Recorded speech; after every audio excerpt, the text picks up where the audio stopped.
Alrighty, alrighty.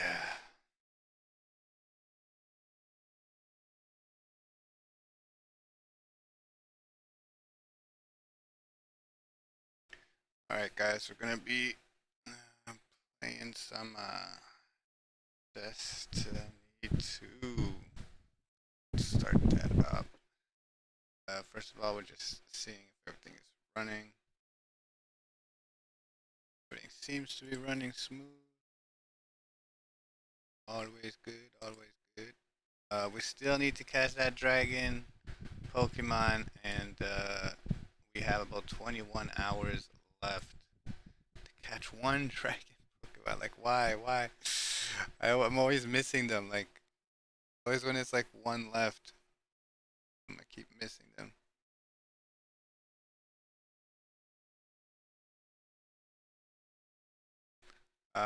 All right, so let's do the intro here.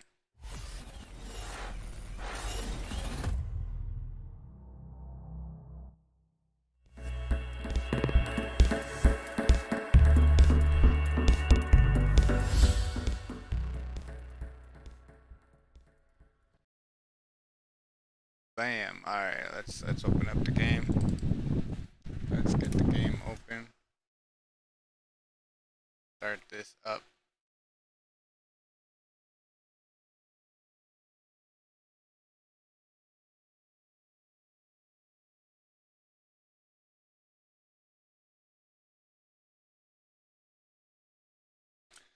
All right, let's start with a nice little juicy one. Oh, come on. That was a little. There you go. That was a nice juicy one for everyone. We can do a poke check, see if this is working. All right. We can do RPG raid. Try that RPG raid. Oh, somebody's farting. What's up with the fart? RPG raid. Let's go to the mine. There you go. That worked. All right, we got some farts in the house. Max McCool, what's up? How you doing? Let me go into the game channel on my Discord.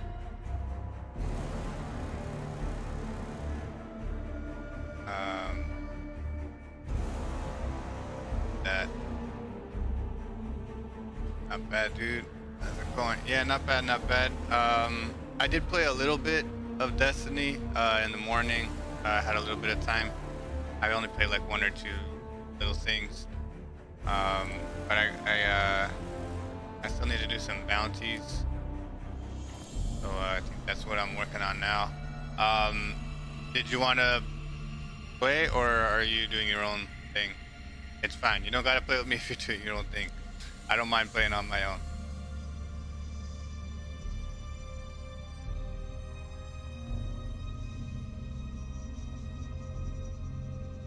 Yeah, if you do feel like playing, just jump on the Discord channel. It's open there for anybody. Yeah, no problem. Take your time, man. There's no rush. Still loading in the game.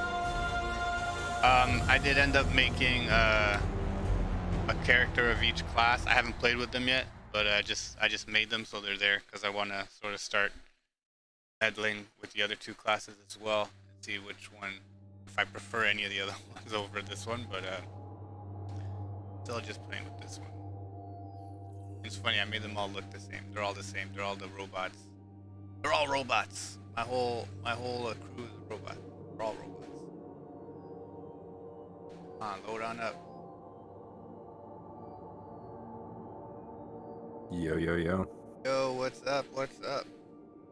Not much, man. How's it going? You can hear me okay, right? Yeah, absolutely. Okay. Making sure. Yeah, man. Yeah, so I ended up making a Titan, a Hunter, and a Warlock, just so I could Nice.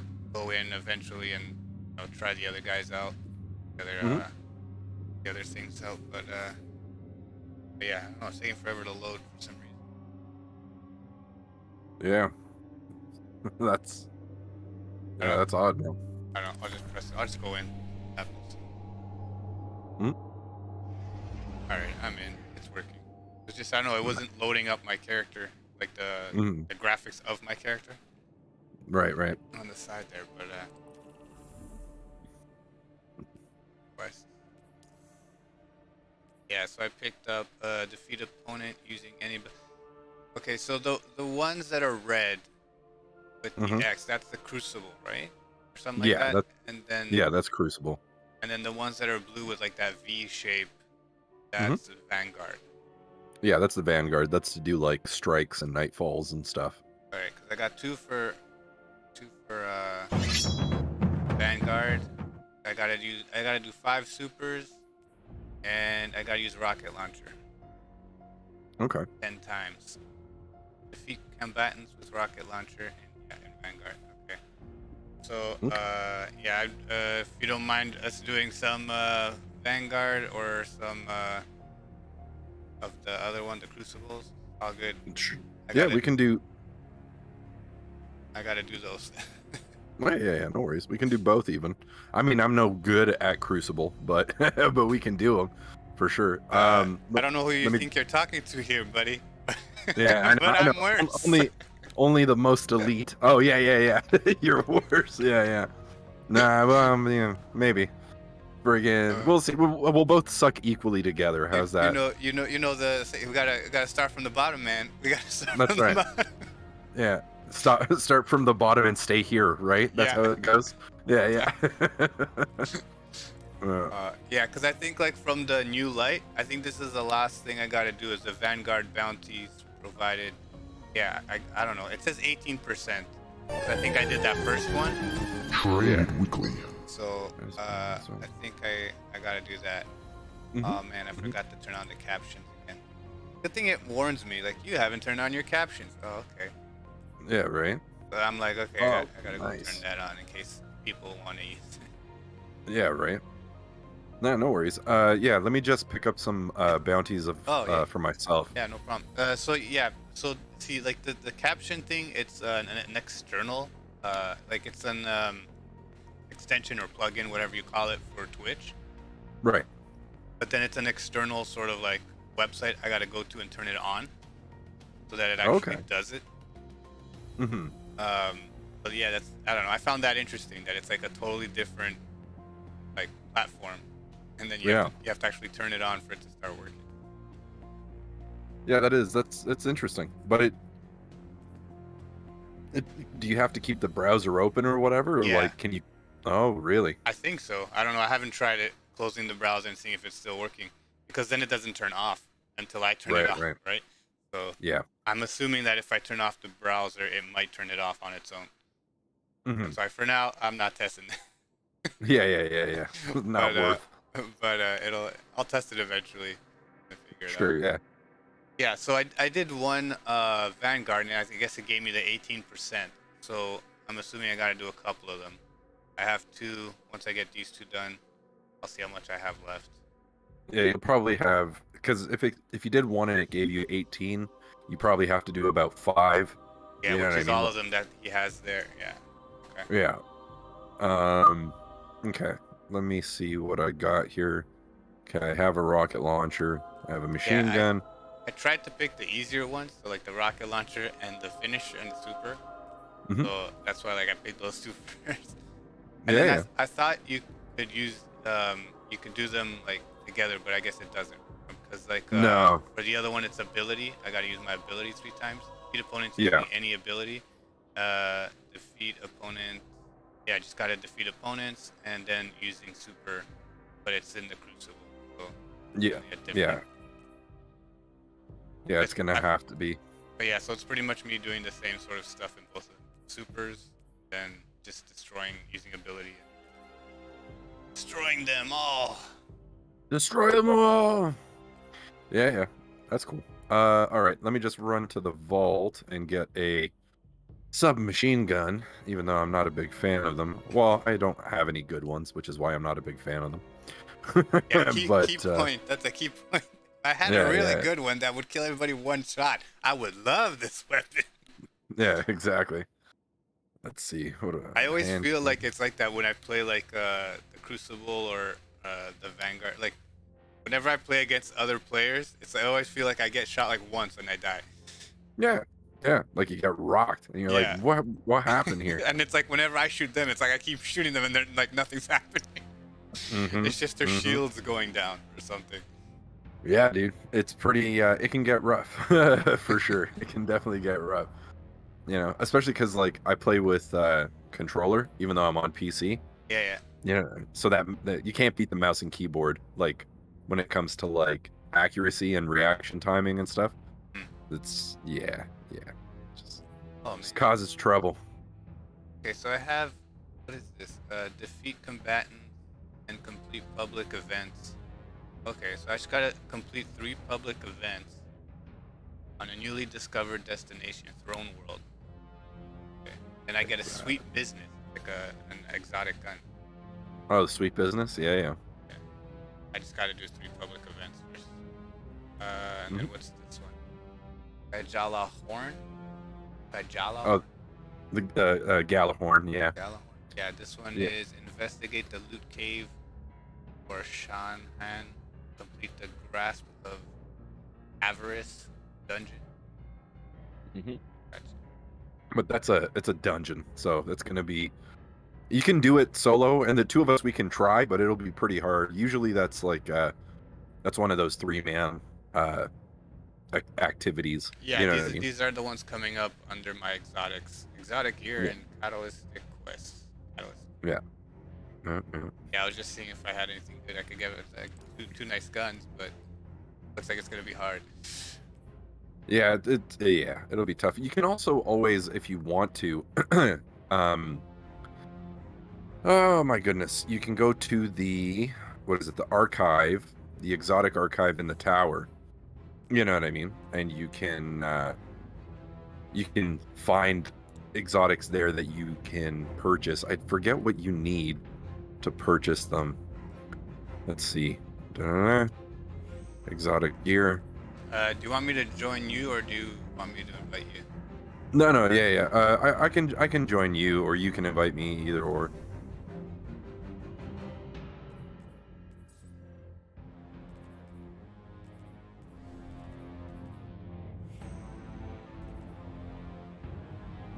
Oh yeah.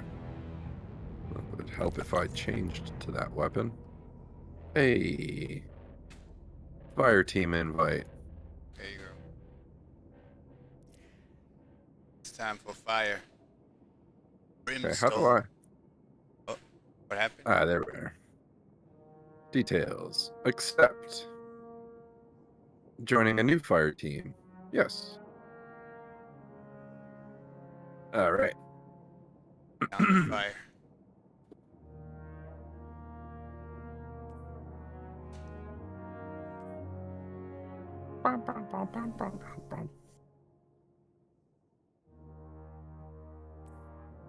Oh, did I just do something thing? I don't know. Oh, no, there we go. There you join. Hey. Sweet.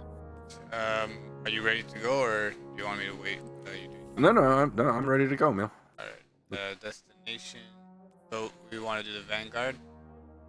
Yeah. Let's start with that, I guess. Which one should we do? So, I would do probably. There's the Ops playlist. Vanguard Ops, Nightfall, or Grandmaster Nightfall. Yeah. So Grandmaster Nightfall, I would probably stay away from because the power level is 1620. Sounds like we should not go in there. Yeah, we can try the Nightfall Strike. But yeah, like we can give it a shot if you want. You know, it's basically strikes, just harder, and it's timed. You know what I mean? Like we do have weeklies here.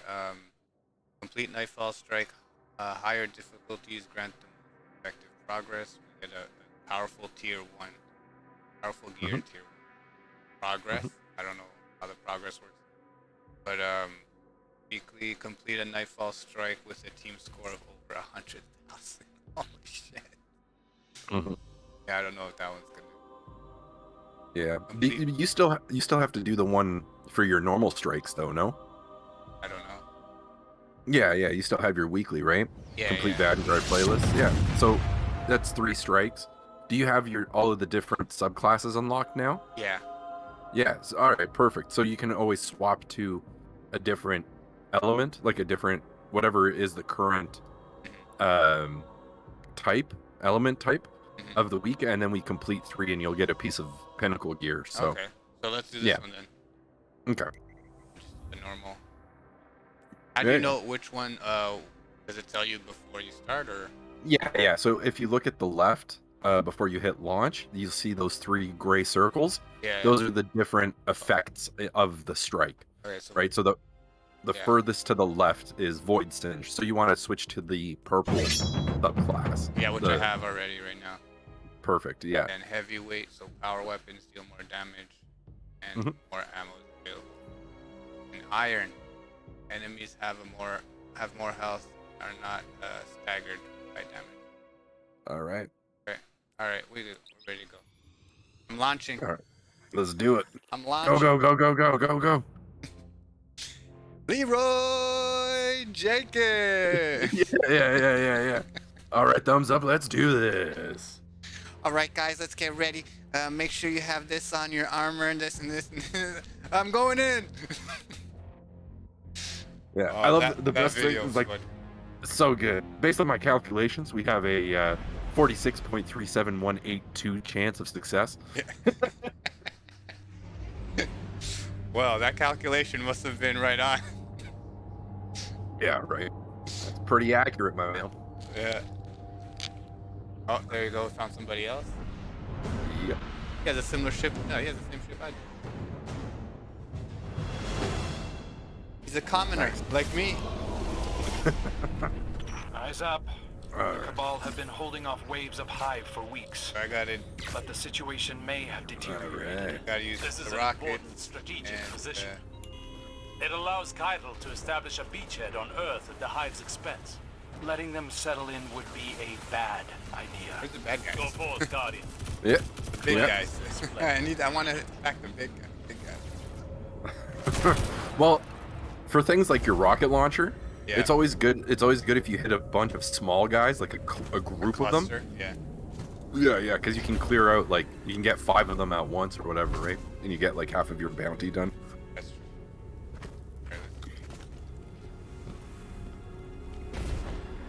This guy's rushing because people always rush. Always rush on strikes.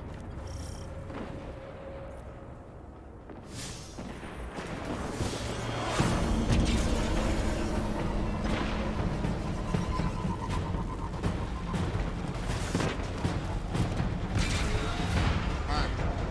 Get off the bike. Right? Come on.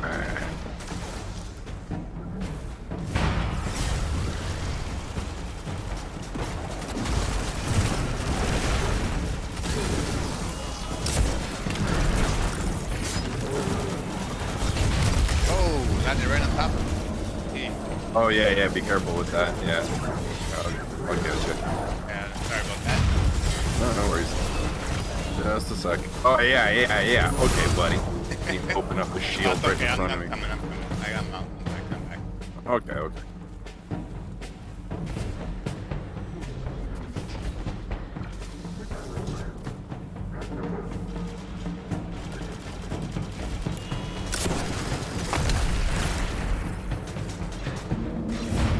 Need ammo. For my...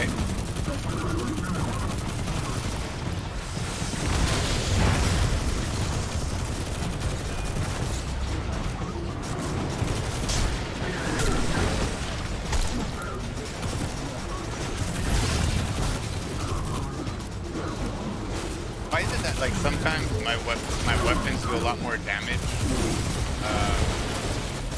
and other times they don't, or it seems like they don't.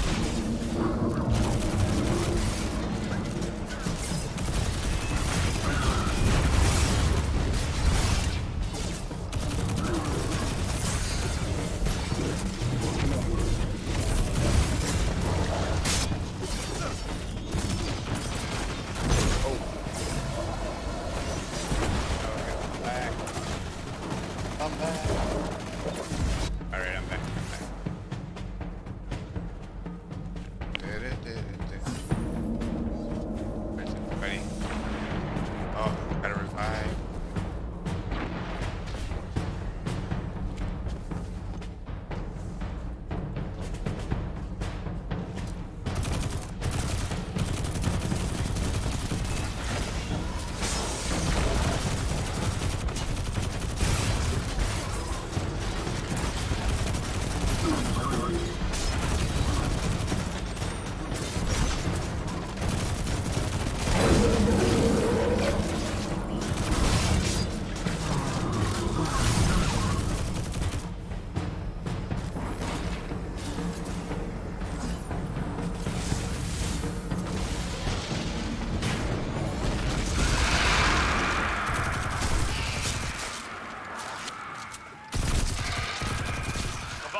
for a chance at retribution against the Hive. So much rage, so much suffering. You saw what the Hive did to the Elixni on the shore. That would push anyone to their limit. The Red War proved that the Cabal have no limits. Then let's give them some.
I died. No. Came up here.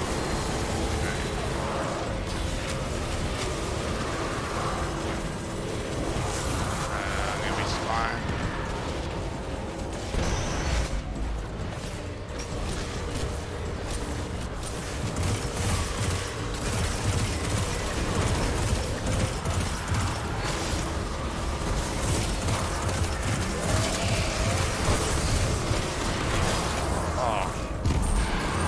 I gotta do my super. That's what I gotta do. Do I have my super? Yeah, I do. Alright, we're ready.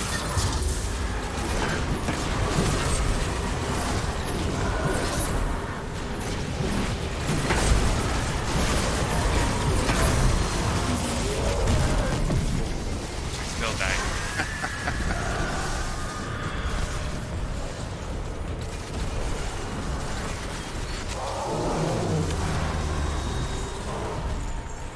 I lost my freaking internet. No!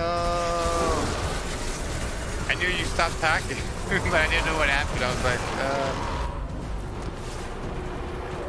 hopefully you can get back on. Well, maybe not this round, but...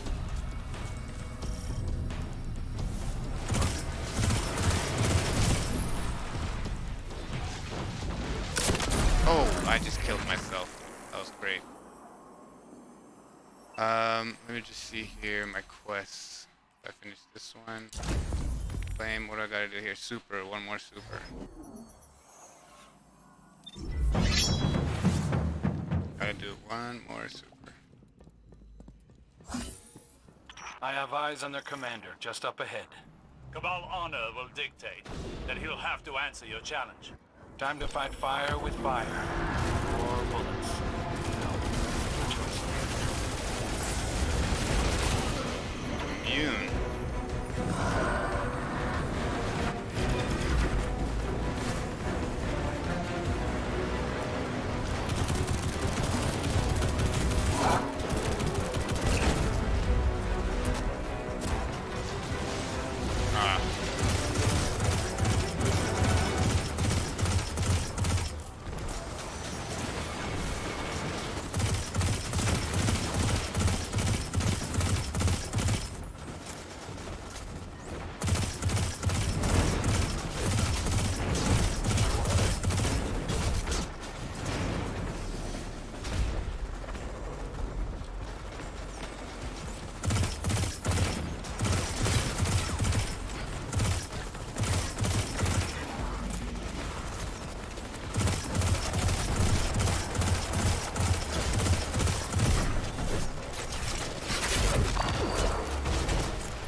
There's an over in town.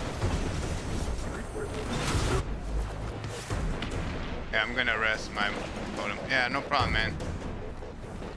Like I'll be here like playing, so whenever you feel like coming back, just jump in.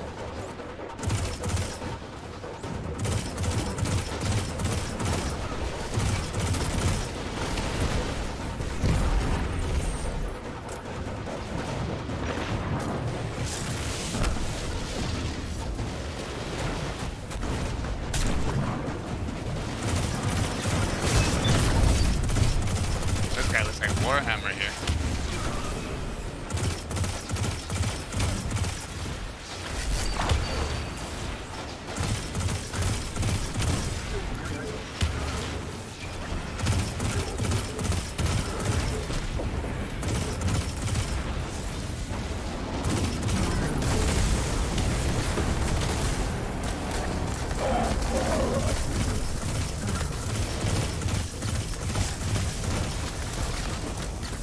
This guy has health, man. This guy just doesn't die.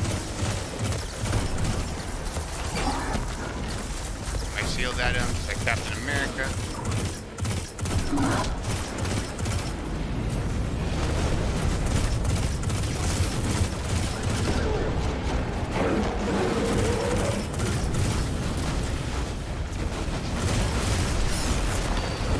Oh.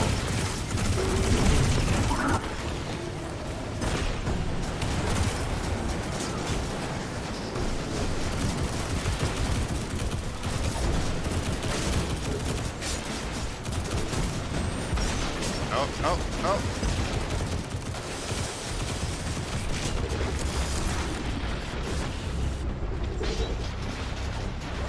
Oh, we're gonna die. We're gonna die. Hide.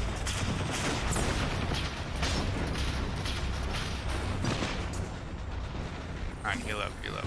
Okay. We're healing.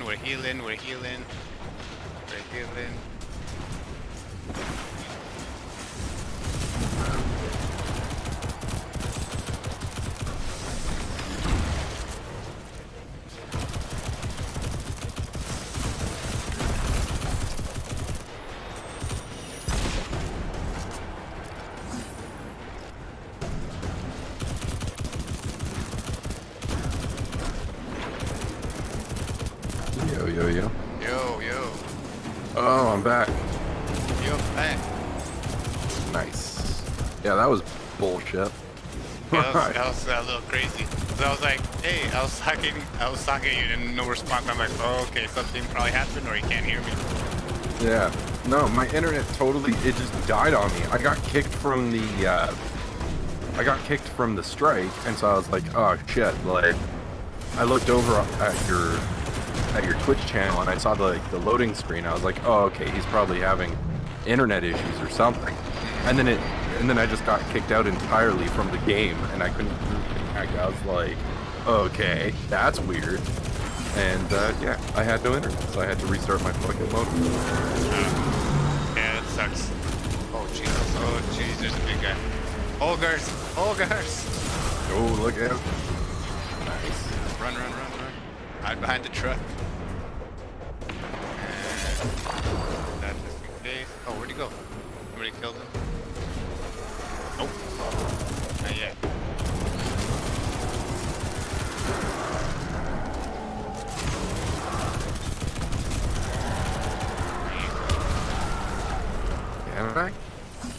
Can I reach a point? No, really?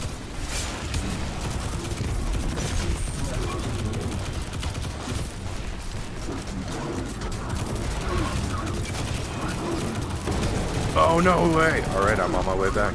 Oh, you can come back? Yeah, I'm going to jump in this activity. Oh, cool. Nice. I thought it wouldn't, I figured it wouldn't let me. Yeah.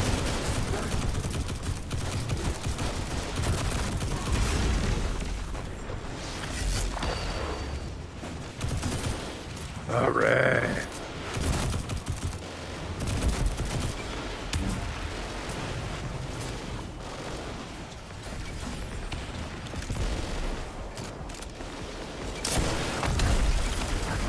Ah. He's immune.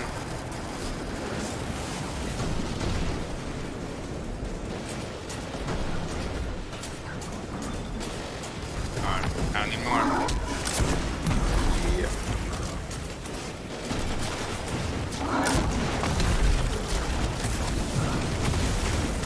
Yeah, we got him. Nice.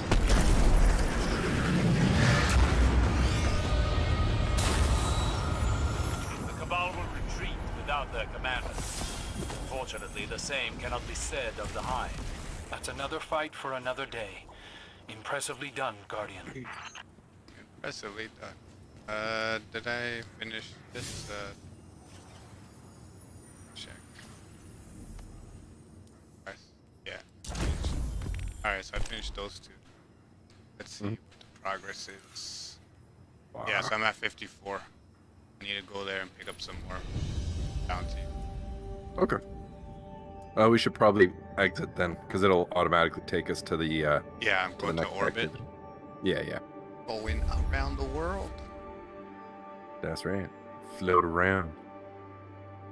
Space floaters. Are we pirates? Yeah. Well, we can be if you want to do some of that new seasonal activity, whatever it's called, catch crash or kit bash or whatever the fuck. Alright, so going to the tower.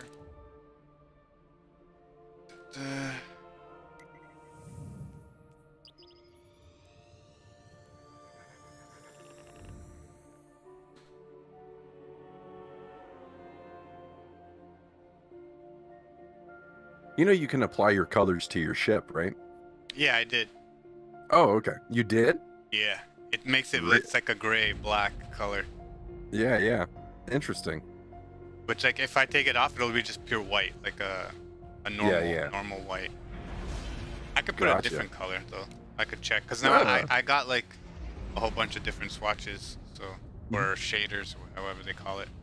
Yeah, shaders, but friggin' you can also check the if you check the store, like the Eververse store, they sell every week it resets, but they sell different color shaders for bright dust. So Perhaps a bargain. You know what? Where's that one located? the store, Yeah. so it's next to the post office in the tower, and you can also just go to it in your what's it called, in the pause menu. Oh no, I'm dead. Eververse has the goods. Yeah, so if you go down to see where it has like 1, 2, 3, the fourth one down. Yeah, the dust. Yeah. Bright dust. Yeah, see, that's where I bought this one, the one I have now. Okay. If you go to the seasonal, or the top one, the EV, The EV, yeah. it'll no, not right now. There'll be another one at the bottom that you can pick up with bright dust. Oh, bright dust, yeah. Yeah, there's Yeah. one No here. hurry, Guardian. I don't have a lot. I only have like 900 bright dust, and it's like 300 for one. Yeah. You get bright dust. What's I the don't know how you- transmat effect? So the transmat effect is basically what happens when you land on a planet from your ship. Okay. You know what I mean? Yeah. They got like a lot of emotes. Trade weekly. What's this? Chained. Scavenger's boon. Consumable. Let me Yeah. check here. Take as long as you like. I can wait. Got some emotes.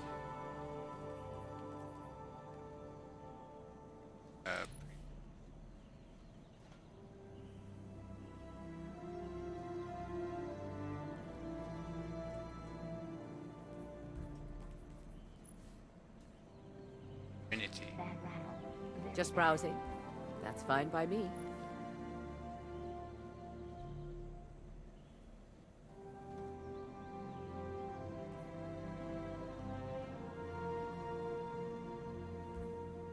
Alright. Let's see. Quests.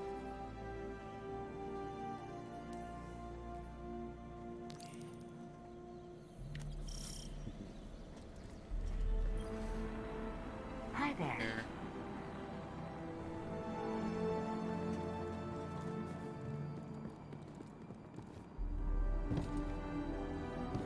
Yes, it's available. Awesome. Greetings. Okay, so arc.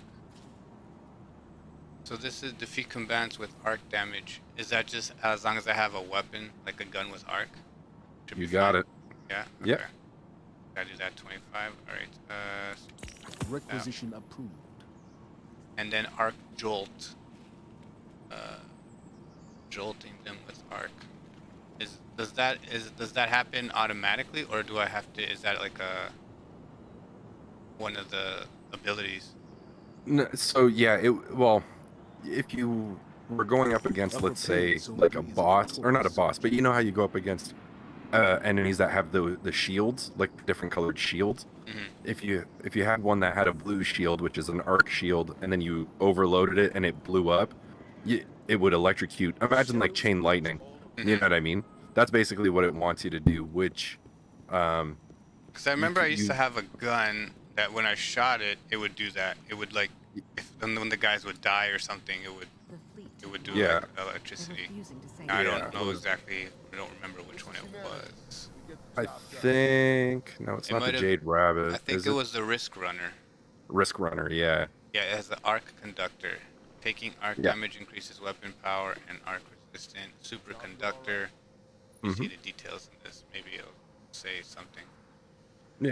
Yeah, so you could use the Risk Runner if you wanted to, and then you would get if you have gunsmith bounties, like Banshee bounties. I'm pretty sure one of the bounties today is submachine gun kills. So you would get both arc and submachine gun kills at the nice. same time. Okay, let me see what I got in here. Switch to this one.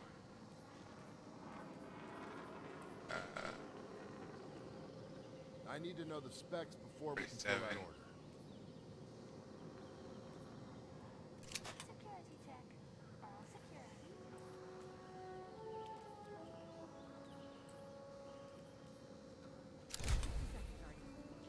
Okay, you're clear.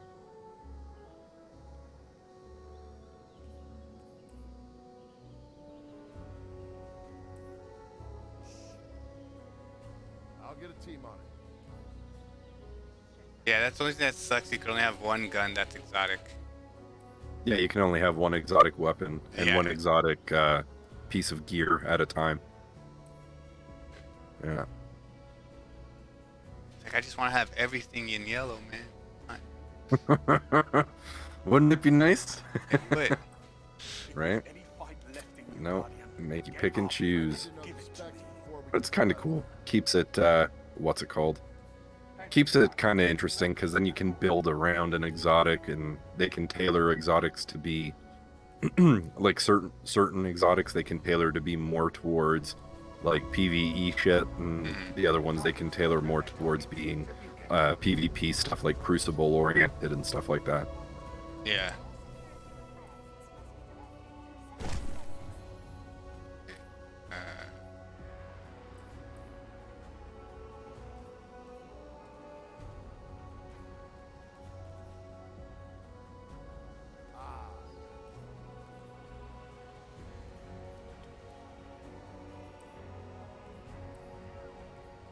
So, like, I have a weapon here, for the first weapon, that, like, the damage is in blue, and it has, like, these, looks like two crystals, like, clashing, everything. What does that mean? That's stasis. That's the darkness superpower or elemental power that you can have, or subclass. So you have purple, which is void, blue, which is arc, orange, which is solar. Yeah, and then you have for the kinetic weapons. Yeah. So there's some kinetic weapons that'll give you that you can pick up that have elemental types. Oh, okay. But yeah. So that blue one is the newest one. It came out with Beyond Light, and that's like stasis. It's like the darkness power. It's it basically it does darkness damage, which is mostly ice. It like freezes guys and shit, stuff like that. That kind of damage. Which is a subclass that I don't think you have yet, because I don't think you've done any of the stuff on Europa, right? Like any of the Beyond Light stuff. Yeah, I haven't done any of that. Yeah.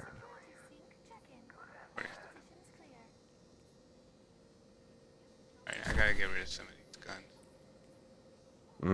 Let's get rid of some of those. I have space to pick up something at least.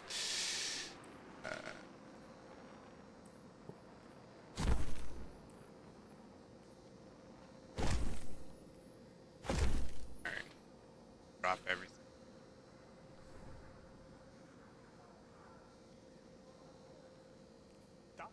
The tower didn't deserve the Cabal attack, but we'll be This stronger is for it. humanity. We get the job done. Gun back on. Ace.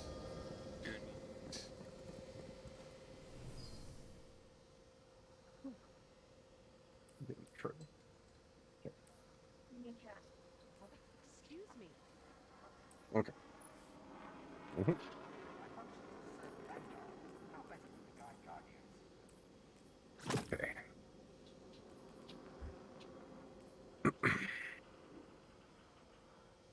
Alright, so I'm changing to striker. If you change to striker, you won't be able to complete the weekly for the vanguards, right? Oh, okay. Right, like to get the pinnacle gear. So, I mean, you can change to striker if you want to complete the bounties, but it's you know what I mean. Yeah, no, it's okay. I'll do it. I can do that after we finish the. I don't know. Sometimes it's a tough trade-off, but you can also just pull out Risk Runner from your vault, and you can use Risk Runner, and that'll give you the. I have it, so that's what I'm gonna try to do. Yeah.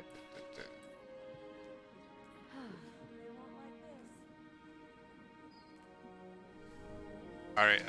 Yeah, I'm ready to go. And, Yeah, I'm good to go, Mel. good to go. All right. Yeah. So, where are we going again? Vanguard. Yeah. This Oh, is- Kanga's gonna jump in, just so you know. Oh, yeah, no problem. Yeah, if you check. Yeah. But yeah, it would be. That yeah. Jumping on Oh, yeah. strikes. Yeah, he's in. You ready to launch?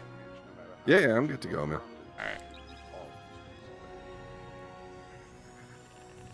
So like you're just like you're level 15, some 36 or yeah, 50, I'm at 33. You're at 46.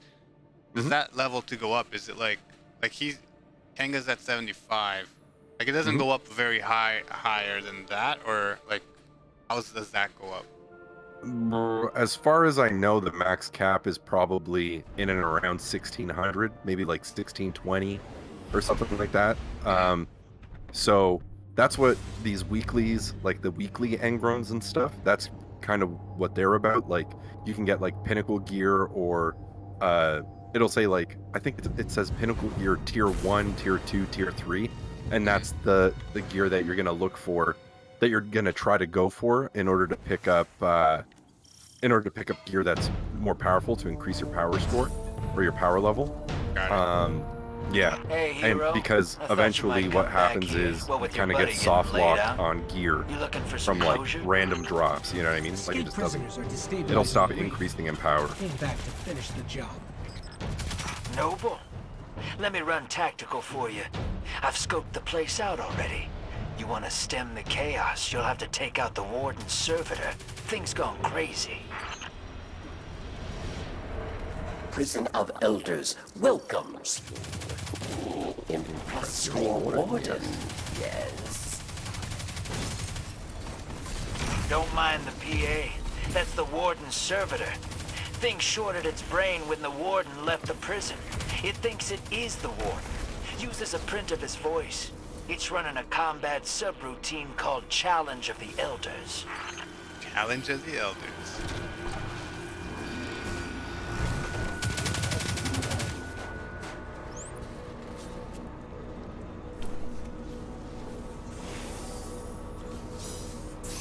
I'll get this prisoner transport out of your way, and maybe find the lights.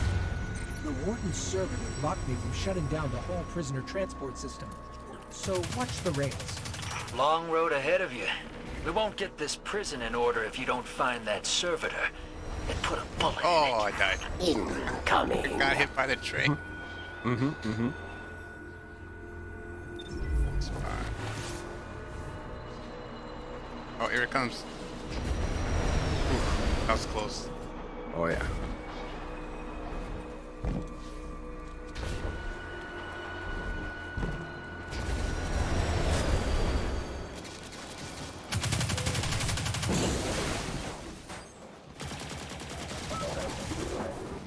Hey. It's not bad. You done? Oh, there's motorcycles down here. Yeah.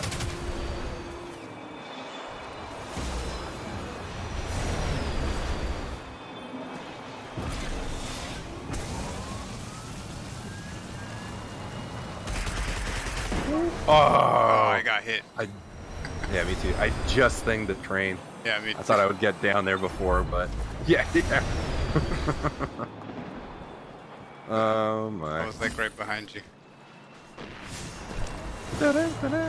Wow. Oh shh. Friggin' hydras.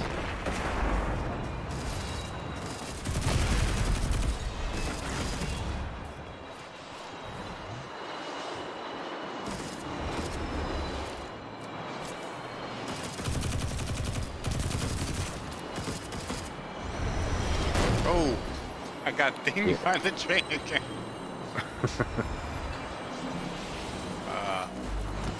Thank you. Look at. Oh, again. It's like I spawned right in there. Penga's laughing. Alright, let's get to the middle. Yeah, yeah.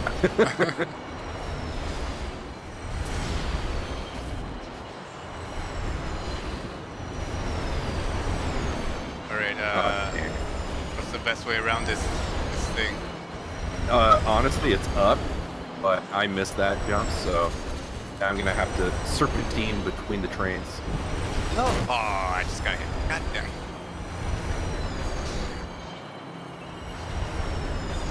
Alright, I gotta try to see if we can go up. Yeah, if you can get the jump right, you can land on the rails up top.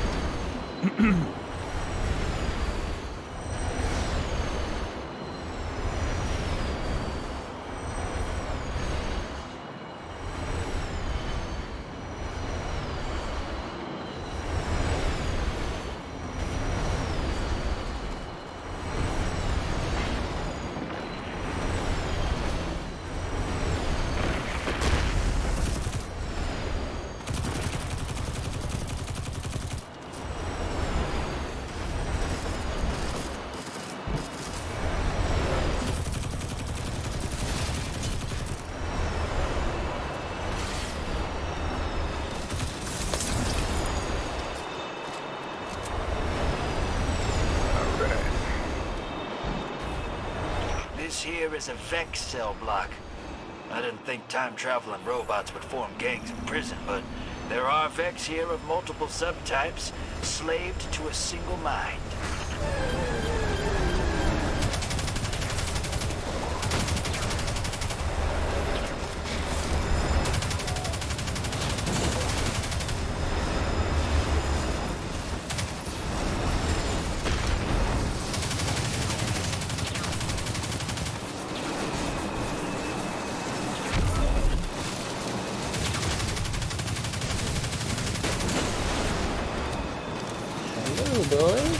Hey, what's up? What's going on, gang?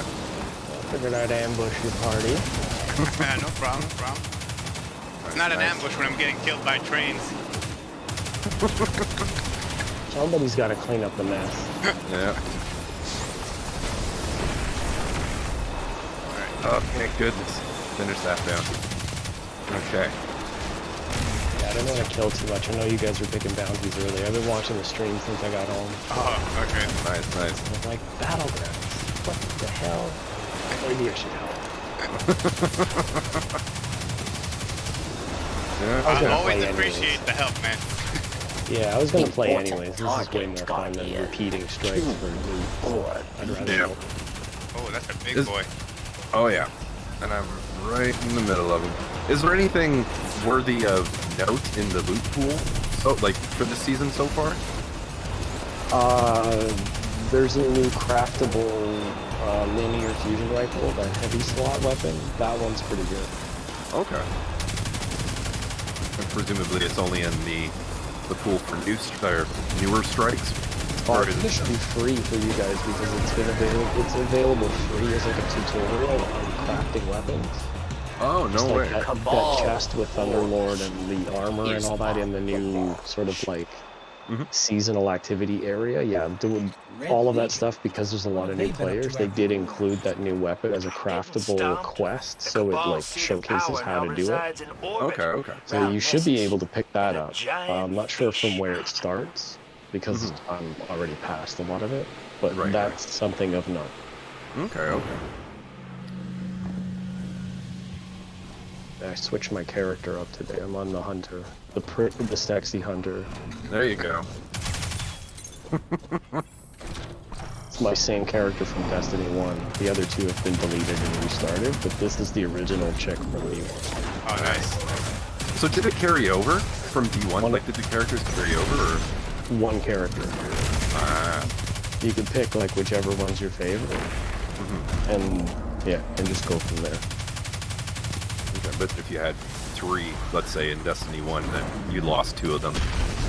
Yeah, because Destiny 2 is basically like a brand new game, so you were able to retain one character look, aesthetic, but everything else was lost. Destiny 2 was a brand new game. Everything from D1 got left behind. Yeah. They did pull weapons, but no locations, like the tower, part of the tower was in the first part of D2 campaign, like the new one, but then it got destroyed, so you only saw it like once. Right.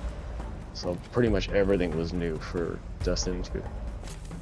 But now they've brought back certain locations like the moon and areas like that are coming back from D1 because they're popular. Even this arena is a callback to Destiny 1. Oh, really? Yeah, Prison of Elders was part of the... Oh, shit. It was, Oh, I killed you, I'm sorry. No, don't say. It was, I can't remember what season it was, but it was a Fallen-focused one where they had, like, a new Fallen house was challenging things, and this is the boss fight arena from that. But that was Destiny 1.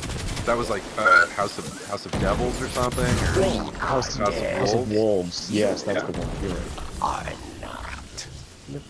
So this was Prison of Elders from like the Reef, when the Reef was a destination in Destiny 1. Right. This was the like the new Crash part of the new season. This was like the version, the multiplayer arena for House of Wolves.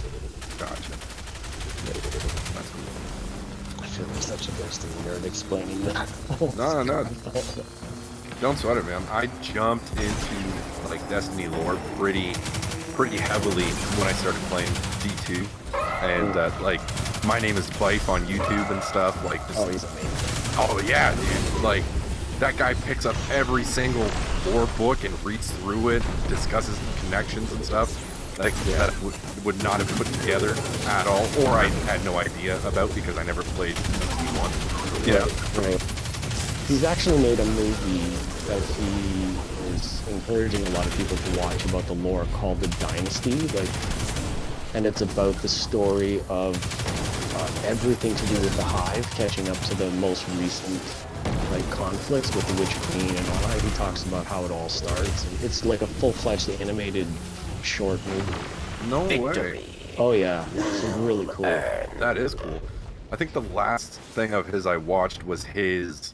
He had like a 9-hour video from I think D1 all the way up to Shadow Keep, and I was like, yeah, I was like, this will take up my work day, like listening to it like a podcast. You know, it's like final again. But no, that's cool. I'll check it out. I'm assuming it's on his YouTube channel. Yeah, I think it's called Dynasty. I'm pretty sure that's what a Dynasty something or something Dynasty. Yeah, it's like animated story of the Hive and the worms and their culture and what happened, and like Witch Queen also has a bit of that story as well, like when you go to Unlock and hear about Sabbatha and how she got like what she's doing and how she got involved in Guardians. It's explained in some of the campaigns, the backstory by covers. Nice. That's cool. Stand proud. Yeah, it's like it's interesting because this game has always been partially in-game and then partially like readable content. Yeah. Not everything about it is in-game, which is I think is atypical of most games. Like most of the stuff is just like in-game. It's part of the story. Characters will talk about it. Must feel good to finish what you started. And if there's like, what do we go have for it. here? Yeah, this one you just gotta read it extra. Like you used to have to visit the website to read it. Now it's attached to the weapons. Yeah, exactly. Yeah. Or you had the what was that stuff called back in the first, the grimoires or something? They're grimoire cards. Yeah, they were cards that you unlocked on a website, so you had to visit a website to actually read about the game. And a lot of us were like, "You have to do what?" Yeah. You stuck outside. But she made me laugh. I'm gonna get teleported. You're in the prison Yes, you are. mainframe. The crazy servitors. So bounties, let me Buckle I'll up. skip to that. You've What do got you some have for grizzled bounties? I veterans don't have with 'em. anything, so don't let me take kills or scores or whatever. Like you guys need bounties to level up, so don't let me get in the way. Yeah, I'm pretty sure I'm pretty well covered with all my bounties so far, except maybe getting kills with my super and finishing my heavy machine gun. Or like, yeah. Right now, the only one I have to do here is the Arc Jolt, which I only got 3. Oh, okay. The Jolt, yeah, that's because that's part of that new subclass. It has to be triggered differently than just regular kills. Oh, okay. This is part of the Arc 3.0 or whatever. Yes. Yeah, it's like an additional feature. Like in Solar, they had one called Scorch. So if you used like incendiary type grenades, solar energy, and you burnt or applied fire to a player or an NPC, then they would call the fire, like when they catch fire, they call that Scorch. Okay. And now it's like if you use arc damage, you can jolt characters. It's almost like priming them or like a static charge. You can jolt one character, and if you kill that one character, then you get arc energy that will pass to other characters around them. Gotcha. Alright, So sorry. it's like, That's my bad, Jack. I was wrong about that. Alright, no I thought it was like chain lightning, you know what I mean? Like you throw an arc grenade and it would, hit one guy and that would chain to other guys. But nope. it kind of, like, visually it would look like that. I think because the jolted characters turn like a little bit blue, they've been like electrified. Right. And then when you kill them, they chain to other enemies. So you're partially right. Right. I think it's like how you trigger the jolt state is different. Oh man, this is like the longest time in a long time that it's taken me to kill the warden. but I don't have any heavy ammo. I'm not ready for this either. Oh shoot! Oh dang! Oh dang! 4 seconds. Survive! Nice. Hey, speak of the devil, and he shall appear. Heavy ammo.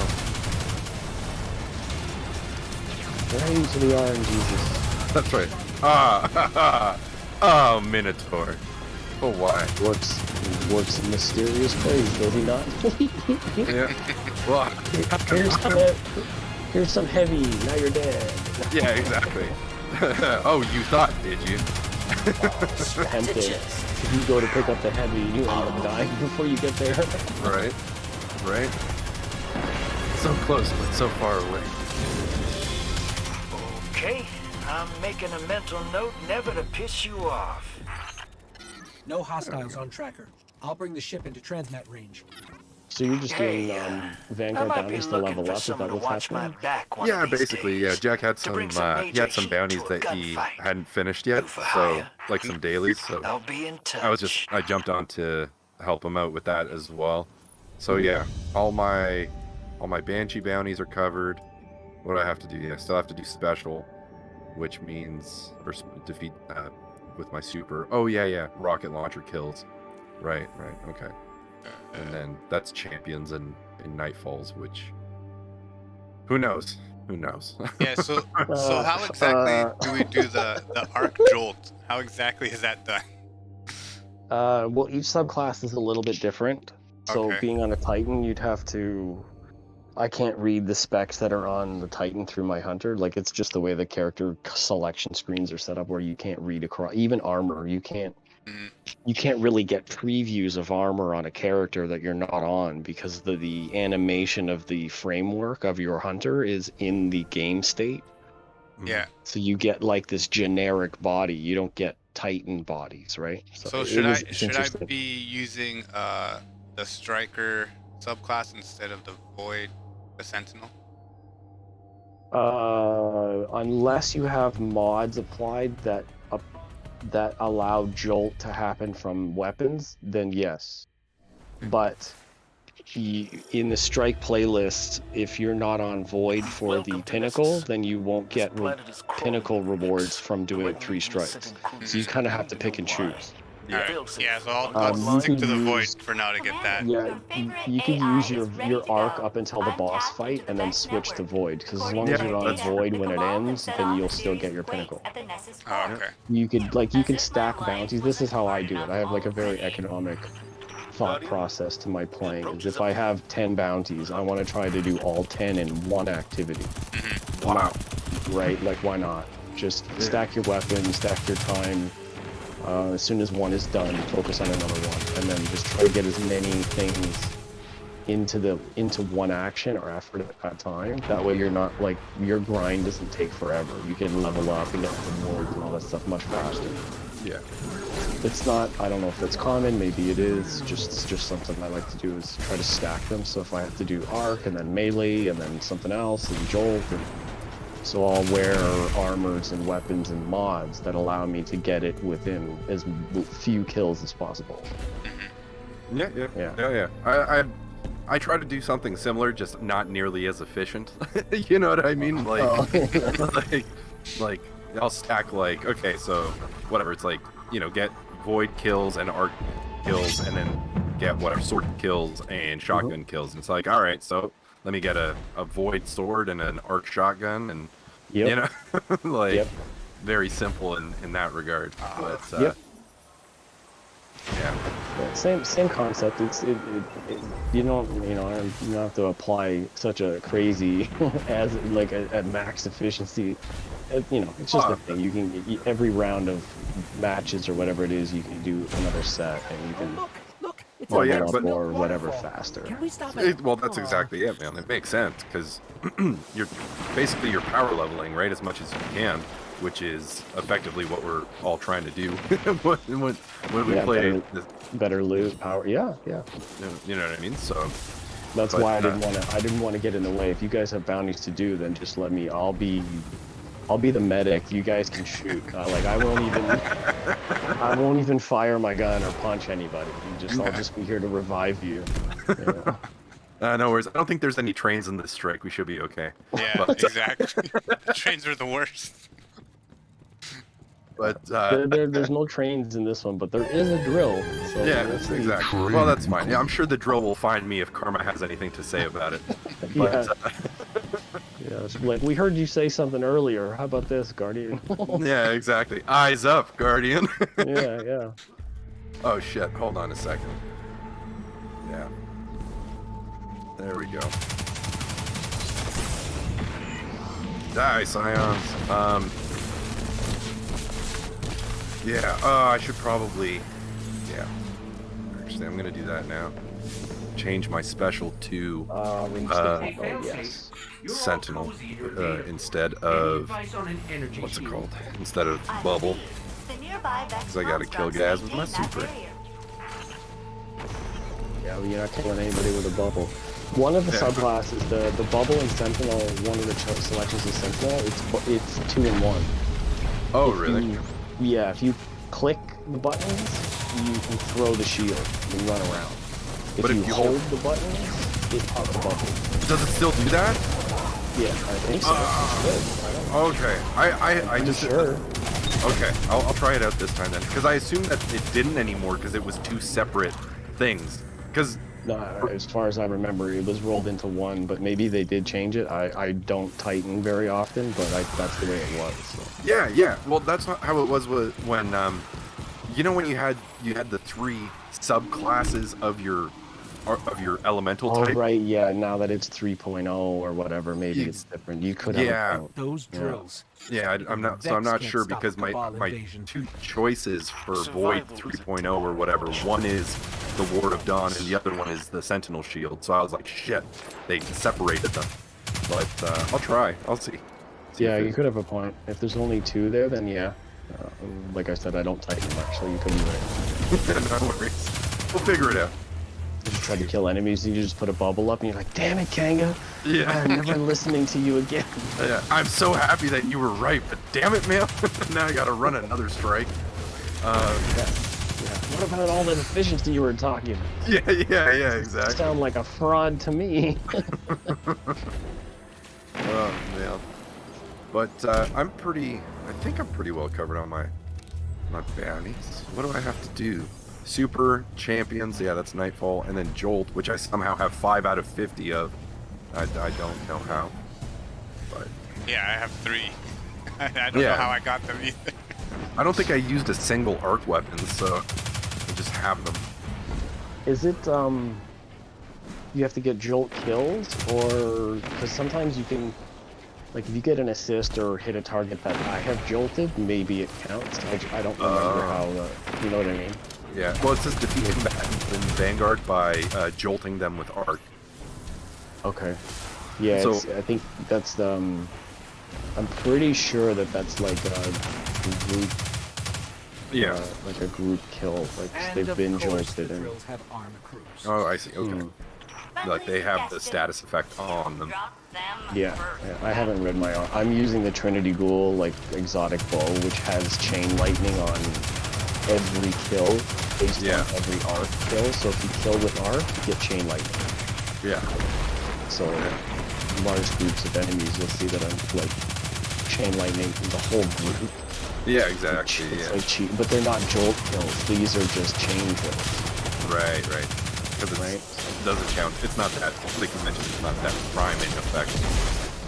Yeah, exactly. See, this guy's jolted. I can tell the character was jolted for a second because his head was blue. Yeah, there's a different animation. That's how you can tell. So I used an arc grenade to kill some of the characters, and then the boss character was jolted based on that attack. So just look for that, and then that'll be your notifier if they are jolted, because it's so new. I'm not even sure how to recognize it, but I think that's what it is the characters turn like this extra blue color. Damn, son. Oh, did you get hit by one of the... Yeah. Balls to the chin. Yeah. That was rude. Right? He's just hanging out. What's up, Centurion? So I've collected a couple of guns that have those aspects to them, or what? Like you were saying, how you can like build your own specialized custom. Oh, the red box. Yeah. So Okay. I've been trying to. I've gotten most of them so far done, like because it's pretty straightforward. It's like just get kills for it, and then you can extract the aspect, or resonance, or whatever it's called. Yep, elements. I think there's 3 or 4, or at least 2 different types of currencies for gun finishing and materials. And when you craft, you need two things. Is you need to have the materials in order to craft, and then you also need to get multiple copies of that pattern before you can craft that gun. So if you got 1 red box, you might have to do 5 more before the pattern's ready. Oh, really? Yeah, it's not just 1 and 1. You need to get 5 copies of a red box of that same weapon, and then you can use the pattern. I think they Okay. Right. So that's the progress tree for craftability, is if there's a gun that's red box that you like, you need to find a bunch of them, follow the progress on the tabs, and then when the pattern's ready, then you will craft it. Gotcha. Yeah, I haven't done any of the. I haven't even gone back to the crafting bench, I guess, because I was like, I don't want to get halfway through something, or like, you know, take the first step and waste my resources on like a tier 1 or something when I can save them up and get whatever tier 2, you know what I mean, something more powerful or more efficient or enhanced. Yes and no. It's still a good strat for some weapons like that. I wouldn't. With some like legendary guns where you can't craft it, it just drops with whatever, and you're stuck with it. In that case, yes, you don't want to spend too. Same with armor. Like armor, don't spend too much of your resources leveling up armor, because you're so new that by the time you finish the campaign, your light level will be so different. Spending now is not a good idea. Just wear blue, and whatever's effective, keep changing it, and then, you know, use whatever you have. Wait until after a certain point, and then start investing materials. Yeah, like enhanced the guns, yeah, with the guns, if you get them with certain perks, that's cool. Red box is different, where you can level the gun up and reshape the gun as the gun levels. It has its own leveling process, so it's not, in that sense, I would say if there's something you find that it works cool and you like that red weapon, craft it, fucking go for it. Because you can always level it up later and apply different enhanced perks per gun rather than total light level. Right. Okay.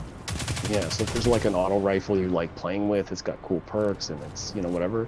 If you craft it, you can always level the gun up and then recraft it at different levels of that gun. So at level 10 or level 13 or 15, you can unlock different perks. Same with what I think of Call of Duty or like Warzone or whatever. When the weapon levels up, you can add like a new scope, a new silencer, a new Right. Yeah. So that's per gun. So in that sense, the red weapons, I would say, yeah, just splurge. Go for it. Okay, cool. Yeah, I was holding out because I was like, you know, I might as well hold off until I can get like the best version. But if I can just constantly improve upon it, then might as well. Guys, the drill killed me. You got drilled. We knew that was gonna. Yeah. And karma has. Oh, I killed you too. Yeah. You know what's funny was you actually brought me back at the moment it killed both of us. Yeah. Well, I'm not going back for you because I think that it's risky for me to die, so I'm gonna wait the time. Yeah, don't worry. We're gonna be back soon. We're gonna be back real soon. Yeah, that's another tactic. Like sometimes if you want to be a good friend and you want to like res people and that, but you have to think tactically about what strike you're in, what resources you have. If going back is dangerous, sometimes getting a revive is the bad idea. You might want to wait it out. Yeah, for sure. Or get to like a safe spot or past a certain threshold so that your teammate can res like where you are. Yes. Yeah. Or just like if I'm already running ahead, if you guys are already far behind, but you're gonna get a res or running for something, I can pull you forward because the game has like these joining ally things, right? Like if you get too far ahead or whatever, then you can pull people forward rather than even getting the res. You just res in the next zone, so it's not even worth waiting.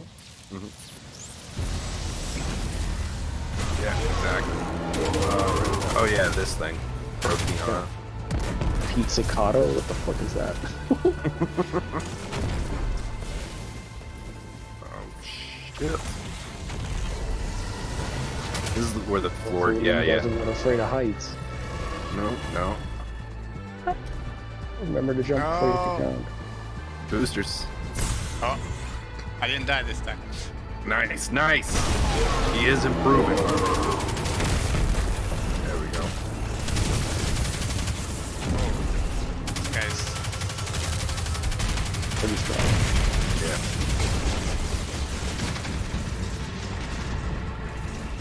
Lights the ground on fire. Such a cheater. Yeah. Yeah. You know. Robotic alien race. Yeah. I didn't think he was gonna be moral. Yeah, exactly, right. Those moral effects. Although there's again, like he does. Yeah. I remember he does one episode when he's talking about not vaulted glass. What was the raid that was on Tangled Shore? It was like a Vex raid. Was it Tangled Shore? Maybe not. Good question. Another Vex raid? Yeah, it wasn't Vault of Glass. It was one from Garden of Salvation. That's the one. Oh yes, yeah. You're right. Yeah. It's not on. No.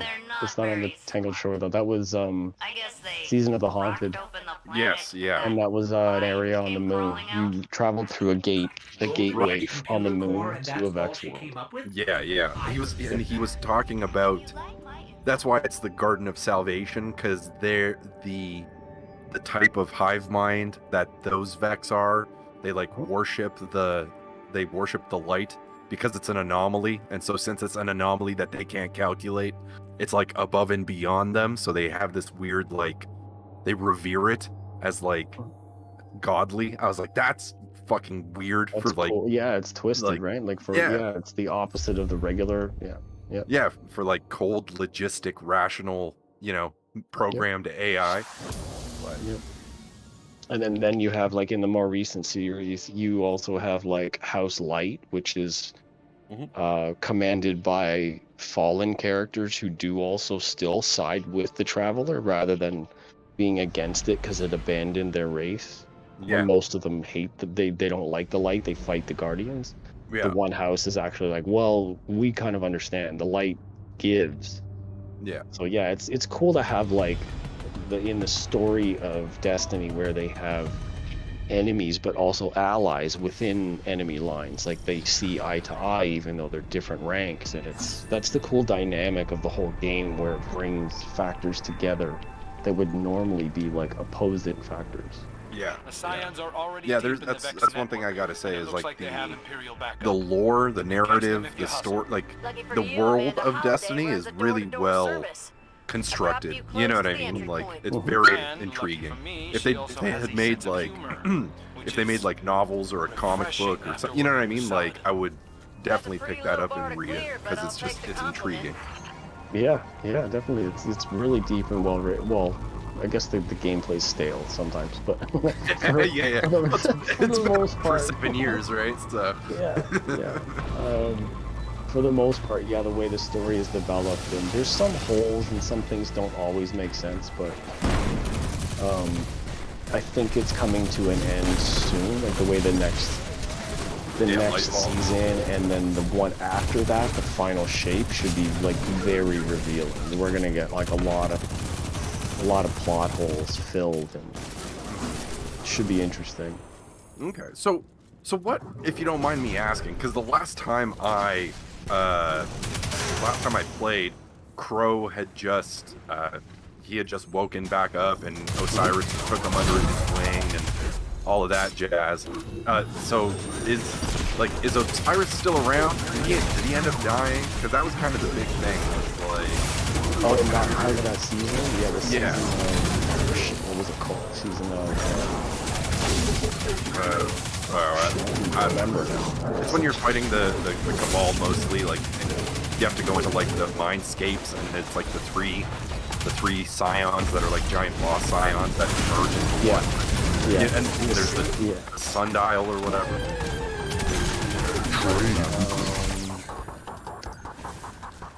So I don't know the answer to Alive or Dead. That's in the lore somewhere, maybe. I don't know that that's been answered yet. Oh, okay. The whole scheme of like one of the seasons where like he's in charge and the Cabal show up and like that whole thing where like he's being like a mentor to the whole team, like talking about stuff. Mm-hmm. There's a season that just passed by. I don't remember what it's called though. Shit, I have to look at the game. No worries. I just don't want to say the wrong thing in it. There's let's see right back. Which queen, Beyond Light. So between, it's not Beyond Light, but it was a season during. Like in Beyond Light, right? I think so. Where they're like, they track Sabathun. There's a very big like reef. The reef has been activated. They bring all the Guardians to the reef again. Mara Sov is involved. The Queen comes back. Like it's, I think that was either the beginning or the end of Beyond Light, and then right up to Witch Queen. Witch Queen was, so it was right before Witch Queen. Whatever season was right before Witch Queen. So leading up to that, Osiris was part of this charge to like get in charge of the Cabal and blah blah blah, titles, influence, and all that stuff. Turns out that was Sabathun. Sabathun was pretending to be Osiris that whole time. Dang. Oh shit. Yeah. Okay.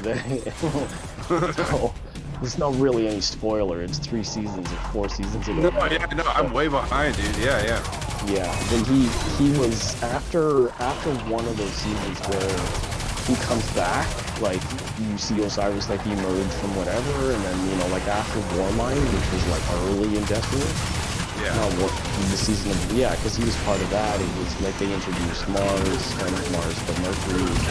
So in that time, like where they had Saint 14 goes into the structure, like pulls Osiris out. Yeah. Ever since then, Sabathun has been pretending to be Osiris. Wow. Yeah, she fooled everybody. She tricked everybody up to that point. So that's why it was Saint pulled Sabathun out. Yes. Oh. Yeah. Sabathun pretended to be Osiris, knowing that everybody was looking for him, and that was the tactics to get into the tower. And manipulate all the Guardians, and like feed the lore, convince them to do all this killing, and she lied to everybody. Everybody was fooled. Ikora, because Osiris was Ikora's mentor, so she got fooled, and then she doubted herself, and there was all this leadership problems, and it's talk about like real deep story. Yeah, right. That's awesome. And so that's why you end up finding Sagira's shell like in the bowels of some hive structure. I guess Sabathun, like, so has she done something with Osiris, like, or is that just a question mark? So going into I can't. I see the main DLCs, but I don't see seasonal names in the store. So I know. Yeah. So whatever it is called, whatever that season was, I don't remember what it was called. Because Mara Sov's very involved. What happened was that season was about capturing Sabathun, like embodying somehow. So Mara gets involved to a certain point. They find, like, she reveals herself. Right. Says, like, surprise, it's me. I'm back. Yeah. It's like, Osiris was fake the whole time, haha. And then Mara traps her in a crystal, and that's where the whole Crow thing comes in. Okay. Where Crow gets resurrected. The ghost, like, brings him back. Yeah. Sabathun, through Osiris, like, sinks her teeth into him. Okay. And then gives him his memories back. Oh no shit! As yeah, so he remembers that he killed Cage. Yeah. What the fuck was? What was his name? Aldrin Saab. That's what it was. Yeah, Aldrin Saab. Yeah, he was such a prick, man.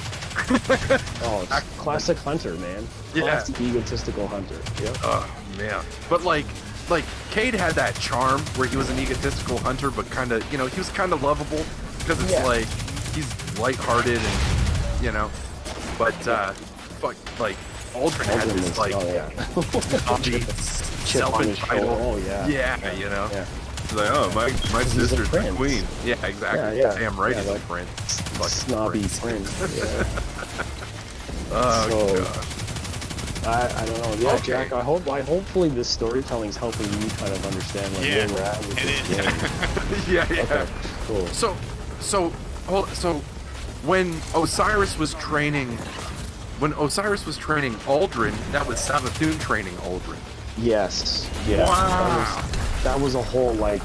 Grooming, I can use that whole grooming. Yeah. Yeah. So his walk back to the world. Guidance and even the things that all like the Guardians and everybody was doing, like all the stuff that the influence of the Cabal, and they led through an exotic mission where Osiris and the Cabal were convinced to go to this like infected ship. Where last season we got the Agrigor, like that fungus. It was Savathun through the Cabal attack that convinced them to go onto the ship and interact with this like scorn like manifestation and interact with the fungus. So it was actually Savathun that invited that. Okay. And it ended up like Callus is now the Agrigor king or whatever you want to call him. His whole ship was infected. And that's part of that Darkness series where like that new ultimate character villain, the Witness, and the Darkness. That's all connected. That fungus, whatever the Darkness, whatever influence fungus is. Part of that story. So like when you put those blocks together, you're like, oh shit, Savathun was trying to kill everybody that whole time. Yeah, everybody. Yeah, she doesn't give a shit, man. Holy. Friggin' okay. Yeah. Okay, so I won't talk about what happens in Witch Queen because you'll go through the story eventually. Yeah. It's nice to just kind of experience the revealing moment. Yeah, of course. Yeah. Well, thank you for the catching, me up because because I was last I left off was doing those missions on that ship where like you hear Callus's voice kind of like echoing. Talking about stuff and and that was one thing that I was always curious about because you don't see Callus like when you do the Leviathan raid, like you fight a robot of him, like it's not he's like a Chuck E. Cheese animatronic, like yeah.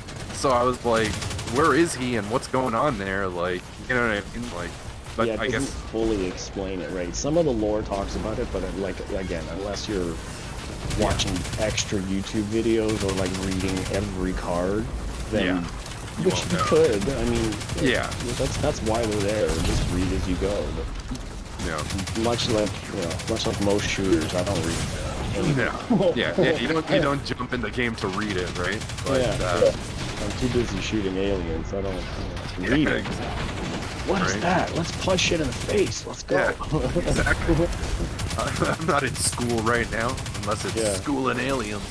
But because I remember like he got exiled by the guy from the original Red War campaign. Who's in like vanilla D2? Who's that Cabal guy you fight?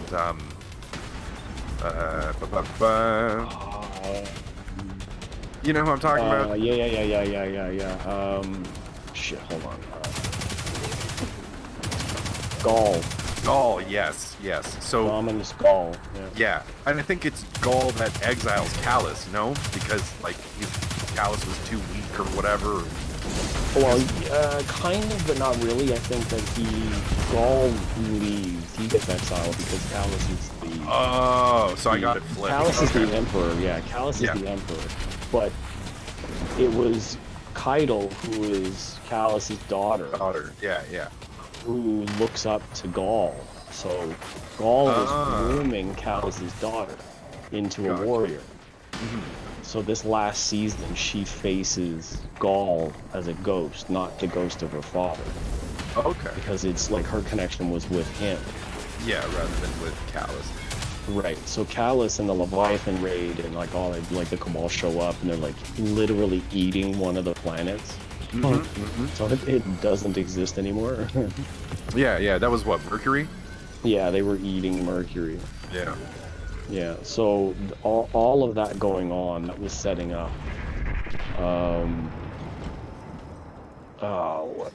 What was exactly going on there? Like, well, Gaul was after the light in the Red War. Yeah. And the Leviathan was part of. It's so long ago now. I don't remember it clearly. I know. All I remember is Gaul's last words, right? Is like. Yeah, like that whole thing about trying to get the light and own it for himself, and there's like a speech about like what to do, and you know, he captures the speaker and all that mess.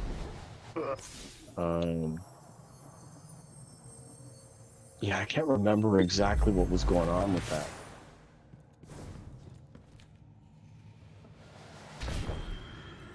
Oh. No. Somebody left. Oh, his internet was going on and off. His internet might have kicked him. Oh no. Oh, you can probably just join back. Yeah, he'll come back. Yeah. Okay, cool.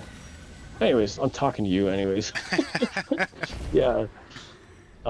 Yeah, they're overlapping stories as it's all like one, it's all one continuing story.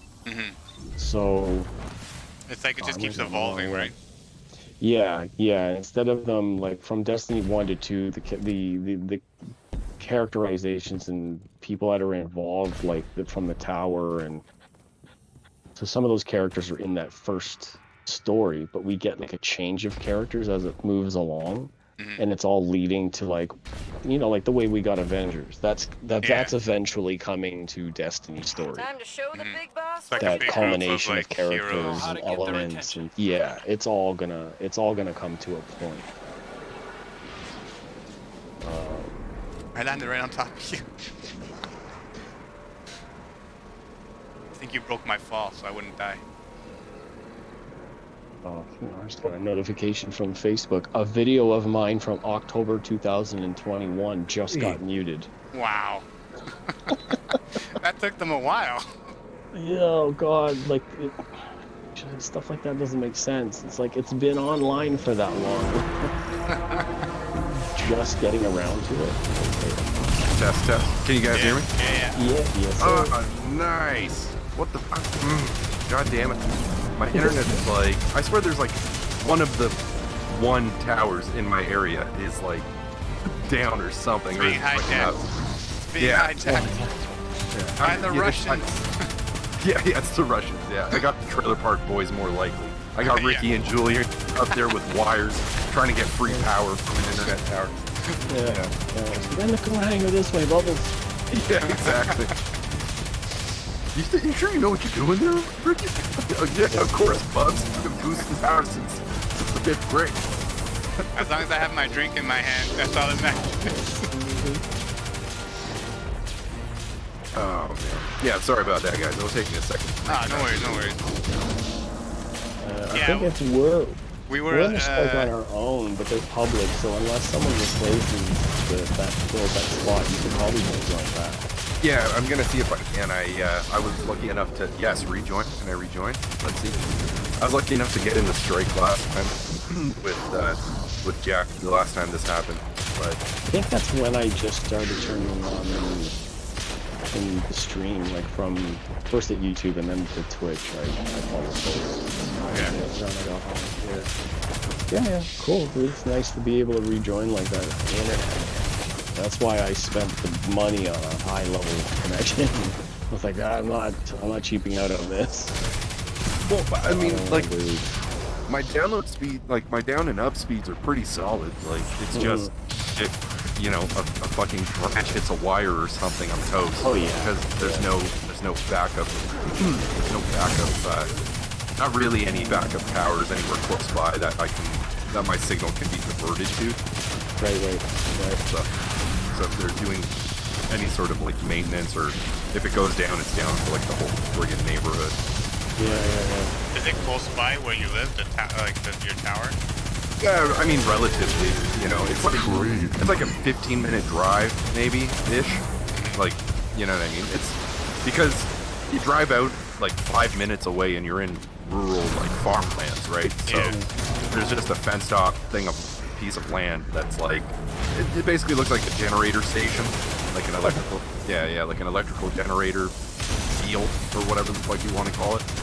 And there's a huge ass tower there with a bunch of cables connected to it. I'm like, yeah, that's probably where a lot of the signals comes from in terms of like our neighborhood. There's probably one on the other side, like when you go the other side of town-ish or whatever. Yeah, exactly. Like, because I'm on the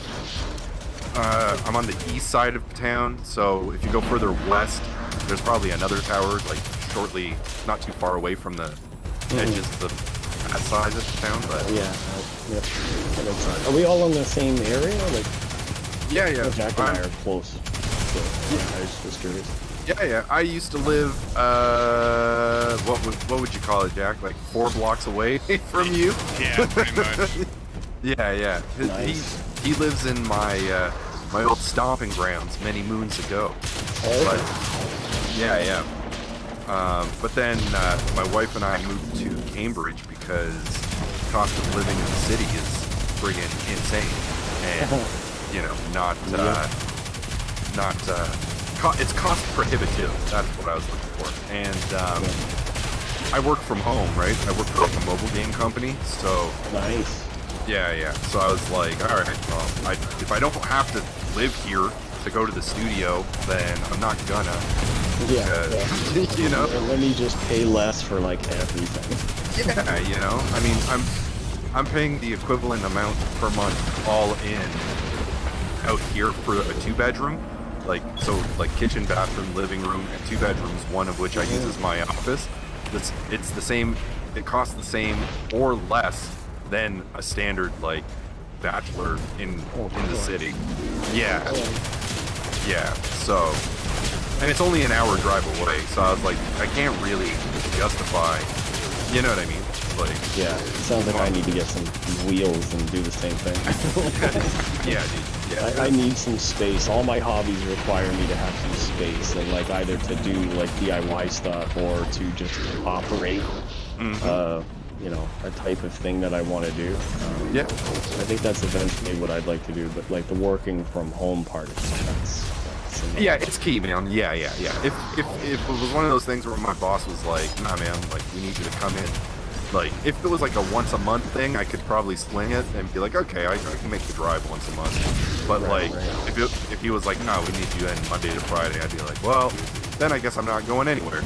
And, you know, stay in my mom's basement or something, you know? Like, yeah, the way that things are is so bad. Yeah, it's real bad, man. Real bad. Like, you know, you're paying like $2,000 a month plus utilities for, like, a buddy of mine, he pays over $2,000 a month for a 1-bedroom for him and his wife, or him and his girlfriend, and romantic life partner. I don't know. Friggin'. But yeah, exactly. Partner still goes bad, right? I mean, I don't know, man. It's like, you know, after how many years do you get to just be like, all right, like, you know, she's your wife, man. Like, just stop. Yeah. That's my person. Yeah. No titles, no gender assignment, just like my person. Yeah. This is my human. Yeah. You get offended by any of that, and you can't do that. You can't do that because you end up becoming an oppressor. Because if it's your person, that means you possess them. You can't my person. You can't. Yeah. So, yeah. Well, if that's the case, and if I can make a joke about it, I think people everywhere should abandon their computers because they all have a master and slave drive. That's true. That is true. Yeah. Yeah. You want to talk about making things right, you might need to give up your computer. See, but Selmo, exactly. it's fine if they say it about us, but we can't say it about them. Yeah, I know. That's how it is, right? Well, I've never met a kettle that knew of a pot, Right. So, but, yeah. Friggin', no, yeah. My buddy, though, like, he pays like $2,300, man, a month, plus utilities. And it's what area is that in, just in general? Like Dufferin and St. Clair? Okay, yeah. Oh, yeah. And like the middle core.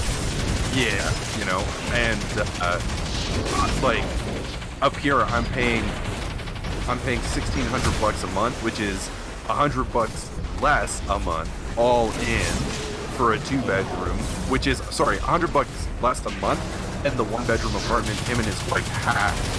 You know what I mean? So they upgraded to like a quote unquote nicer apartment, which it is nicer, but not fucking, not $700 or $600 more plus utilities nicer. And I have a much larger living space. So I was like, shit, man, if I can work from home, and it's I lived in the city for 30 years. I'm pretty well satisfied with my time there.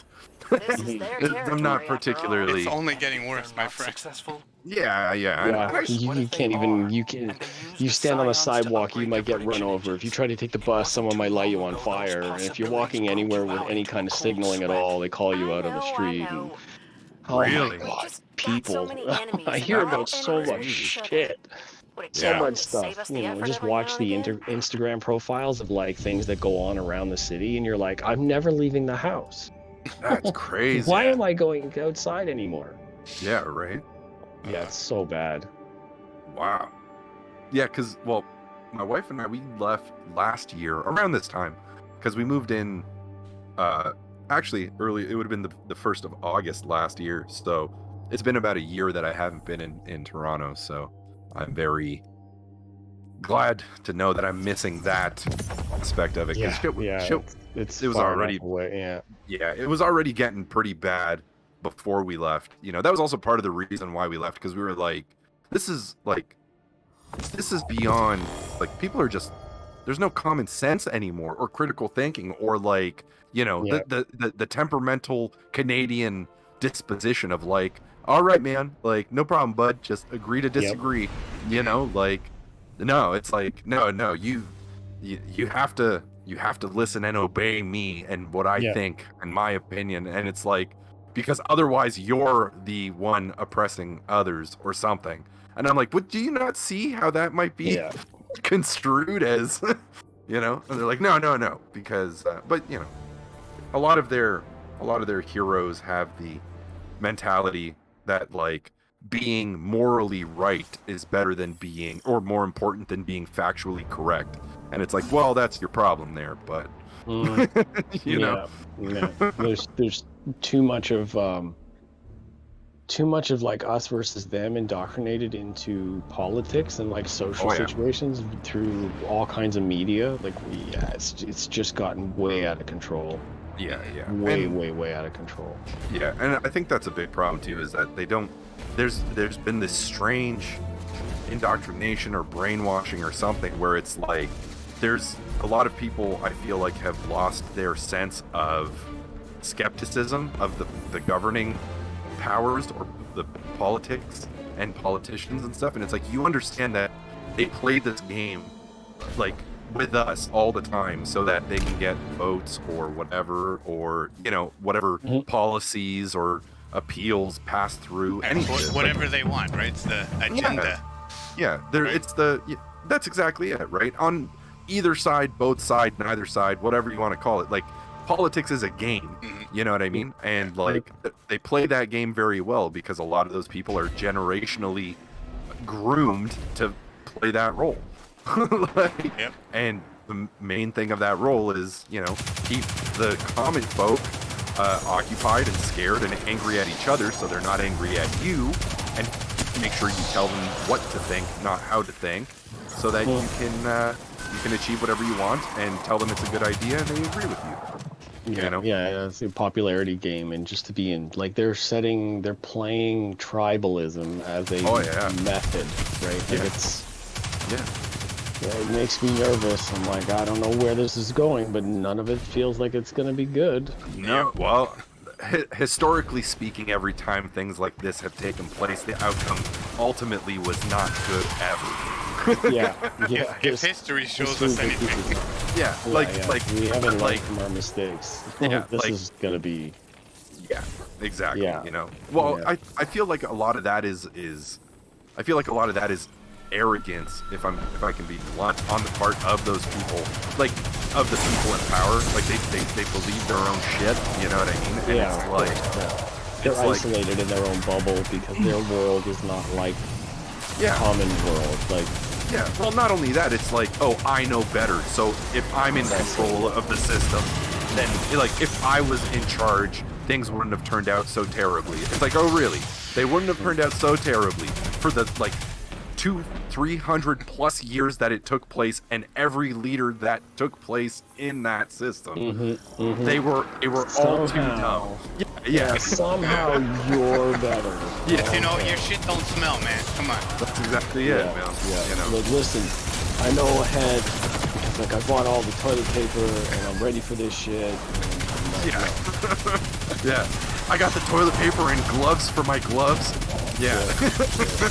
Put gloves on to put gloves on. Yeah, exactly. Yeah. You know, got what is it? Kleenex boxes on your feet. Yeah. From touching any surfaces. Yeah. Like, yeah, it's insanity, man. It really is.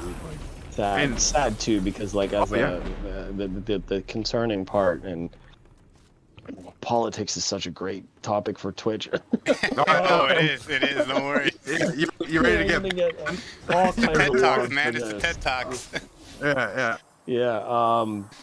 But like my worry, and I've said this many times, is my concern and why I openly discuss some ideas, and not like I don't want to say flat out like some people are wrong. I just encourage them to think about their point of view and offer a perspective. But the one thing that is true is the way the system operates now is a majority that is manipulated controls the flow of effect. Oh yeah. So when a majority happens to have a certain mind frame or an unawareness, then the entire society is susceptible to more influence of corruption. Oh yeah. So I don't like just allowing it to go on, because it's the ones that are not thinking about things in a majority that end up affecting like what we call democracy. That isn't, right? Like if the voters are manipulated, then it's the manipulated winning party that ends up controlling, and that's dangerous for everyone. Yeah. Oh yeah. That's not just the your tribe, my tribe thing. It's like if we don't look at what's going on, even globally, then we are susceptible to be undermined and overtaken and blindsided, and none of those things are really good. So it doesn't matter what tribe you're in, if you're not paying as much attention as possible, then you're liable to lose along with everybody else. Yeah, well, I think that there's a big well, there's no use. There's a lot of evidence, at least for a lot of people in politics and positions of governing power or potential governing power, I would say, that all have the same ideas and ideals and principles and desires and desired outcomes for things. So it becomes one of those things where it's like, what game are you playing? What side are you claiming? Because they're playing the same game, evidently. Like, just because one person's sign is blue and another person's sign is red, all of their policies, all of their desired things are the same. So what are you, A, fighting each other for and about, and B, what system do you really think this is in which the outcome will be different? Right. Like the presentation is hardly ever the tactics. Like, that's what I think. Is it's the honesty and transparency is all fake. I don't really believe a lot of it. It's like, you know what it reminds me of? It reminds me of that scene where Adam Sandler's sitting in a bathtub arguing over which one of shampoo and conditioner is better. Shampoo is better. No, conditioner is better. Yeah, Boy, that's stop what it looking makes at me, me Swan. think. Yeah. Every time I hear a discussion of the common type, that's what I hear. I hear Adam Sandler as I don't know what to describe him in a nice way, but his mocking tone of being completely out of his mind and silly. Are you sure it's not the water boy? Mama told me it's the medulla oblongata. That's some hack quality H2O. Right, but it's like the sure of myself, but like I haven't looked at all the data talk. Yeah, that's exactly it. Well, what are you sure of again? Like what? I feel like it's one of those things where it's not even I haven't looked at all the data. It's I don't have to look at all the data because the source I got it from I trust, therefore they're right. You know what I mean? It's like, well, then by that frame of mind, everything I'm saying is equally as valid. Oh no, it's not. Because you disagree. Like, you know what I mean? Like, yeah, it's not rational. Yeah, or the best is I feel it's right, so it is right. Yeah, and my favorite response. Yeah, and my favorite response is, well, I'm not responsible for how you feel about the things I say. So, like, you know what I mean? Like, no, this is the real information, historical or statistical or otherwise, and refute that. Don't refute me. Like, I generate my opinion from this data, sure. But if you're going to refute my opinion, the most efficient and effective way to do it, and maybe even make me change my mind, is by refuting my data with actual validated data or information that you have. Better data. Yeah, right? Like, That's not just by being like, well, you're ignorant, you're an asshole. It's like, I know I'm all those things, but that has nothing to do with the point I make. And so is everybody else. Everybody else can be ignorant and an asshole. That's not that's a perspective thing, right? Yeah, well, it's human nature. One's a character judgment, and then that's the most common thing that have happened online, especially because everything is just plagiarized and just opinion. You say anything online just because it's written down doesn't make it real. It doesn't make it valid. It doesn't even make it like authentic. There's no citations. There's no people are just talking. Yeah. So attacking the person is the only thing you can because none of the rest of it has any basis. But you're like, well, I'm going to believe it. Yeah, exactly. And because you have no data. Yeah, and because you have no data, you're just believing it because you feel that sounds right or whatever. All you can do is resort to ad hominem attacks because you can't actually attack the information or evidence presented. Yeah. You know what I mean? And it's like that's day one stuff. That doesn't even show up on the radar. Like, wait a minute, this doesn't even make sense. Like, no, I'm doubling down on nothing. Yeah. Meanwhile, those people are like, this guy's an asshole, ban him, and then they get banned or whatever. It's like, what? Yeah. So to bring it back to Destiny, thanks. I'm going to use that as a segue. Yeah. Let's do it. The banning thing. Okay, what's going on with the new season or the new not the new season, but the new game? In Lightfall, what they're introducing into the game is a thing called Guardian Ranks. Okay. Where if at the end of a strike, say I don't know you guys, and I just jumped in and strike, and I was playing with you guys or helping, or when you died, I always laughed because I'm your friend. I'm your friend, though. So you're not gonna. Hey, I laugh too when I die. If I knew how to laugh in the game, I would laugh too. Don't worry. I'm sure you can find that emote somewhere. But go on. I'll help you find it. No worries. I want you to laugh when I die. So the Guardian rank thing is coming into play as I want to use the term, but I don't even know if it's anyways. I criticized it as being social credit score grooming.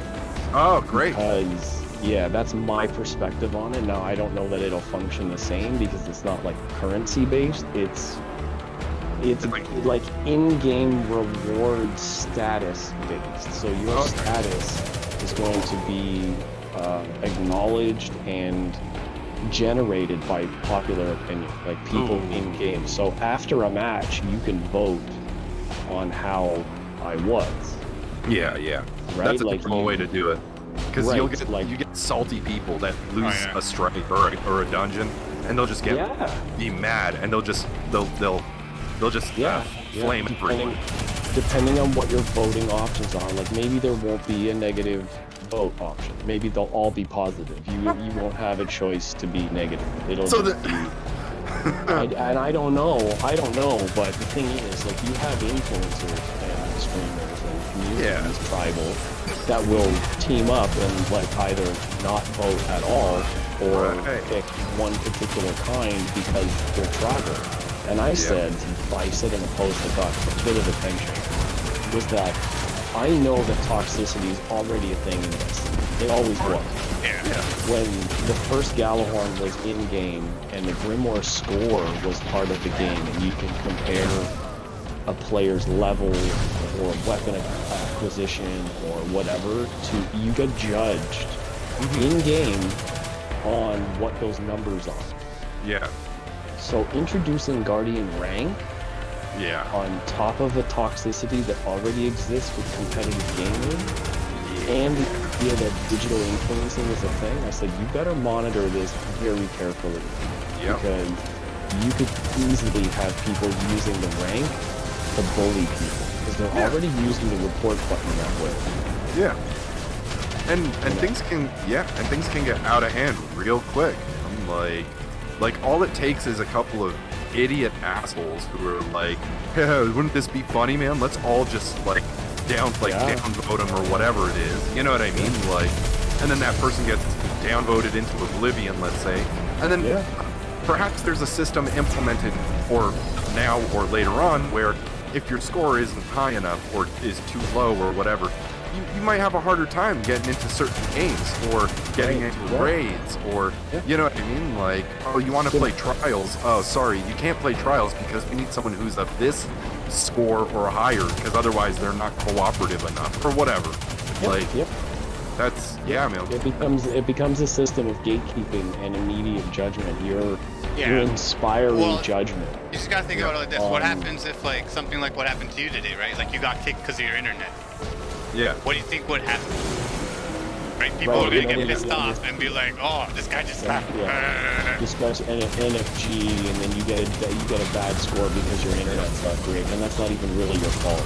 Exactly. Right. Yeah. It struck me as very sketchy. I was like, this doesn't even sound like. This doesn't sound like the community of Bungie at all. It sounds like someone else, like Sony. It's like, hey, do you want to implement this social credit thing? Maybe we can just groom an entire community. And they're like, oh, let's just get everybody on Fortnite too. Yeah, exactly. And by the time now everybody will be part of this kind of like rank and play and LFG and like, you know, it's I get the concept, but like human beings are just they're too nasty to be nice about it. Yeah, and in an idyllic sense, it would work really cool. Like, it'd be a really cool system to implement, but there are some people that are just assholes or douchebags or ingrates or brats, you know? Just like people that just don't get what they want, and so they lash out, or, you know, they're like, okay. Sour. Salty, sour. Like, they're just, you know, and like I said, I get it. Like, I'm not gonna say I've never been that way because I've been a kid. Well, I was a teenager. Yeah, of course. I had to grow up and mature. We were all 15 once. Yeah, when we were invincible and knew everything.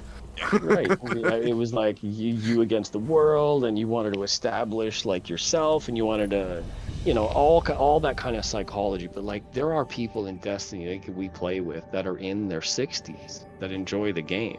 And then there are players that are in new games that are barely 15, whatever, you know, like we don't know. Yeah. So blending of all of these people across the entire world trying to have fun playing. The majority of them are really cool. Thank God for that. Yeah. But there are small groups and types of like social like reinforcement that like where being what we call douchebagging or teabagging is like it's weaponized social ability. Yes.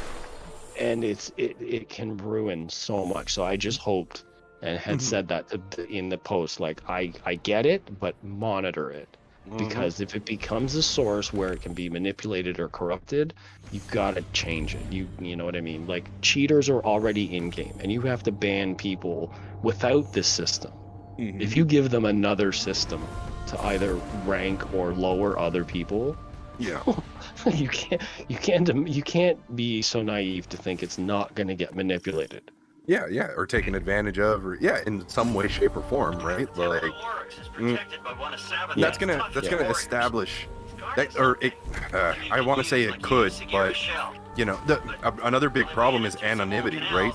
With this, because it's all gamer tags and monikers, and you can, you don't, not you, but people of that proclivity, let's call it, are of the nature to do that without any second thought of consequence, because there isn't any, because they can hide behind this shield of anonymity, because it's like no one knows who Joe Soap 69420 is, you know what I mean? Like, and the other person that they're potentially decimating their pastime or their ability to group up and play something, like in matchmaking or whatever, right? Like, how much would that suck, man? Like, you have a disagreement with someone and they get so cheesed at you and act so petty that they report you or downvote you into oblivion. So now when you're playing a game like Crucible or Trials or even Strikes or whatever the hell, you get matched made with people that all cheat. You know what I mean? Or that like, glitch the game, or that, you know what I mean? That like team kill. Not that team killing really a thing in Destiny, but you know what I mean? Like, and every competitive type of game that I've heard about, there exists people that do that stuff. Yeah, exactly. They troll, they cheat, they sabotage, they, you know, like, they're just people like.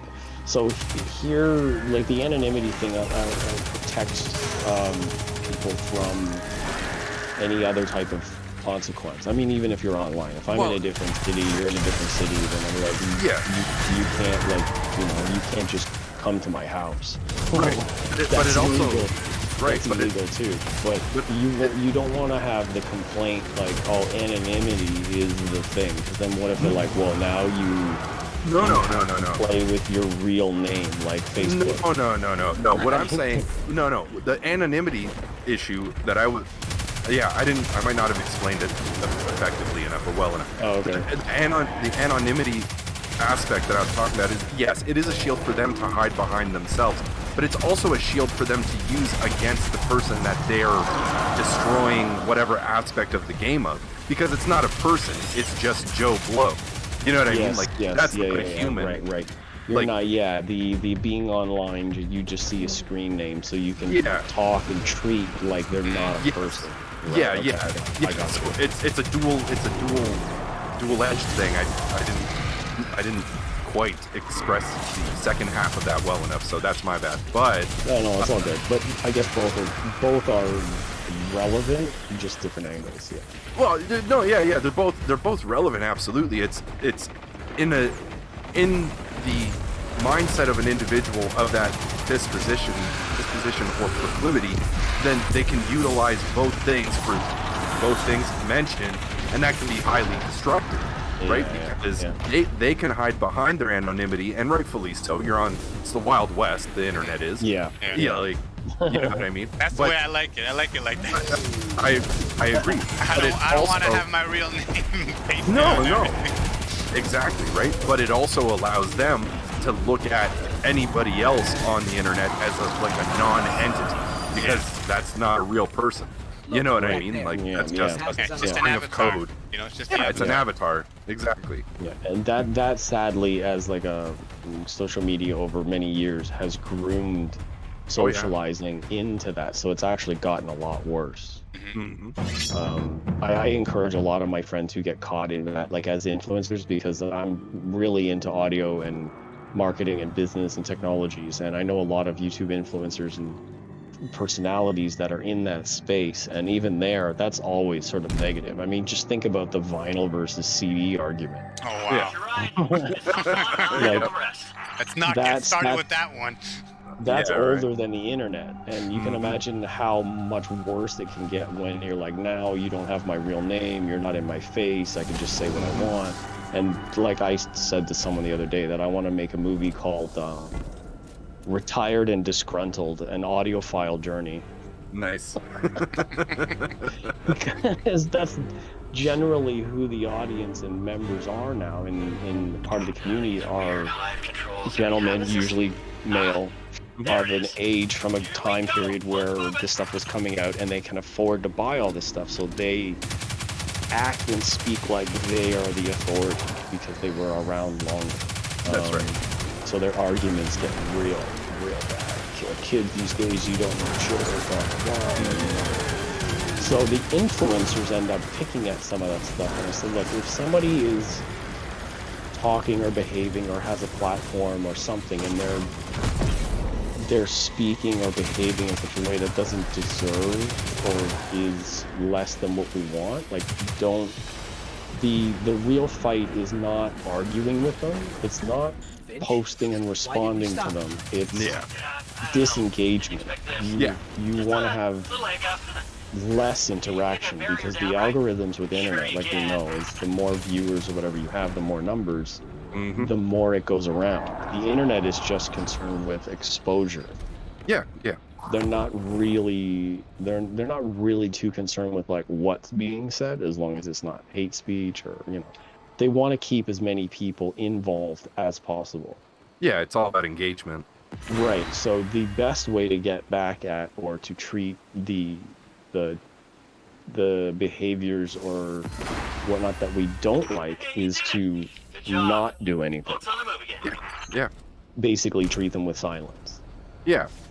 Pretty much. So that's that. So like the same thing with gaming is, I guess, instead of the voting and toxicity and like the gaming community, at least Bungie, would not allow too many or people like that change it, because they don't want their player base being like, well, you can't even play Destiny anymore because there's so many toxic people. Yeah. Like that would be the result. The majority would say, no, this isn't fair. This has to be dealt with. You would think, in a way. But instead of the fighting about it or with others, it's the block them. Like, just don't give them a chance to spread anything. Don't help their algorithm. Just be quiet about it. Yeah, exactly. And just it's the whole well, it might not be the most appropriate metaphor, or what's it called, saying, but it's that whole he who lives to run away lives to run another day. You know what I mean? Right. It's like, if you just walk away, you know what I mean, then you'll be better off, because the next time it happens, you already know, you're like, no, I don't have to contend with this. And I understand the challenges. There are people that are very principled and very prideful, and that's I think that's something that's simultaneously admirable and needs to be kept in check. You know what I mean? And I think that having the wherewithal or the mindfulness to be like, is this really a hill I want to die on? You know what I mean? As you approach a contentious or conflicting subject or topic, or any sort of subject matter, you just be like, okay, do I want to engage with this, and who am I engaging in this topic with, and what stance do I have versus them, and if it's differing, how contentious or aggressive will it get, and then ultimately, is it even worth having this conversation, and just being like, nah, you're right, man, the sky's red, yep, see ya, like, there are 5 lights. Just can't see it. Yeah, Sure. I love using that one. That's an old reference. But yeah, exactly. It's the disengage. You don't like the fight to be right or whatever ends up being not worth it. But more so on a larger scale, it's like the involvement, like the idea that fighting back is the thing to do. Where with my whole heart, I wish people would realize that disengaging is the proper way to handle it. Oh yeah, especially online. Like, you wouldn't do that on the street. Like, you're not walking around eavesdropping on other people's conversations and then open up. You'd be like, well, actually, I think Trump actually said this. On the bus. That's the best thing to do on the bus. Oh, man. It's like, it's only online. And online... Oh, yeah. it becomes the thing because people make it a thing. If you give it the energy, it continues. Because the internet just wants to sell ad space.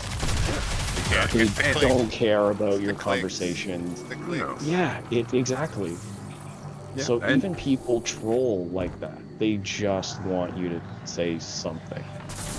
Oh yeah, and there's a lot of people that do that too. That they bait you into trying to say or do something or whatever, and it's like why do I have to be so careful in my speech now? Because there's like anything I say is an opportunity to be misconstrued or twisted into something I didn't actually say. But you know what I mean? Will be, you know, set up in such a way like a straw man, or just contorted into something totally different. Being like, when you said this, you meant that. It's like, no, when I said that, I meant that. You interpreted it as something different, but that's your misinterpretation because you obviously don't have a firm grasp on the English language. But like, oh, that's not right. Well, I read on the internet that this and this, and like the OK symbol is actually white supremacy, and like, oh come on, like, because you read it on the internet. Or even the worst thing is like if you say something, you're gonna get criticized for that, and then in some situations, when you don't say something, it's like why you're not an ally. That's like like now the big thing that I've been hearing is the Diagonalon country that they're seeing. It's like a makeup country, like Pakistan, right? Okay, yeah. So it's like the country goes from Florida to, and then it has the 3 provinces in Canada, and then it goes up to Alaska. So it's a diagonal line, right? Nice. So that's why it's called diagonal something, right? And so they're even like the government here in Canada is like saying like, oh, that's a white supremacist group, and you know, and this and that. It's like, no, it's a meme that they made, and you're running with it. Yeah, exactly. Yeah, they're the trolls are influencing the news in a way just because they can cause an effect. I without getting into too much details, I just had a really personal conversation with a close friend of mine about like dating situations and identifying narcissistic qualities and just how manipulative they are and how insidious they are. You can't. Like sometimes if you're not far enough back, you don't realize exactly how many different sides. You need to really be like, you need to be willing to admit that you were fooled. Which is hard for anyone to do.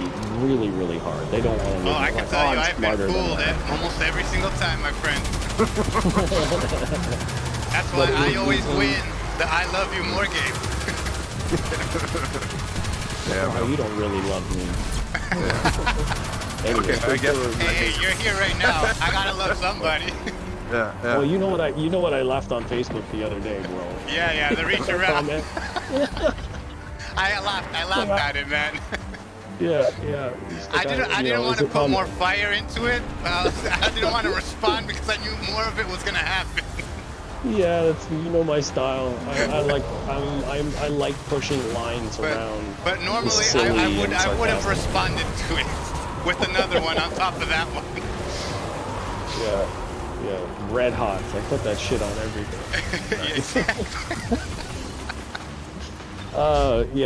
It's just a sense of humor, and like online, if they new friends and like people have just met me and like they all say some shit like that, and they'll take me way too seriously. Oh wow. I'm like, well, that's because you don't know where my humor's coming from. You don't understand that it's like my sense of humor is audacity. I think that saying the thing that is so audacious and totally ridiculous or sarcastic, that's funny to me. Crossing the line is funny to me, which is why most people will take it way too serious and be like. And that's usually what comedy does. Comedy does cross the line because it has to get that punchline, right? Yeah, exactly why a lot of stand-up comedians are under fire now for actually being our political leaders, because they're the only ones actually speaking some fucking sense. Dave Chappelle, my friend, one of the best. Hey, if I could throw something historical at you. Yeah, the only person that the king was not allowed demand the execution of Yep.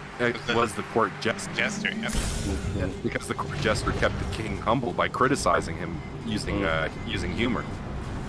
I think there's actually a paid position in some Japanese companies to be like, I don't know if this is true or just folklore or whatever, but like North American, like English-speaking people are on board with companies because no other Japanese person, because the culture, is allowed to criticize their seniors, not senior, but seniority. That's a very big thing in Japanese culture. Yeah. You can, like, even if like your boss is wrong, you just can't. You can't say anything. You have to allow your boss to make a mistake. Yeah, you can't give criticism. That's like teaching a kid, you know, like he has to learn on his own. Kind of. Go ahead, touch it. Touch it slowly. Yeah, and touch it. See what happens. Yep. Yeah, because like obviously the culture, but I think that they're like in that kind of criticism way, and that like to check yourself. I from what I hear that position, that having that loudmouth white person, whatever the title's called him, Jeffrey. I think it's a rule where like you get paid to be critical. Nice, that's awesome. I hope the title is loudmouth white person. That'd be amazing. They're gonna change it to Karen or something. I'm the LWP. I'm the LWP in this establishment. Yeah. That's a little racist, but then again, you know, like that cultural differences in tagging and identifying is part of the history. It's not necessarily racist. It's just that's an established sort of. Well, you way gotta look at it like this. If you think this country is racist, go to another country, like go to Japan, go to China, go to these other countries as a white person and try to live there. You'll see how racist they are. Yes. You know what I mean? Because like here, we're a melting pot. We accept everybody. You know what I mean? And like, yeah, we do have our little areas, you know, like where, you know, the same sort of people, you know, live like Chinatown and Little Italy and stuff like that. But we accept everybody, you know, we're not as bad as other countries when it comes to that. No, not at all, dude. And to that point is, my question has always been, okay, show me the line you draw. At what point does cultural appreciation become cultural appropriation? Yeah, exactly. Right? Because, are we racist for having a Chinatown? Because if we didn't have one, then we'd be also called racist for not giving them a space to, you know what I mean? Like, so you're forcing them to adopt your whatever just because of there's arguments made on both sides. You're like, no, well, you guys can't have both sides. You need to. Thank you. You asshats need to fucking decide. You need to pick one. Yeah, exactly. It can't just be arbitrary. Yeah, exactly. To your whims, you know. Right. Because 80 out of 100 of you voted this way, that's the way it is. Like, no. That needs to be based on something outside of all of your majority bullshit. Yeah, exactly. Like 2 + 2 is 4, regardless of what race you are. That's the kind of shit it has to be based on. Honestly, man, for the longest time, I'm like, I want to get that fucking tattooed on my fucking arm or something, because, and just point to it, because it's crazy how Orwellian shit seems to be getting. It's crazy now, crazy. There's only 2 people this is a little off topic, but it's funny you just said that 2 people have actually identified and realized that I have books on top of the speakers in my room. And I said, it's not that I have them there, it's which books they are. Yeah. And in front of me, I have the writings of Nietzsche.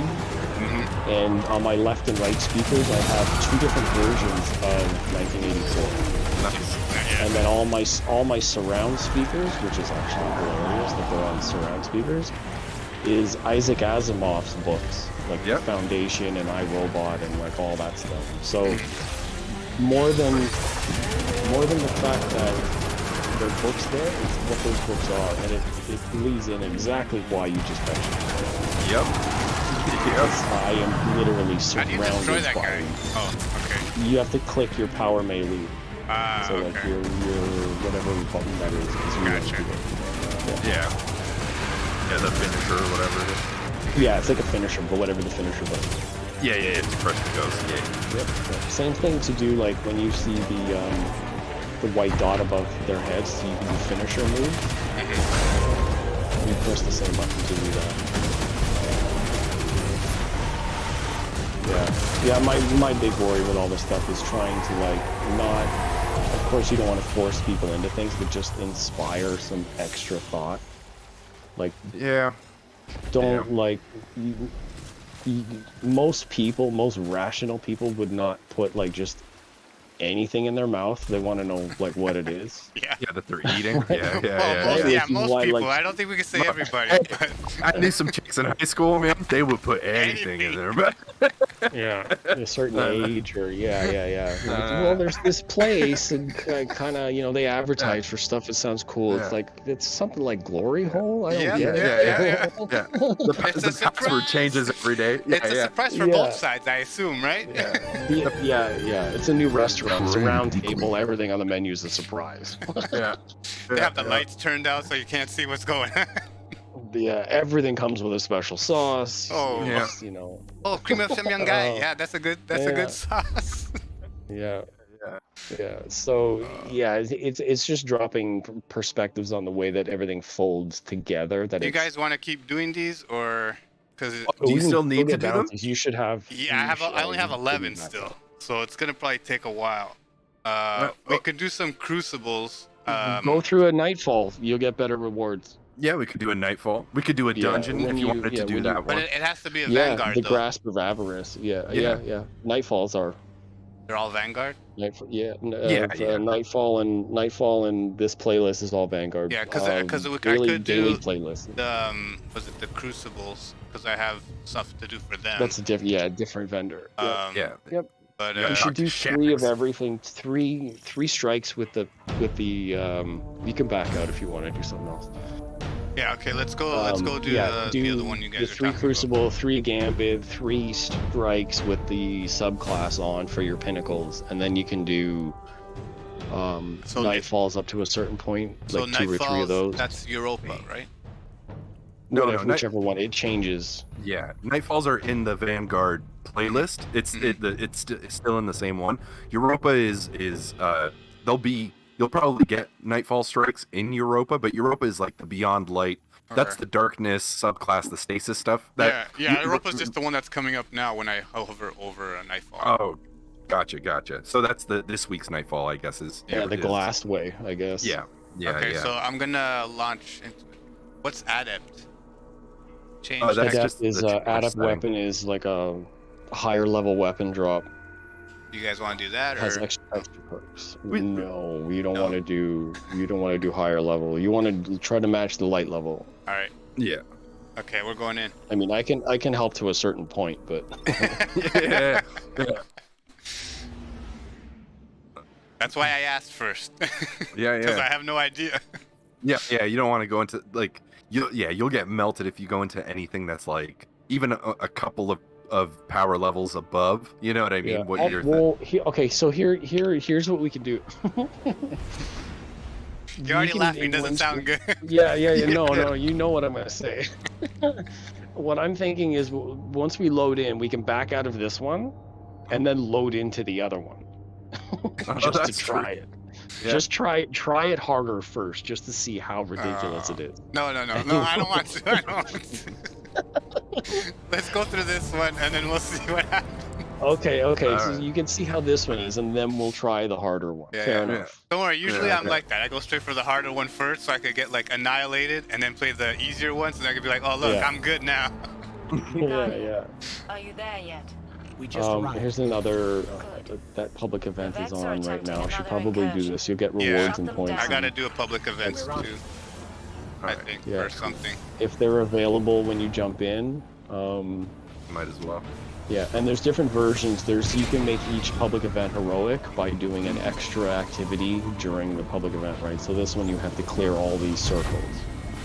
Once all these circles are done without like interruption, and keep the Vex from being eaten by the complex in the middle. Is this only all circles at the same time, or? No. Just all all 3 before the timer runs out, without allowing Vex to get eaten by that middle one. So you have to stand on plates, but also keep them from disintegrating in the middle. capturing. So that's one. why it's a little bit challenging. Is you have to watch the circle plates, but also watch the middle. These fucking wyverns. Chickens. Yeah. Chickens. Goddamn chickens. Yeah. Chicken's not supposed to fight back. There, I got one down. Ultra mega chicken. No. Yeah. He is Does it go legend. faster for all three of us are on the circle, or? Oh shit. Yes. Okay. Yeah, it does the progress faster when we're all on one. On one, yeah. So when these ones are done, you go to the last one and help the last person. Yeah.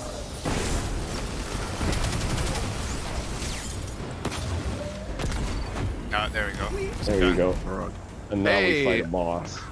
You still have to keep them off the center.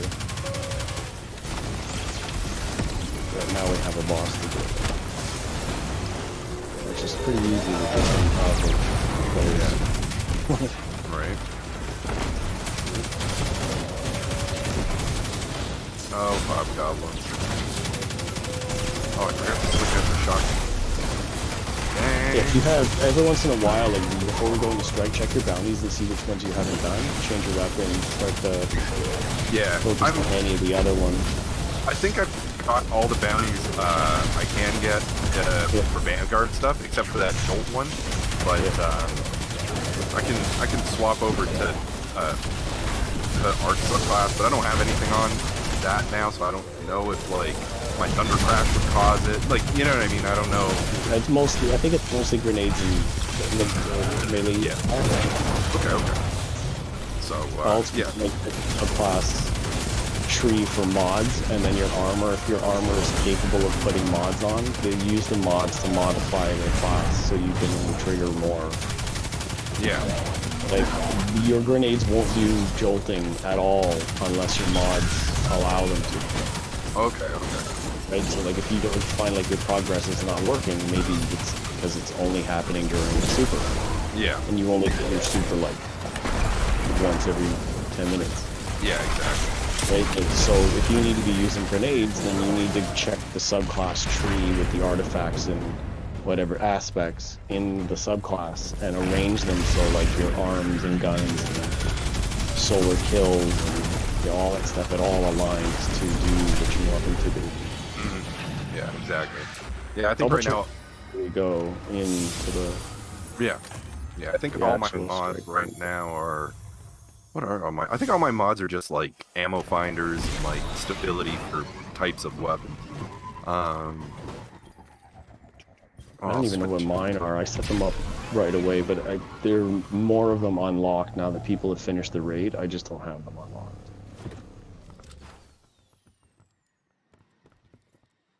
Melee hits increase reload, short time, amplified, blinding, surrounded, blah, blah, blah, critically wounded. I don't have anything for. I have amplified, blinding, amplified.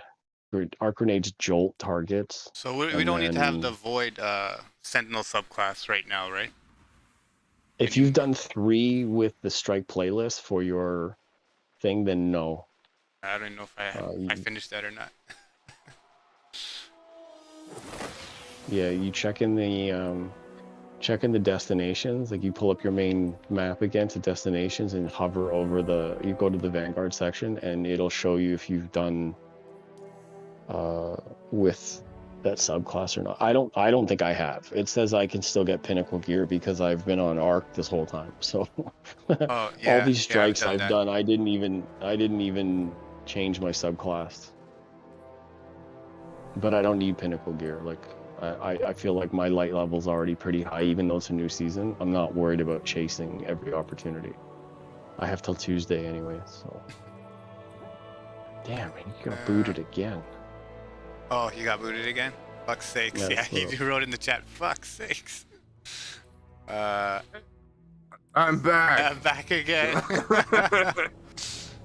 Pulled a little sneaky on you. Yeah, it disappeared for a second. Fuck, man. What is going on? This is what I pay monthly for? Yep. This nonsense. Right? You're paying the internet to be an asshole. Yeah, right? God damn it. Like, like Rogers a couple of weeks ago or whatever that was, where they like, Dude, I don't know what the hell happened, and like countrywide, they're like, oh, sorry about that, and be like, no, that's not gonna cut it, pricks. Yeah, exactly. And now they're on this like, oh, we need to rebuild your trust, and we're committing to doing this and doing that, and I get this notification of like, oh, 2 years is up, you need to bring your phone back or pay us $500 for it. I was like, why was I paying you all the money like all this time? Like, don't I get to keep it? Right. No, you're only renting the phone. Yeah. It's ridiculous. On top of not letting me use it for a whole day and a half, you're gonna make me give it back? Yeah, exactly. You know, I think for the internet, I think they took $20 off of my monthly bill for that. I was like, are you kidding me, man? $20. $20? Yeah. You know, I couldn't work for a whole fucking day. Are you gonna give me a day's worth of pay? Like, right. You know? That's the way they should really be compensating. They should really think about like how much that affected people. Like not even being able to dial 911. Are you kidding? Or buy anything if people didn't have cash on them, or go to the bank. Right. Not able to buy anything, or miss a payment, or but you know if something happens with a transaction, or you're late for a business, whatever. Like they don't cover all of the things that would have happened, all the different kinds of losses, and they should. They literally should. I don't know if there are laws that protect services, terms of service. They probably protect their own ass, but they're only giving out like pennies on the dollar to try and make up for it as a trust thing. And I'm like, no. Yeah. I'll pay for this phone out, but I'm leaving. Like I'm definitely going to another service. You guys had your shot. Yeah, right. You done fucked up. At least twice a year for the last 4 years this has happened. The last one was some Ericsson security or update, whatever, where the process went through and it shut everything off. Wow. Like it's an update. Don't like. Yeah, that's what I heard. I heard it was they hired like people from the government to do updates or something, and then like they ran the update without testing it, because usually you test it on like a small area first to make sure it works. And then you test, like you go wide, you know, nationwide. Right. And they didn't do that. They just directly went to nationwide, and then, you know, that's what happened. Wow. Terrible. And we're paying the most for the internet in most of the world. Yeah. This is the Nightfall, yeah? Okay, these enemies are going to be shielded and more powerful, so just FYI. Alright. Oh, shoot. Where are you going?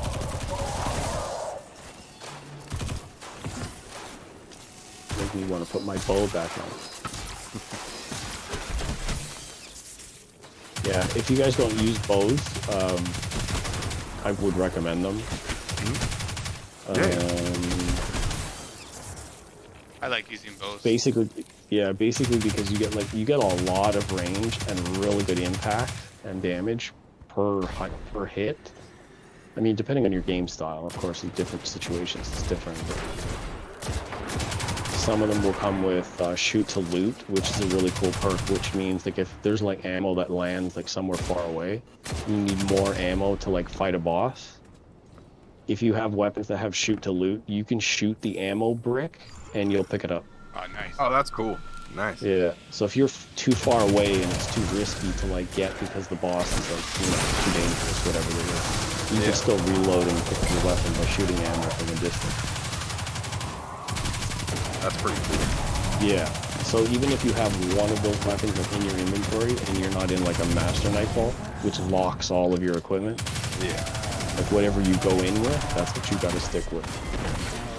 But if you're in this and you see something that's like far away, you could just switch to another weapon, shoot, reload your weapons, and then keep going from there. Especially if it's heavy, right? Yeah. I'm trying to. I did use bows for a while, but I can't remember which ones which ones were the ones that I really liked. You know what I mean? Like there was one that looked, it was super fat. That's all I can remember, like the picture of it. It was super wide, and it was probably, I They had an exotic one. It was an exotic one, a heavy. Yeah, that one's huge. But that was the one that was part of the Black Armory or whatever it was, right? And that was... Oh, you mean wide limbs?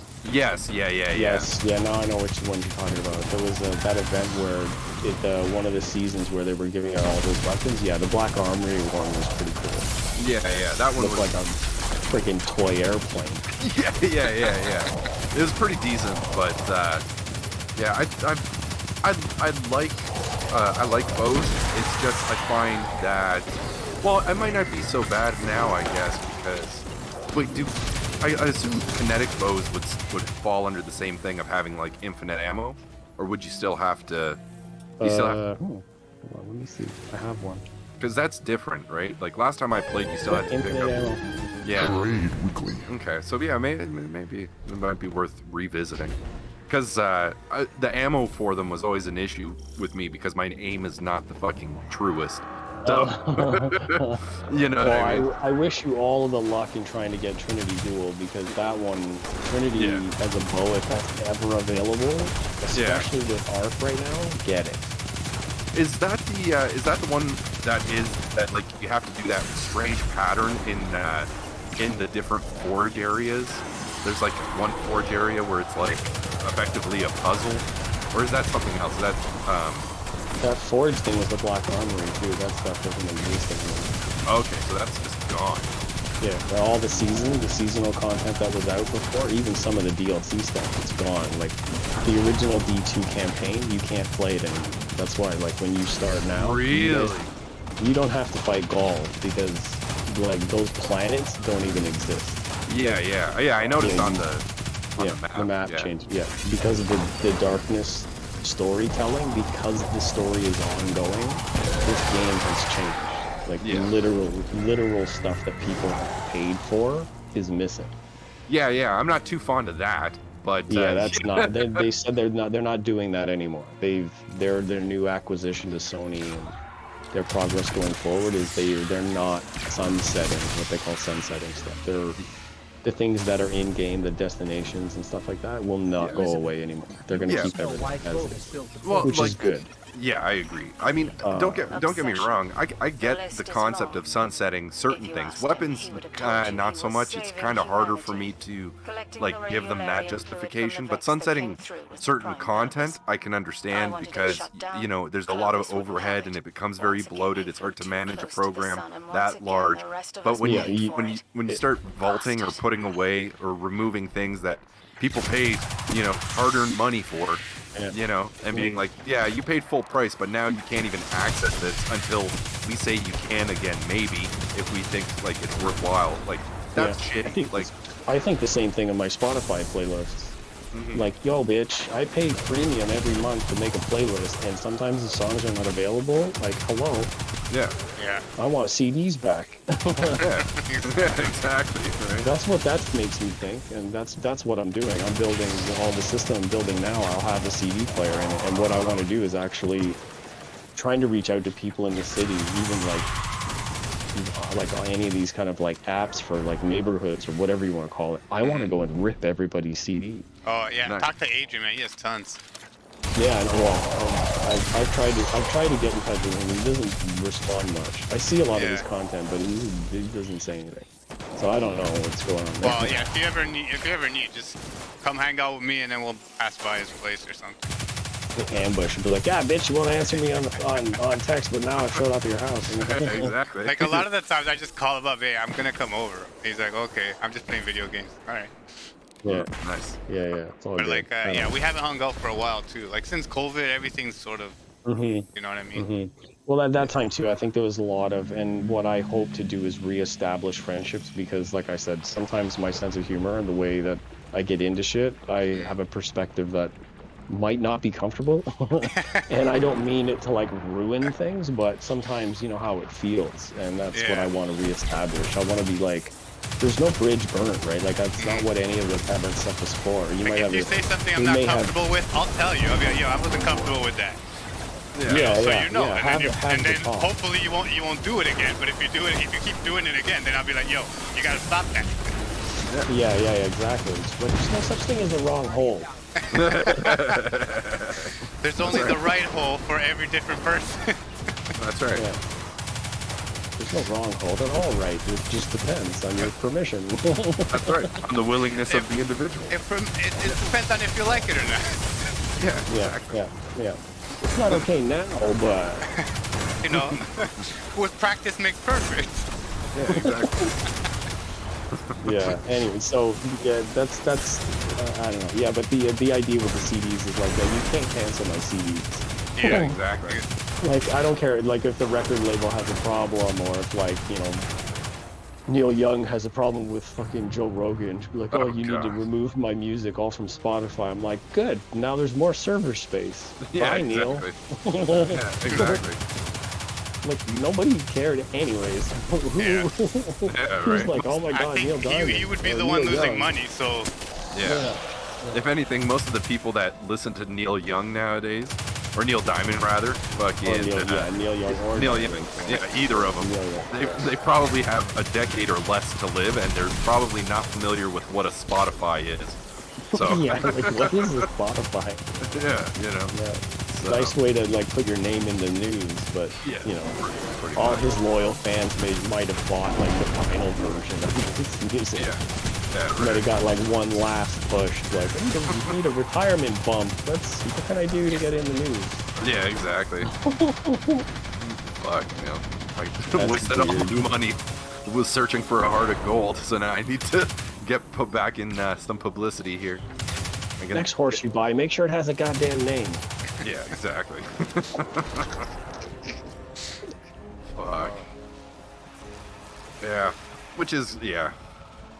Yeah, I don't know, man. You know, it's just, yeah, it's subscription based and company owned and, like, popular opinion manipulated and, you know, same kind of discussion, just in a different whatever. I guess the positive side is I want to be able to, like, bridge that gap with friends, like, in person, and collect my own sort of music library to put in a system that I can always turn to. Yeah.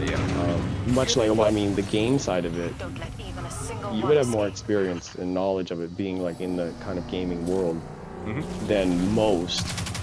But, like, even paying for stuff and, like, not being able to use it, or, like, you imagine going from, like, D1 and investing. Yeah. I don't remember how many years it was, and then they're all like, well, we're gonna scrap. I died too. I knew that. I knew this was gonna happen. This part of this strike is really tough on harder levels. So I'm already hanging back. Hello. Yeah. I got stuck under a girder. That was a big mistake. I was trying to jump up the stairs and I got caught, and then I got blowed up. I'm back. All that time I spent telling you yesterday about being open. Yeah, exactly. Yeah. Not listening. Not one of my fortes, yet somehow. That transition from Destiny 1 to 2, where people were like, no vault, no weapons, no character, you have to start from scratch, and we paid all that money. Like, we're like, a lot of people were like, what the hell? Yeah. You know, like an olive branch at least. Like, give us something. Yeah.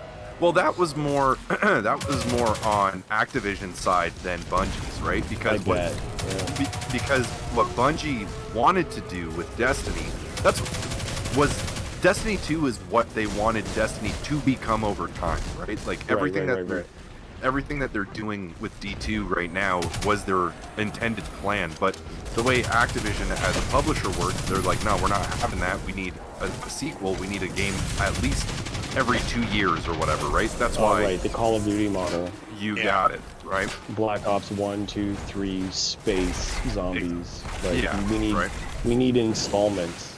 Exactly, right? And so being under that kind of restriction or demand, they kind of have no choice, right? So in that, I don't put the fault on them entirely, you know what I mean? And you know, yeah, I understand. You know, but there's certain aspects. They had overlords.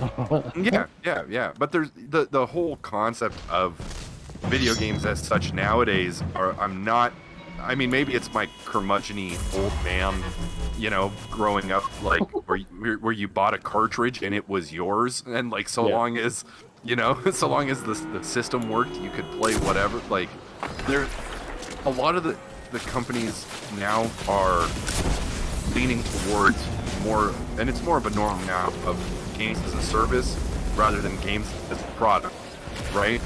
And basically software's like that too. You can't use like Office and all that other shit now because it's a subscription based. Everything's subscription based. Exactly, right? And I mean, also you also remove most of, if not all, of any sort of modification or resale value, right? That was what that whole used game embargo thing was, right? Was they were basically like, well, you can't sell games to, like, that you buy to retailers or resellers or whatever.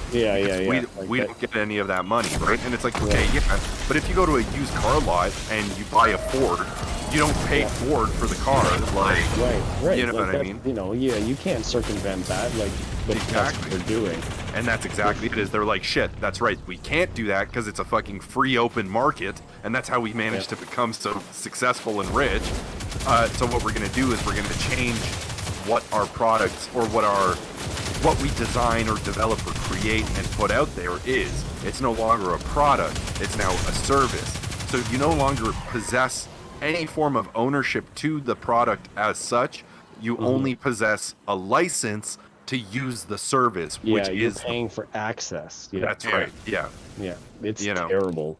And there are more and more things slipping to that. Like now, there's like a tag on a lot of the other stuff that I politically and game-wise, whatever, what they're going towards is they're almost doing the same thing with like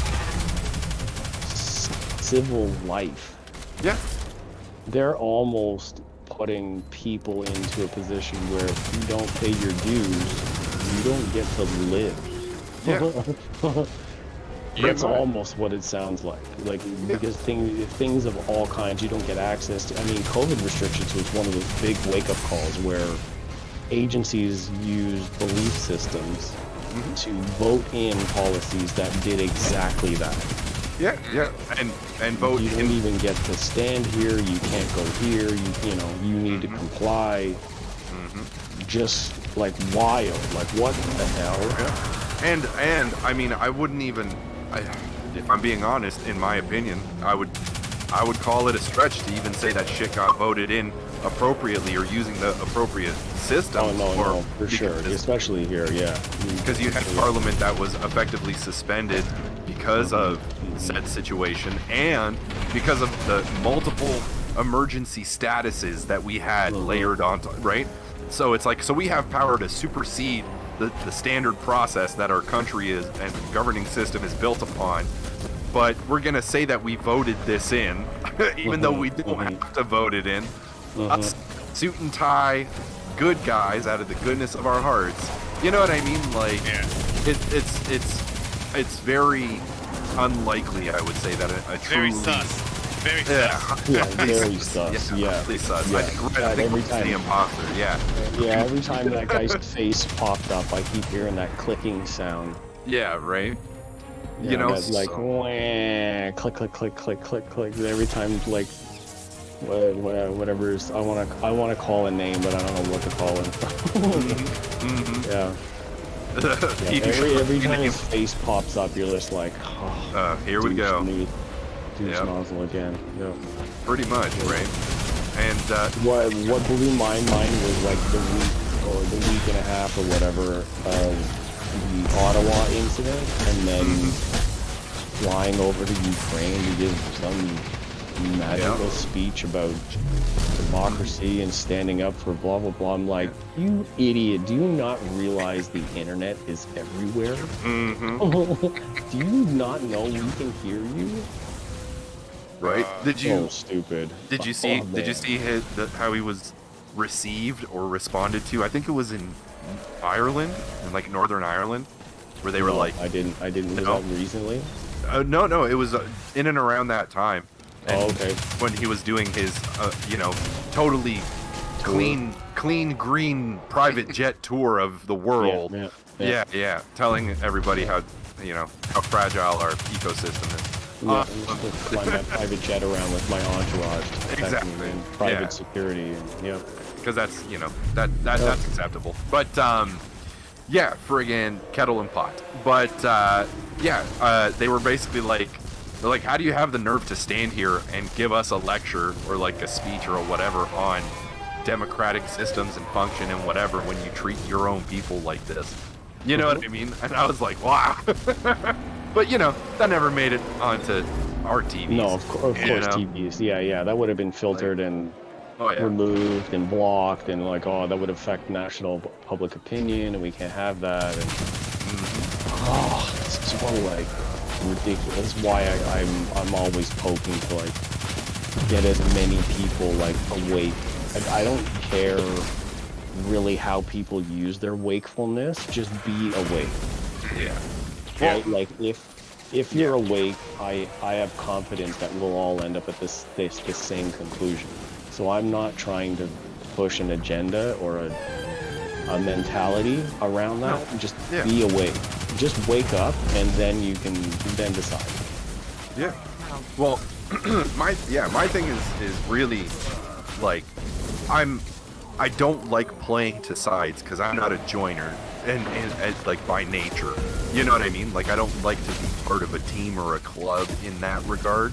So for me, it's like I in the same or a similar way of like you're saying you want people or you want to poke and prod people to try to wake up and be awake. Like for me, it's more of like my goal is more so when I talk about this stuff is to be like, you can think that oh shit. I came to revive you guys and checked on things, and I ended up getting shot. Yeah. I hear you. It's more so about. For me, it's more so about awareness. It's like you can hate my guts and you can hate what I have to say and what I think and all that stuff. And I personally don't really fucking care if you do. But what's important to me is that you have the right and the freedom and the ability to say the things that you're saying about me, even though you think you're wrong. You know what I mean? Like, and even though I don't like the things that you say and I disagree, I'm willing to have a conversation and argue my points versus your points. But, you have to also keep in mind that if this is something that you would have to afford me the same graciousness, let's say, or the same courtesy. You know what I mean? Fighting for your basic freedoms and reminding people how to like maintain them. Like that's the thing, is the maintaining your sense of freedom, because repeating what you hear isn't free. No.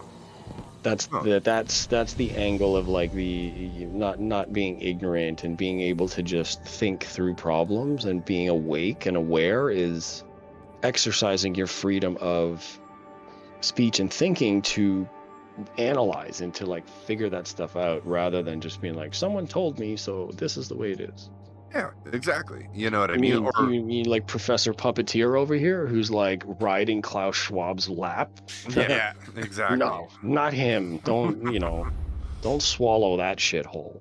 Yeah, and I would personally say like, don't swallow any, like not even what I'm saying. Like find like listen to what the mannequin man is saying, listen to what the people that agree with him or you or me are saying, and analyze it. And just try to compare, against each other, and chances are, like most reasonable humans, you'll fall somewhere in the middle. And you'll have some varying opinions, one side or the other, but guess what? It won't become super aggressive or contentious when discussing one aspect that you agree with that another person might disagree with. You know what I mean? Ability to fair on both sides to say your piece, right? Yeah. You know what I mean? That's what I feel is really disintegrating now, or is almost gone. It's even before, I was always a liberal. Even when I was in grade school, grade 8, and then grade 9, all of high school, it was always liberal, right? The way I looked at things.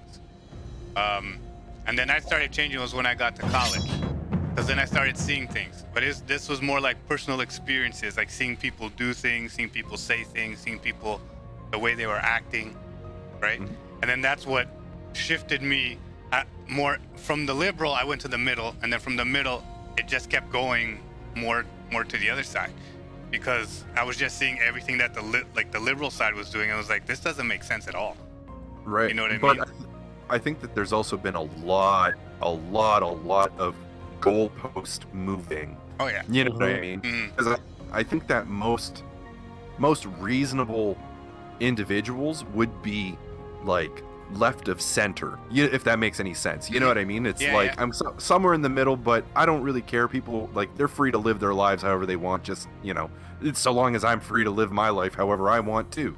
And if that, comes into contention or conflict with someone else, then we should probably not, associate with each other. Just to like do your thing and but can we go to the tower first? Oh, sorry. Yeah. Oh no, we could get my postmaster's totally jammed. Oh yeah. I'm pretty stocked up too. Hold on. Yeah, you don't want to lose equipment that way. Yeah. But nowadays, but what I feel like nowadays has happened is that whatever you want to call the reasonable liberal or whatever, like that's why there's that distinction now of like classical liberal. We have to land. We have to land in first, right? Yeah. We spawn in and then just leave again. Yeah. All right. Yeah, it's all good. You're not going to get penalized for leaving. Yeah. Not yet, at least. Wait till that social score comes in. Really? Yeah. Little character pops out of the bottom corner, like, you chicken. Why are you running? I love that. And just in characters, just talking to the game characters, NPCs, and just shoot them. Just be like, why are you running? Why are you running? Yeah. Guardian, Well, are you there yet? You're so strong. We just arrived. yeah, right. Good. Yeah. But yeah. Are you guys out? Yeah. No. Yeah. Okay. Yeah, we all leave at the same time. Yeah, because you're the leader. The fire team leader pulls everybody. Yeah. Good. You guys have to follow me. Yes, sir. Yep, you're the leader, man. You are our leader. That's because I die first. I'm in the front, so I die first, and then you guys take care of everything else. Right.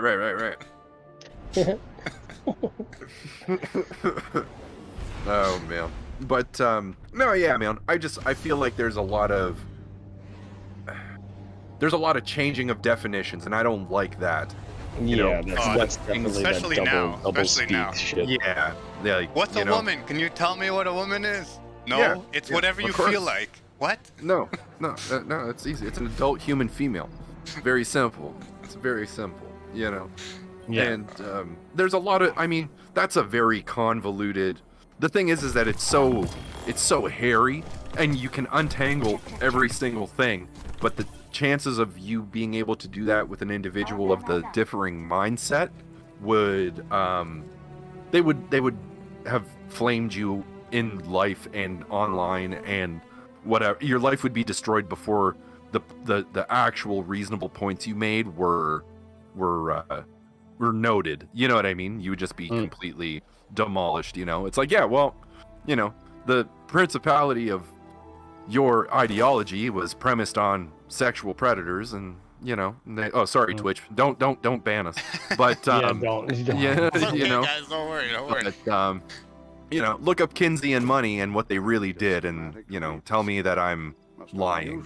You know what I mean? Like, before you ban me, go look up John Money and Alfred Kinsey and see what their tests were, and how they were proven to be fraudulent, the both of them. And you can go on the philosophical side and look at individuals such as Foucault and Derrida and take a look at their principles and premises and see how they are predatory in nature, let's say, and disprove me, even though they have quotes verbatim from their mouths recorded of things that they've stated that I don't morally or philosophically fall in line with.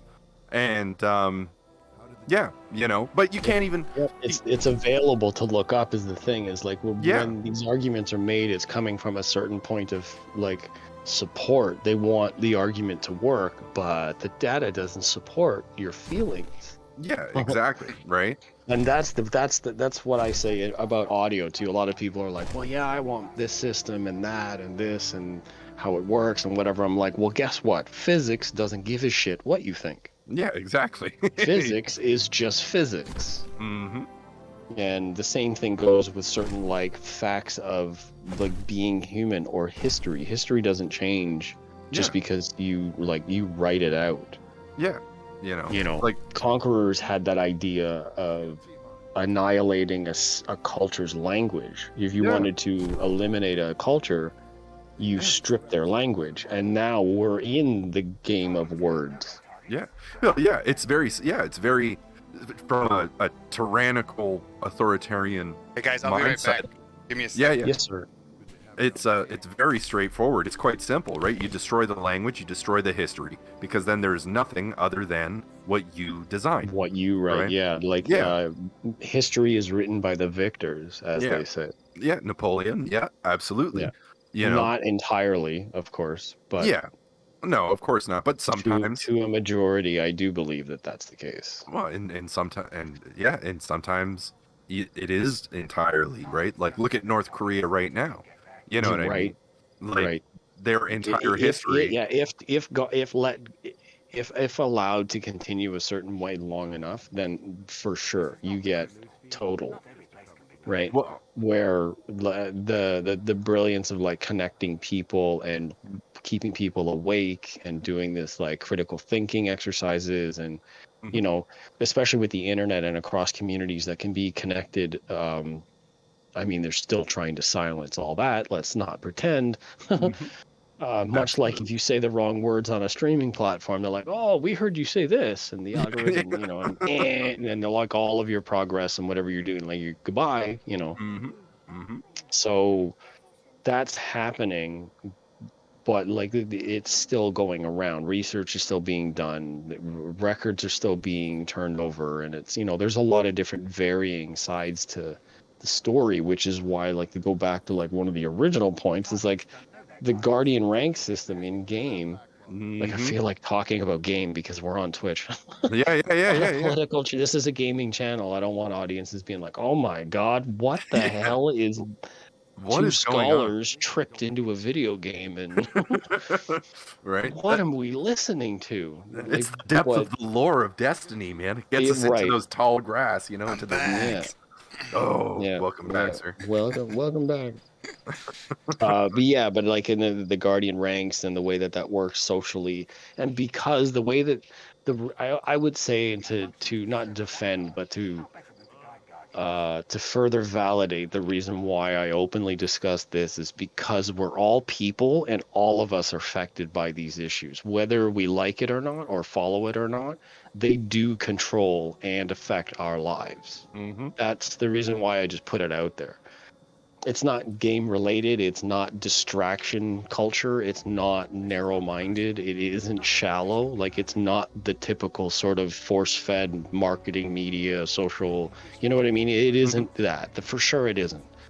But following those norms, I mean, you never get to learn or challenge yourself or become aware and looking ahead of things. Like, people will do a lot of like preparation and game and research, and I know guys that build bases in Ark that have better tactics in Ark the game than controlling their own lives. Yep. How are you so good at the video game but don't figure it out with your own resources as a human being in the world? Like, what happened?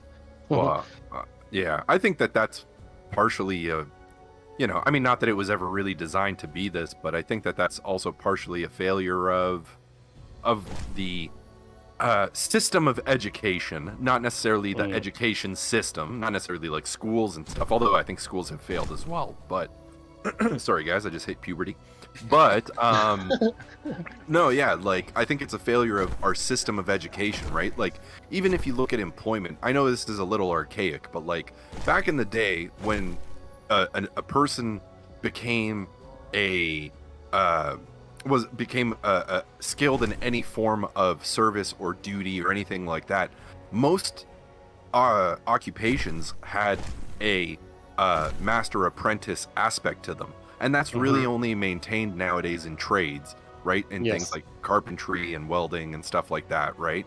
And I feel like the master apprentice side of things can be very, very useful for developing a skill set.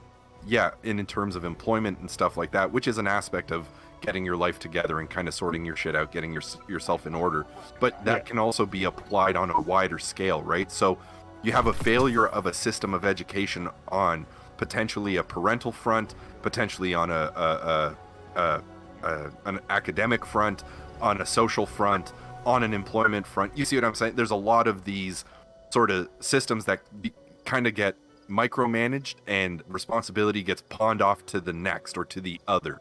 You know what I mean? And it's like, the other, right? And then what ends up happening is all of a sudden, you know, it's like parents of kids, and then they hate, not they hate their kids, but they're like, I don't understand how my kid could become such a, you know, such a brat or a tyrant or a rascal or whatever it is. And it's like, well, did you go to their soccer games? Like, how involved were you? Yeah, did you instill in them the value system that you have, or the moral structure that you have, or you just expected them to acquire it intrinsically? You know what I mean? Like, right. Yeah, the structures of society in general, and the way the economy and working and business and whatever, like timing and raising families has changed dramatically, where there's more like social activities that act as babysitters, where they're not guided. People are not guided through these things, and they end up very lost. Yeah. The way that there are a lot of issues now with trying to navigate through, even like the friend I talked to today about the narcissism thing. I think that personality defect is on the rise, like tremendously. Yeah.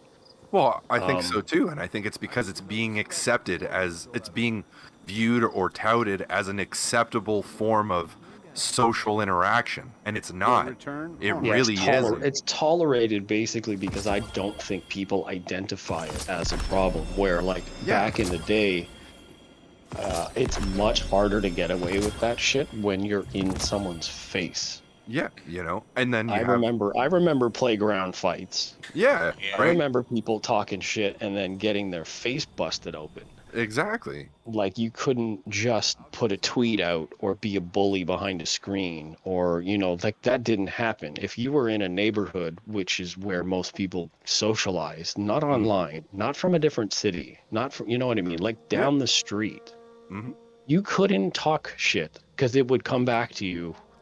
Like right away. Yeah.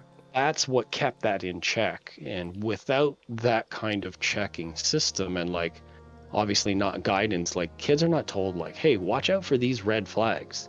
Yeah. Where is the red flags class in school? Yeah, exactly. You know, where's the common sense class or critical thinking class, you know, like. And I've taken both, though. I just want to say, like, I have a degree in philosophy, so like that was my major in university, and nice. I paid attention to all that stuff when I was in school. Hence, like, I get called the brain, or like the voice of reason, when I was in high school. AKA party pooper. Because I was like, hey guys, what about, like, shut up. Yeah, wet blanket. Yeah. I always maintain that the only degree or the only accolade I have of any real value is my certificate of ignorance. So, you know, like, so that's pretty good. Yeah. So that's the way I go about it. It's like, yeah, I'm a certified idiot, man. So at least I know that the best I can do is try to do better.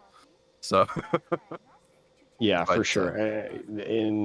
I get reminded all the time that, like, just because you studied doesn't make you like a know-it-all. You don't know it all. No, you get this false sense of like, well, I know something, so like that means. Well, there's people that haven't studied anything at all, and they think they know it all just because something that they believe or trust or whatever told them that this was the way it was, and they were like, yeah, so that's the way it is. It's like, all right, I don't know about that. Yeah, I don't know. I don't know if I should kowtow and you know, just be obedient to tolerating people's mental illness, but I guess.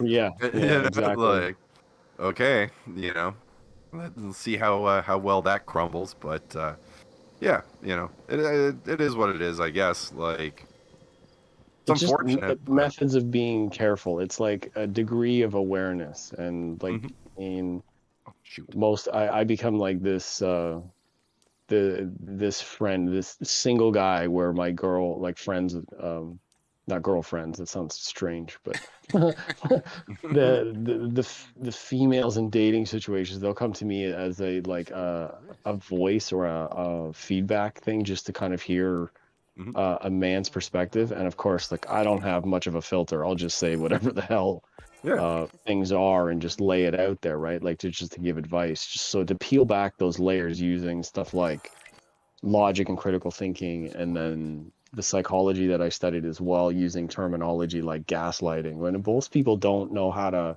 identify what that is as a behavior, right? So not knowing how to identify it means you're very open to being subjected to it, Yeah, absolutely. right? Because So you like don't know just what it is. raising those flags and saying like, hey, like this is how narcissism works if you Mhm. didn't know. Yeah. Yeah, and being able to identify it means you can build your resistance to it socially. Be like, no, no, no. Like you can draw borders and boundaries and be like, you're not treating me like that, Yeah. and I'm not falling for this game you're setting up. Mhm. Right. Yeah, So absolutely. no, it's not a video game, but I think that it's 10 times more important. Right, absolutely. Oh, and yeah, and to bring it back, so because of that and the lack of structure in the systems of education, perhaps that's why you find people now that are so much more effective and efficient in setting up and establishing structure in video games, because they have so much more control over the overall system of what they're doing and playing, right? That's how you get buddies with impenetrable fortresses and Ark and stuff like that, because there's so much chaos in the outside that they can jump into the virtual world and be like, I have control over all of this, so I can do this to the best of my abilities. You know? The video game aspect is there's more practice there. That was my most recent advice to both of the people that I spoke to about their situations is Mhm.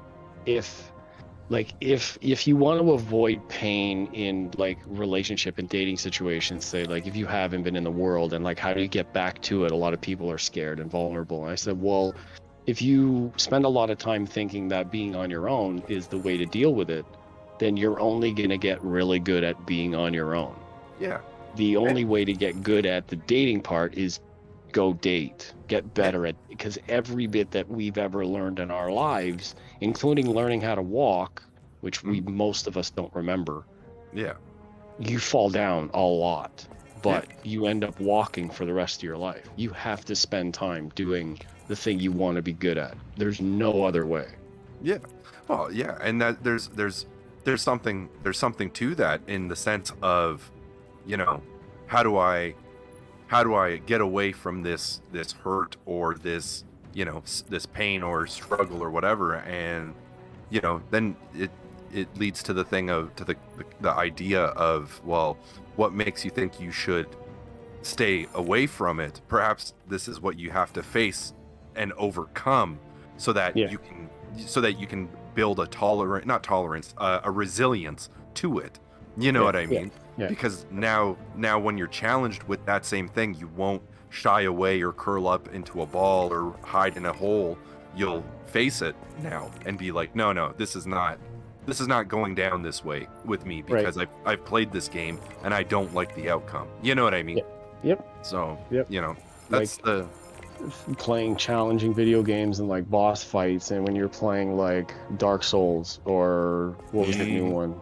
Elden Ring, Elden Ring, right? Like that game, from what I even like Ninja Gaiden and Mega Man, like these are impossibly hard games to beat at some levels, but much like everything else, like if you are motivated enough and you are involved and you keep at it, you figure out how to navigate through it. It's possible. People do beat those things. So life adversities is the same. It's just how are we rewarded? And again, with the changing society and structure and guidance, and people are not around to like encourage you anymore or support your your successes and give you like credit and compliment and reinforce your winnings. Like that doesn't happen anymore. Well, I think that it does happen. It's just what is considered victories or successes and winnings Right. Yeah. has changed. If that makes just any like I just sense. saved $200 on a new whatever. Yeah, That's exactly. not winning. What the... That's right. or I posted on this ignorant asshole's page because he tweeted something and everyone's good for you. Like against the man, all these like types of behaviors are getting exactly. Yes, I agree. You know what I mean? So like the encouragement is still present. It's just what it's aimed at is not constructive, let's say. Yeah. You know, it's part of being in the like going into social gaming and community. I want to be able to bring a fun, guided sort of like. I mean, I really enjoy playing with you guys. It's really fun. Oh, thank you. Teaching and talking about the game, and you guys are at least open. You're not like, well, I heard about, you're not resisting the help. You're, Yeah. It's also really cool in a game where it functions a certain way, and we can like the mentor and the mastering and the apprentice thing is we're all learning. Yeah. Like I will learn from this and you guys will learn from this, and approaching it like we're all students on a journey. Then I'm really hoping that the way that this game continues, because I've been in it from the beginning pretty much. Yeah. And looking for like new clans and new teams and new friends, and being able to explore the game, and it brings more and more people together, which it does 100%. Bungie and even Halo back in the day, like their whole community's built on people coming together and playing and overcoming challenges as friends, and a lot of their members get married, and you know what I mean, like a lot of the gamers meet like super cool friends, and so it's like outpacing the ignorance. We want to uplift and bring a positive voice to those who are like really doing good out there. Yeah. You guys want to go back in, or you guys ready? Yeah. What do you have for bounties or weapons or anything else? You wanna try something else? Or yeah, let me see if I can pick up some more bounty. I picked up all my Bright Dust stuff. Unless you want to do Crucible or Gambit, you can get bounties for those too. Yeah, I have them for I only have the last one for him. Which is it's a random objective. Oh yeah, no, that's those are the cycle ones. They just it'll constantly cycle through bounties for you to pick up. As long as whichever ones you can buy, they give you like experience in Bright Dust, and Bright Dust is used for buying stuff in the store like cosmetics. And but because I only have one more, but I still need to do another one to be able to finish that quest. Oh yeah, that's fine. Focus. I would say focus on your quests. We want to be able to get you through story and unlock stuff like that. Your pinnacles are good, but if I buy this bounty, it's gonna give me a random one, right? That was here or brand new? The 3,000 Glimmer one. Yeah, it's 3,000 Glimmer and Bright. It'll give you a random one, and then it'll reward you XP. But you see, like on the bounties, it'll have like XP and then plus. Or just regular XP. The pluses are indicators of like how much XP you're gonna get. Okay. I didn't even realize that. Like I've been looking at it for years, and I didn't realize what it meant. I just do them. Yeah. But in the way of efficiency, you're trying to level up through a game character that you started. So what you want to do is maximize the amount of XP that you're getting back, then you want to stack the bounties that have the most XP reward. Also, if you look on the top of the quest page, you have the seasonal challenges. Yeah, the catch crash or whatever. Yeah, that's I guess you got to do a lot of stuff in those areas, but you can also there's one here, Europa activities. You don't need catch crash for that. And Guardians in Mayhem, that's a Crucible thing. All of these weekly seasonal challenges also give you XP and bright dust. Mhm. So you can also do these. So on top of doing bounties in an event, you can stack, like I was saying earlier, you can stack, like if you have to do challenges, then if you have to do Europa activities, you load like Vanguard type bounties to do on Europa, and then also do the Europa bounties. So when you're done, you have like 20 bounties you finished. Yeah. Wow. All of your XP will stack, and then you'll unlock like those seasonal ranks. So like the number above your head indicates where in the season you are, which doesn't really mean anything. That's another one of those like judging badges. You look across the map here in the tower, and you're like, "How is this guy 85?" And I'm like, Yeah. well, he paid to get to 85. Yeah, exactly. Yeah. That doesn't mean shit. No, exactly. But yeah, Yeah. anyways, like that's just like a sort of like a how things work. So you Yeah. make a decision on how you want to progress and what you want, what We can activities you change want to do. things. Like if you only have a number of hours a day, or you're playing for certain things, that's how you stack your effort. You don't want to be wasting time in game. I And know I like I can. said, we're playing to level up. It's a power-based game, so whatever can get you there faster. Yeah. Or a cool absolutely. experience, like load into the Dreaming City and explore the Dreaming City if you've never seen it, because the artwork there is Crazy. like the map development is crazy cool. Yeah. Yeah, it is. It's a sick layout. It's very, and I love the, I did really like, they're still doing it, I think, no? The 3-week cycle of No, the curse. I think the curse is broken. Oh, shoot. Okay. Yeah, the okay. curse has been Alright. broken. So Yeah. for the Unexpected new one I allies. got, I just have to do melee in Unexpected Vanguard enemies. while I Okay. work on the Anything Arc Jolt. The unexpected. Still arc? Okay. Well, if we Yeah. go back into strikes, I have to do at least 3 to get my pinnacle, which is cool. I'm Yeah, we willing. can do that. Yeah, sure. Let's Yeah. do it. Yeah, stack So, those. Also, if you haven't yet, the gunsmith bounties. Yeah, yeah. Yeah, I haven't Good done old that. Banshee. Yeah, Banshee's bounties are awesome because you can do them. They're typically pretty easy to complete, and you can do Yes. them anywhere, like nice. and in any activity. Yeah. All right, so And you can do. you wanted to go into Nightfall or What's the latest ops. report? Regular strikes would be easier to get those bounties done. okay? You can try the harder one though. No. Come on. Yeah, right. Come Why? on, man. Not trying the harder ones. All right, I'm gonna run grab some water quick. I'll be right Yeah, back. yeah, no problem. We're loading in. We'll wait.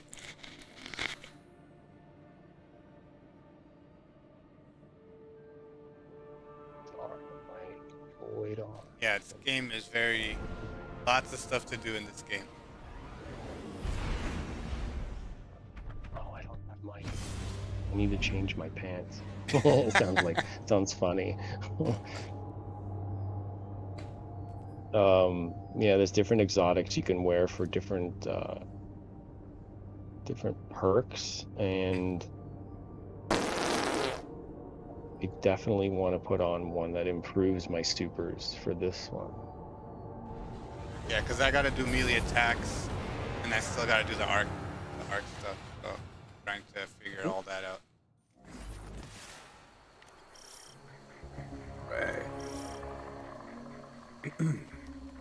This isn't the. Finch, What is this? picking This up is just some dense strikes. darkness Oh, readings okay. nearby. I'll get the score and are congregating in that old worm breeding ground again. Oh, yeah. Just upgrading. Mike, take care of it? Not at Upgrading my all. pants. Heading in now. Pants. Sounds so funny. Gotta upgrade my Okay, pants. man. Whatever. Whatever you say, guy. Put some extra pockets and zippers on them. Yeah.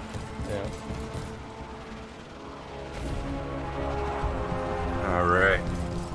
Well, speaking of bows, I have one that I have to extract the aspect of. So, Oh, what's it called? This is the Lunulata 4B. I think It's a kinetic. Yeah. kinetic one, right? And Yeah. it's a kinetic void.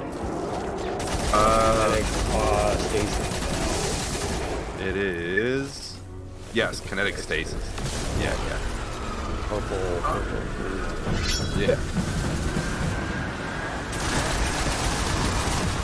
I just got one that's got this perk called incandescent, and it's one that lights the enemies on fire.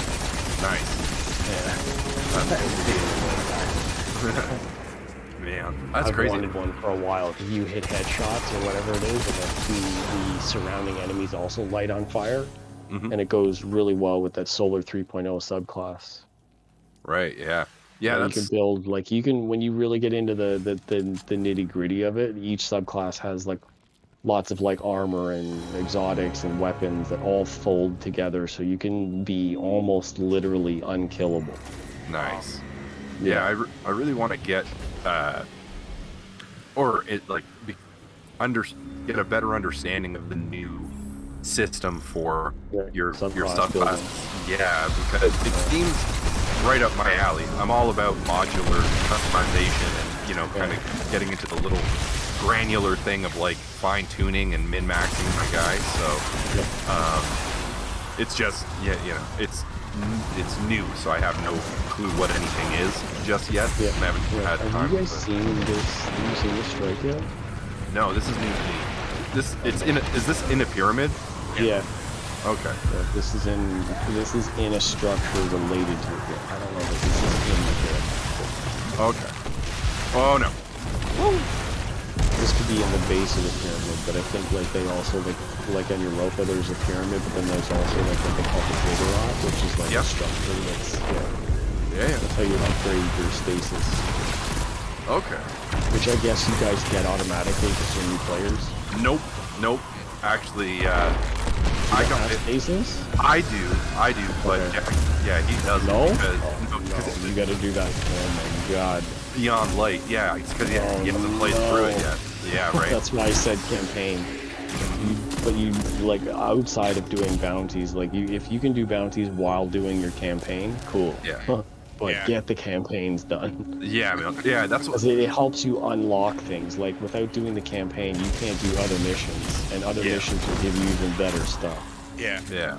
So you're locked to certain content, and you're locked to certain content until you get that done. Yeah, that's why I was trying to help him get his, because he didn't even have Solar or Void yesterday. Oh my god. Yeah, and I was looking for the missions where you go into like the taken areas or you meditate under the tree or whatever the hell it was. And it makes sense that it's gone now. Like I was looking for him, I was like, I don't understand how you're supposed to get your subclasses. Like, how are you supposed to unlock these now? But we figured it out. They're basically just bounties, like quests in and of their own. Yeah, it's a single quest you do on your own. And that's the weird thing about having like. I almost want to start another account. Yeah. Another named account, and then be able to do like new light shit for players. Because I'd like to be able to go through, but I have a lot of experience with just the game and how to survive and what to do and all that kind of stuff, that I don't need the high light level to survive. Right. It's more like being able to just walk through it and guide on the same level would be a lot more meaningful, I think, instead of you being like this overlord powerful Sherpa where my character just laughs at people dying. If I am equally as vulnerable as you, then I have to be careful on the same level as you and still guide, right? Yeah. Like Superman's such a hero, but he barely has to do anything. Like, well, thanks, dude. Like, that's the only problem with writing like a hero like that is like, he can do whatever he wants, right? So they have to give him like kryptonite, something that would be able to bring him down to our level, right? Yeah. He needs to have a vulnerability to be like, need to appreciate his effort or sacrifice or whatever. Yeah. So here's the cool thing, to go back to the game. In the new Lightfall DLC that's coming, which you can pre-order for a free exotic weapon, by the way. So I don't know if you're interested, but dude, this Twitch. Right. Sponsor us. Exactly.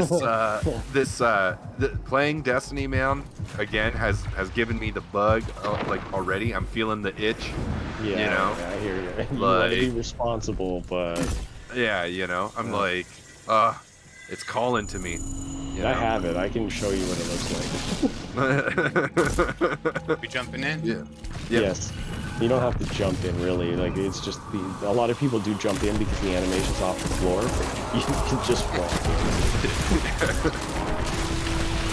Yeah. Anyways, yeah. In Lightfall, they had a 2-hour, like almost 2-hour Vidoc based on what's coming.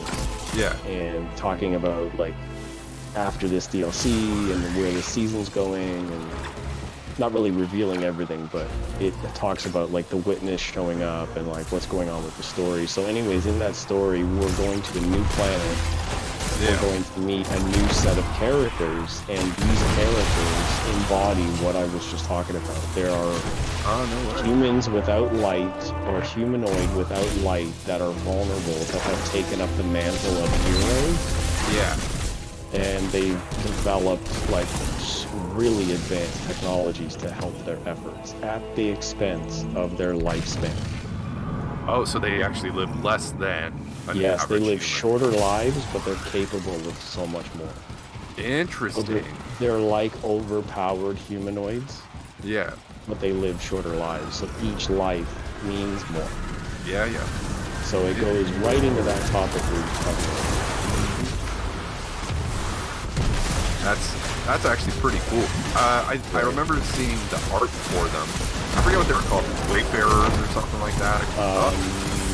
Cloud Striders. That's what it was, Cloud Striders. Yeah, I knew it was like a word thing, yeah. 2-word combination thing. Baked potato. Yeah, that's right. Adjective, noun. yeah, exactly. Yeah. How every name generator works. Pretty much, you know. But but yeah, it does look cool. Like you said yesterday, very synth wavy. The tether stuff looks pretty sick. You know? Yeah. Sling ring. Yeah, right. So it's pretty cool. Like, and I am certainly intrigued to play, but yeah, it became one of those things where I was like, I had no one to play with, and I was doing the same shit over and over again, and, you know, I was like, yeah, it's cool, I get it, Clovis, Banshee, you know, that giant head inside the thing on your robot. Oh, yeah, Light and Beyond Light, yep. Yeah, I was like, that's cool, but it got to a point where, like, I was just doing shit to, like, collect triumphs, you know what I mean? Like, and it was like, this is... And I've pushed it to even get, like, titles. Yeah, you know, and I was like, there's only so much, you know what I mean? Especially on your own. Like, I don't care what I'm doing in game, as long as I'm doing it in game with friends, which is why I've told and asked and pleaded with some friends to, like, please get Destiny. Like, it's free for God's sakes, and I'm on all the time, and like, not to like have it my way, because that's not really what I mean. It's just it can be so socially fun to have your friends in. Yeah. Like you said, without that part of it, the game does get stale. Like, there's no sideways about it. Yeah, it's repeated content. Yeah, pretty much, because that's what you're limited to, right? Like, you can't. Like, I could never partake in any dungeons. I couldn't partake in any raids, and not even world's first. Like, not even those kinds of aspirations. Just like I've got 3 hours to kill. Like, I want to learn this. You know what I mean? Like, how does this? Like, no way. Because even LFGs or Sherpas, they're like, you have to be at least this light level with these weapons, and like this, and it's like, well, you know, it's like, well, I can't get those weapons. I get it, but that's also like such a gatekeeper mentality, because they're not. Those are the like the bad. I don't want to say like bad, because they're probably good at what they do, but no, and I understand the reasoning. Very strict, yeah. I understand the reasoning. It's because you're trying to get through this, and you don't want to waste time and lollygag, and you want to be as quick and efficient as possible, and get everyone out alive and all. I totally get that. Doesn't sound like any fun. But yeah. But we can't laugh if we all get out alive. Right? Yeah, it's like if you mess up more than a couple of times, you don't want to feel like they're just gonna they're gonna boot you. Yeah, right. Right? Like, that's not inviting. That's not good gamer mentality. You want someone that's right. open and understanding. Like, of course, like I'm new, like bitch. You gotta, right. like, understand that like this is gonna take some effort.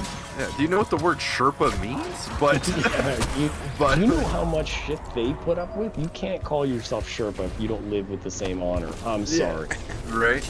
But like, those people deserve so much respect. Right. But you don't get But like I find it hard to accept, not accept, but I find it hard to reason with that, where it's like, okay, I understand your requirements, but like the guns, for example, that you're telling me I have to have, I cannot get unless I have other people to play this activity with. Right. Like you can't get hired without experience, and you're not going to get experience without being hired. Yeah, exactly. Right. It's like what we were saying about critical, critical thinking class all over again. It's like one of these things does not belong here. Yeah. Right. Like I thought Sesame Street taught us that shit too. Well, yeah. Well, you used to at least. Fucking used to. Where are we supposed to go? I think there's a portal at the other side. Ah, yeah, there is. Yeah, because we jumped around we got kill greedy or kill thirsty and ran around killing whatever was left over. Actually, where the hell are you guys? Yeah, we're coming. We're on the way. We're on the way. Yeah, we took the scenic route. I'm down here fighting a whole swath of enemies, and I just realized that your gamer arrows are pointing to a different area of the map. It's not animated. Yeah. This doesn't exist here. Like I forget. Like this is the part of like being experienced that I realized. Oh yeah, like I need to. That's why you see me sometimes just standing around, because I'm like waiting to make sure you guys know which way to go. Yeah. No, yeah. Well, it's appreciated, man. Because a lot of the times, especially with new stuff, we don't. Like, I can if it's recycled stuff or older shit, I can kind of recall or recollect where I have to go and what has to be done, but yeah, this is all novel to me. So the pyramid stuff is so cool. Getting things and walking through like all that. Even the new stuff, the Witch King, like the new raid, the pyramid raid, and even some of this, like it's the artwork again. Like the Bungie art team is really good. Dude, they're amazing. The world development and the look of their open spaces, the skybox stuff is just wow. That's why I want to go to like the Dreaming City and look around, because it's so cool. It is, yeah. It really is. Even this structure, like this building, crazy, man. Yeah, nuts. It's like super industrial, but like also like art, this certain style of art as well, like thematically amazing.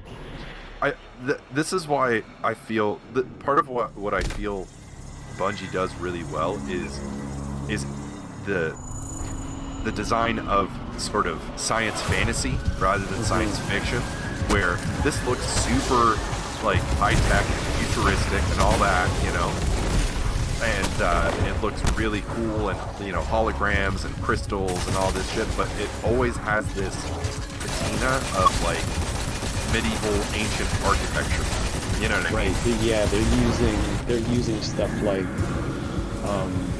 chapels and that kind of thing to mix into science. Exactly. Science fiction-ish, like fantasy. Yeah. So there's like an element that draws, like anchors the artwork. Yeah, you know. I mean, even the darkness ships, right? They're all pyramids. Like they look like crazy high tech. What would you call that shape specifically? Because you know they're not symmetrical or not. Yeah, no, they're tetrahedrons. Yeah. Right, okay. Yeah, they're tetrahedrons. Yeah. Yeah, which is basically any three-faced polygon, right? Or not polygon. Is it 3 or 4? Because the bottom, 2 sides, and the back. Oh, because it has a back. So 2 backs and bottom, so it's 5. So then it wouldn't be tetra. If anything, it would be a pentahedron or a quadrahedron. That's what I was thinking. Because it's pointy to the front and back like a pyramid, but the bottom is elongated, so it's like a proper pyramid sitting down. Yeah. It's elongated in one direction. Yeah. Anyways, yeah. Yeah. It's all good. The platonic solids.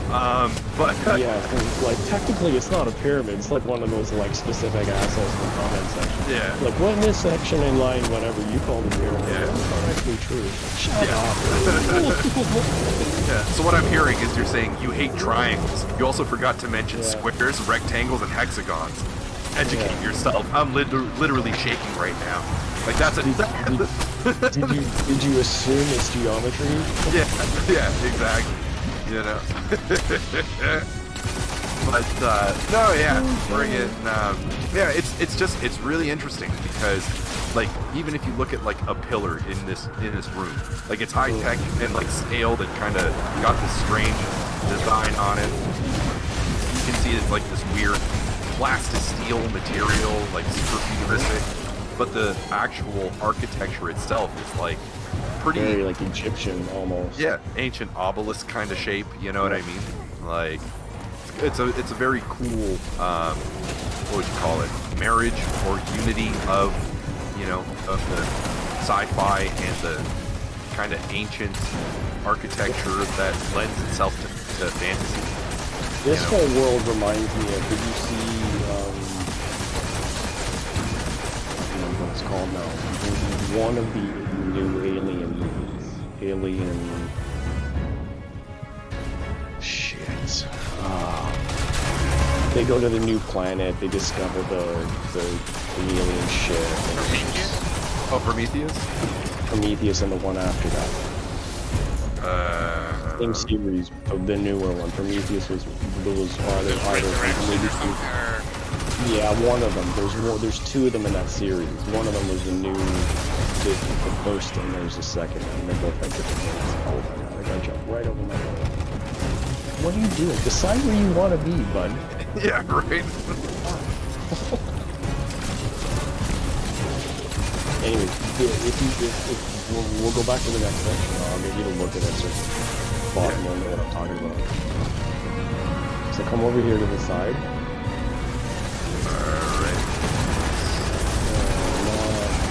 So inside the glass. Yeah. See what's inside the glass, and then also look what's over here. Canisters. Yeah. Right. So there's another section. You won't see it here, but there's another section of the ship where those worms are being grown, and that whole area looks like that part in that Alien movie where you see the cylinders everywhere. Yeah. It's different art because that's obviously you can't copy, but same idea. Yeah. It's a nursery. It's like a gestation. Yeah. Yes. Exactly. Yeah. So that's part of the element here. Ah, interesting. That's cool. Yeah. Fucking Alien. Detail. Yeah. The level of detail is. Yeah. And that's one of those things. That's why I love listening to fucking Light, man. Because like he looks at that shit and he's like, if you noticed or if you didn't, stuff like that, and then he explains like, could it be that they were doing this, or it shows there's evidence of this in this chapter of the lore of this book. You're like, what? That's insane, like just the story of Toland, like yes, oh yeah, Toland is tough, man. He's a tough character for me to wrap my head around. Like, I don't know if I should like feel sorry for him or be like he got what he deserved, or sympathize, like, because I get what he was doing and what he was trying to do and the end result, but what he became, like, the writing's pretty cool, man. The lore and level of detail is stellar, they've done a really good job, and I think it's easy to not notice because of all of the everything else that goes there's so much layered there's so much layered in the game and so many characters to pay attention to, like another one that we haven't seen yet, and this one being part of the pirate season, is I wouldn't be surprised if they brought back or introduced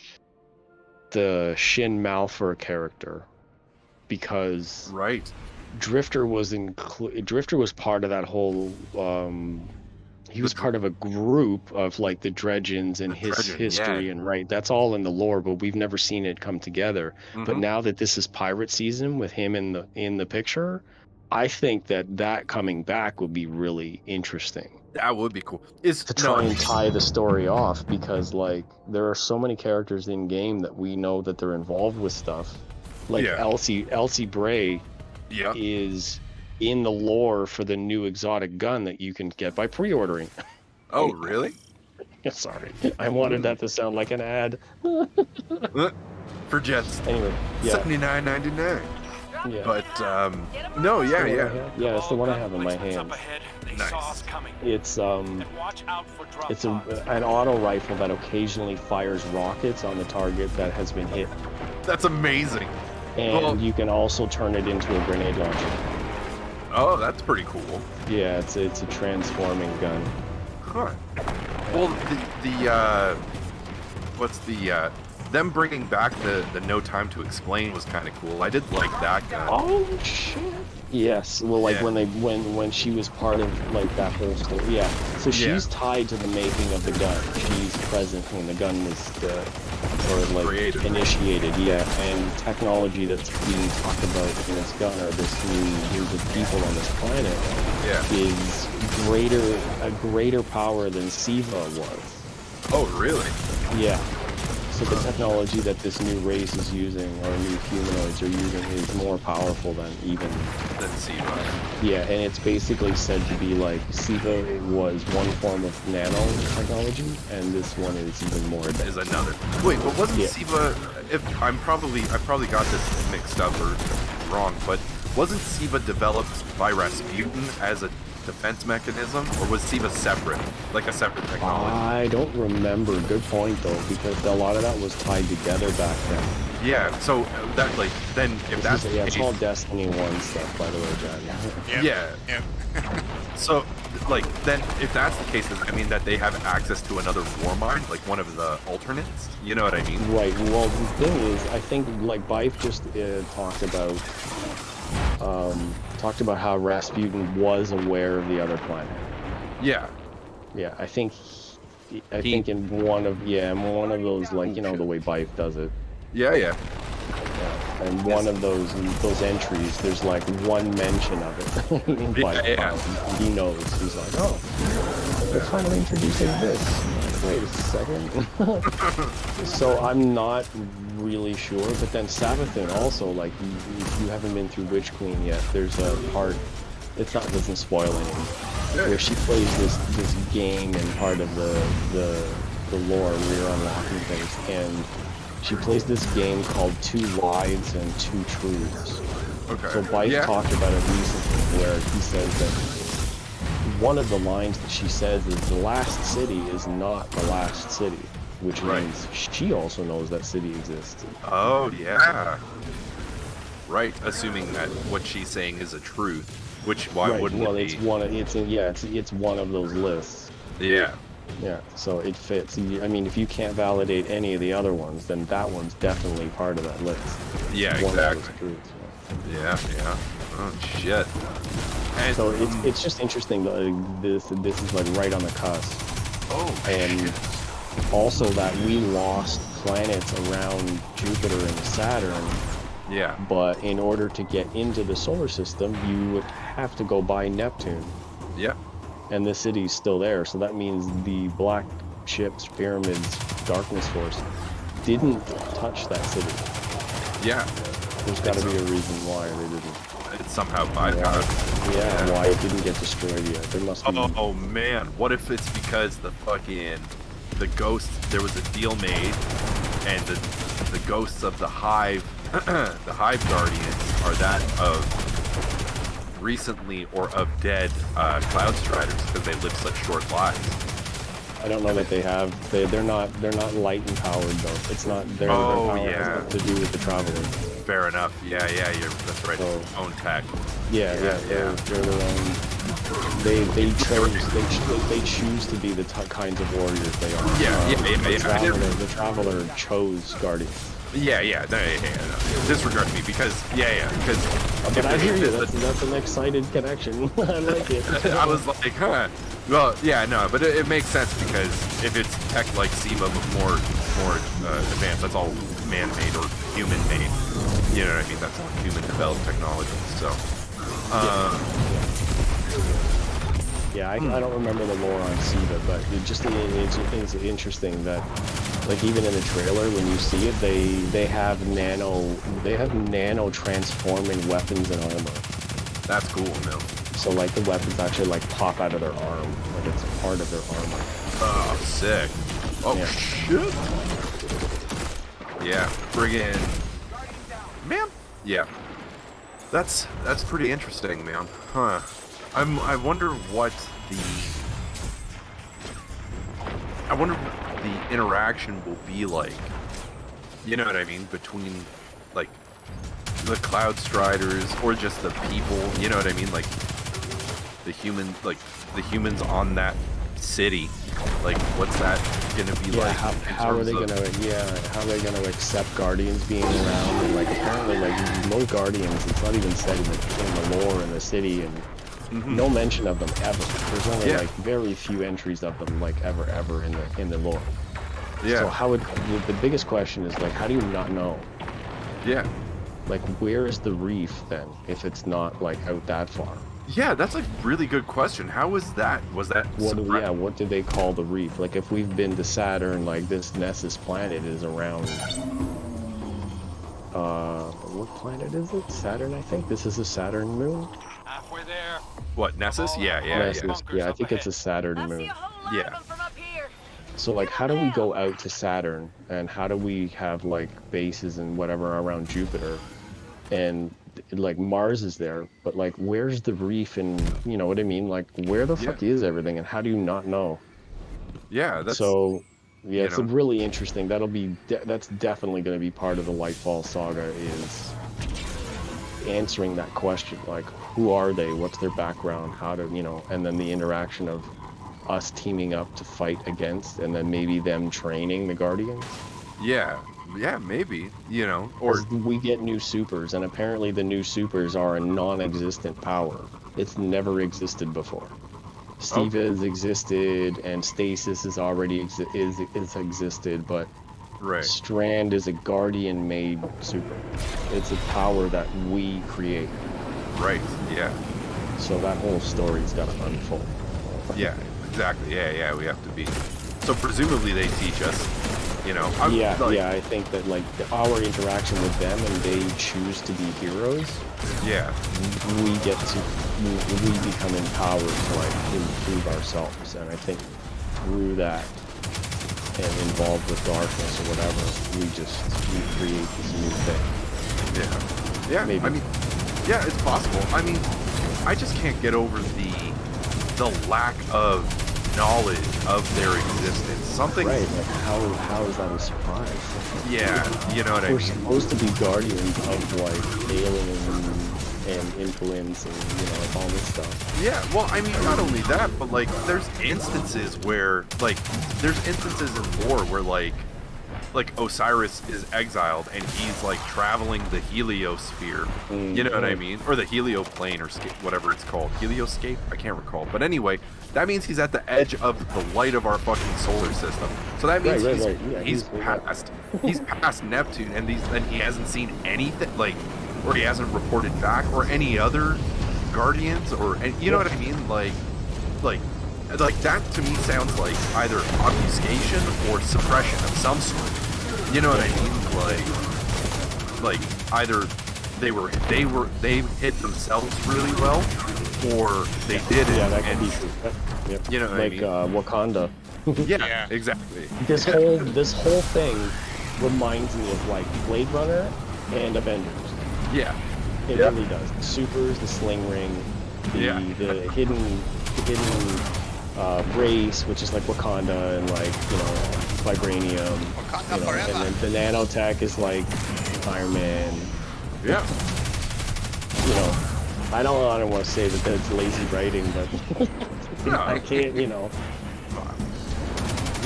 I mean, there, you know, the reality is that all of the best writings are retellings of the previous best writings. Yeah. You know, archetype story. Yeah. You know, the hero's journey is always there. Yeah. That's why I get bored with some shit. I'm like, God, I know exactly what's gonna happen. I'm like, ugh. Yeah. I can't suspend disbelief long enough to be entertained. Yeah, right. Like if you're watching a season of 24, I mean, you know nothing's gonna happen to the guy. Yeah, exactly.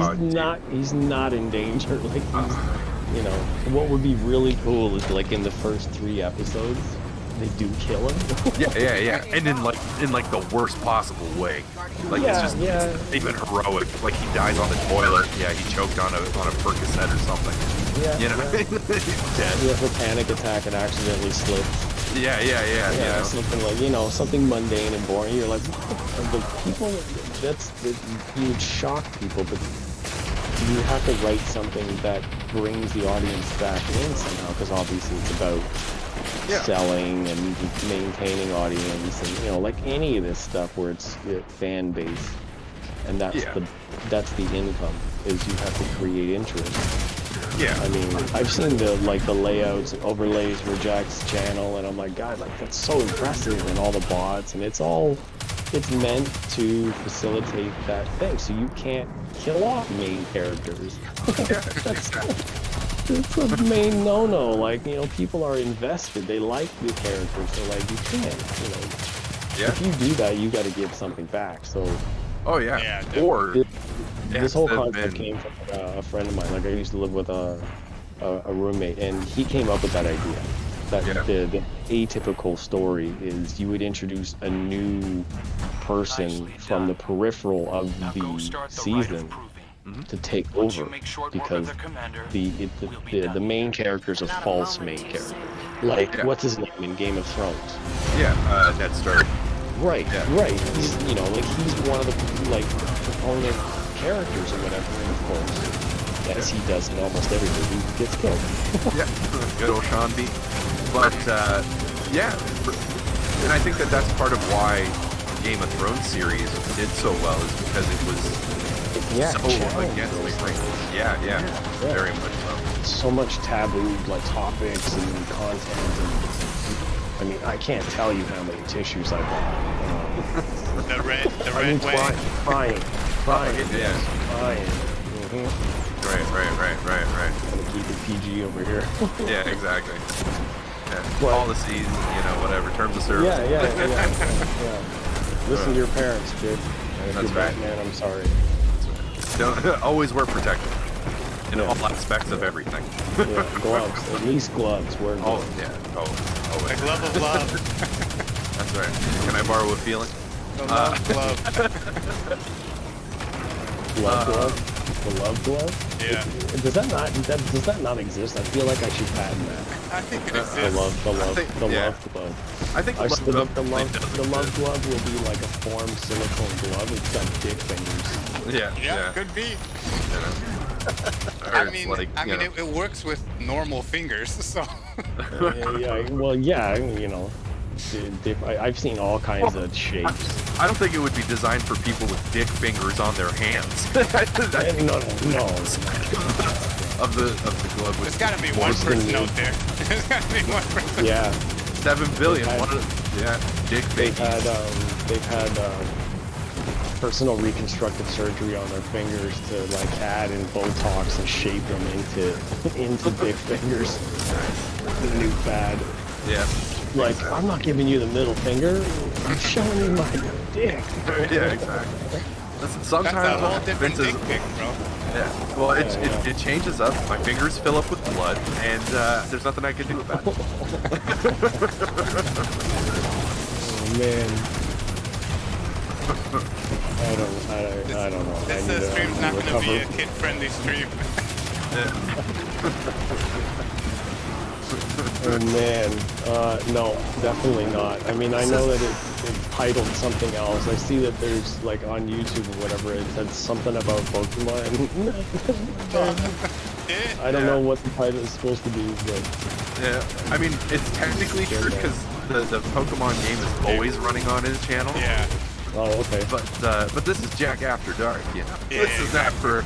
This is not. That's for why. kids. Oh yeah, that's why my audio channel is called After Hours Audio. 'Cause, like, this is like the old late shows, like the late talk shows that come on at 1 in the morning. That's my Yeah. shit. It's like, Yeah. you better get ready. Like, I'm not gonna be normal. Yeah, exactly. If you're awake listening to this, this is the type of shit you want to hear. Yeah. If you stayed up late one night just because you felt like it and ran into my channel, like, listen, Yeah, this right. was not made for you. Go back to bed. Yeah, exactly. I don't.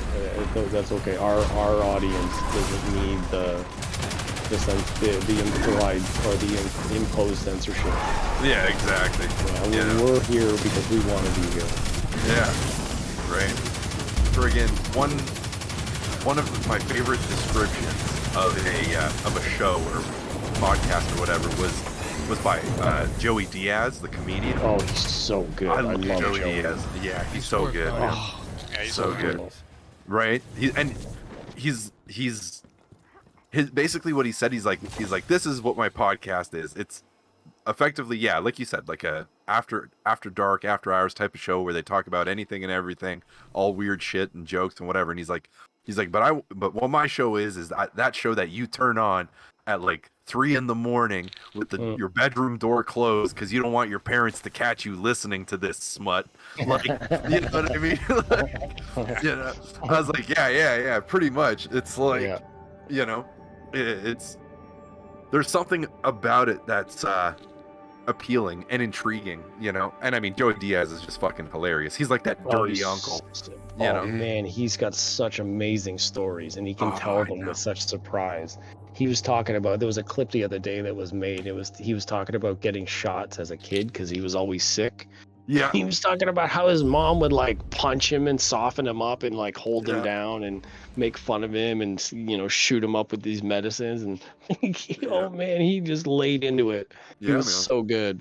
Yeah. Or like the time where he was talking about like, what was it? Where he would talk about people like Puerto Rican Nelson, who was this guy, who was this guy who used to walk around in a robe. Do you guys want to do some Crucibles? Because I don't think I'm gonna get that arc jolt done. Because Does it's not no? moving. It's not moving, man. Oh my god, dude! You want to do? You want to do? It's got to be the mods. mods. It has to be the subclass thing. So like, I think if you want to change this up to do Crucible maps or like you do Mayhem would be cool. Mayhem was you can still get your pinnacles from that.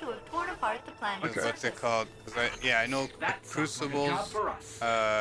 It's just me using my ability 3 times, then defeating 10 enemies, and then using my super once. So it's, which in Mayhem will happen immediately. Yeah, so it should be pretty quick for those. Yeah. Like, do you mind if we stop off at the tower so I can pick up some bounties? I haven't gone to Shaxx. No problem. Good idea. I usually I don't usually go to Shaxx, although he's a badass, but I don't do much Crucible. Lots of stuff to do. Yeah, right. He's always talking. He's got so much shit to say. Yeah. I really liked the interaction between Shaxx and who was it? It wasn't Shaxx and Drifter. Was it Shaxx and Osiris? No, Shaxx and Saint. That's what it was. Shaxx and Saint. Yeah, and Saladin. Yeah. He has some shit to say about Saladin too. Oh, really? Yeah. Oh shit.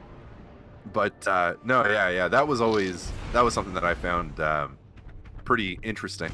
Was like listening to Shaxx and Saint have their conversations after I don't think it was Crucible stuff. It was like solo stuff, but it was on a Crucible map, I think it was. You had to like go to an old map and collect some old Crucible robot parts or something like that. Oh yeah. I remember they started using, like when we got our new supers, they used the Crucible maps as a map. Yeah. Like as a quest map, and that's the first time they'd done that. Yeah. And there's a lot of banter back and forth between Shaxx and Saint, and it's like it's interesting to hear them talk about, you know, their excursions or battles or whatever together, you know what I mean, or their challenges. I think one of the discussions is about Shaxx and Saint having like a friendly duel, you know what I mean, in one of the things, and how, like, you know, it's like it's very, what's the word I'm looking for? It's very typical, you know what I mean? But you know, it's cool to see like the camaraderie and stuff of like that. Like, yeah, I had you that one time. It's like, nah, you didn't. I would have made it. It's like, yeah, well, Yeah. you know. Well, it totally builds their characters. They're not just NPCs at that point. They have like there's involved lore. Yeah, you know. Yeah, they're all characters in the development of our character, like in the history of their journey, the reason why we have Crucible, the reason why we have Iron Banner, the reason, you know, like the places that we visit and how they got established. It's all written into the story somewhere. Yeah, exactly. You know, and it's cool to see it outside of just text. You know what I mean? Like, yes, yep, yeah, in game too, because that's like the most recent development. I think that they downplayed is like Zavala and Keitel kind of had like a kinship in their struggle. So in the last scene of one of their seasons, the season of the Haunted last season, yeah, they had like this moment where they actually both like had like a touching comfort moment. Oh, okay. Where, yeah, it was a really intense season too, because Season of the Haunted had Crow face himself as Aldrin. Oh, okay. And they had Zavala face his dead wife, which nobody knew about. They're like, oh my god, like he had a family? Because he's such a soldier person. Yeah. And then Keitel's character faced Gaul. Oh, okay. Right, so like they're battling, they were battling an influence of Callus taking over the Leviathan using that fungus. Got it. The Agregor spawns were influencing their psychic abilities. Like that's what they operate on. Like the darkness power is all about psychic ability, and even in some of these missions, we're using that, like those portals we just used. We have to use access to darkness to open those, because darkness is all like your mind. Yeah, it's all in your guys, head. I just Like have the a light. question. Yeah. So I have a weapon that has like an exclamation mark with a red around it. Does that mean anything? It says I've completed whatever I needed to do, but I need to extract the resonant element from this weapon. Yeah. Open the weapon up. Yeah. Sorry. I'm trying to breathe and talk at the same time. Never a good idea. Sorry for interrupting the storyline. No, not at all.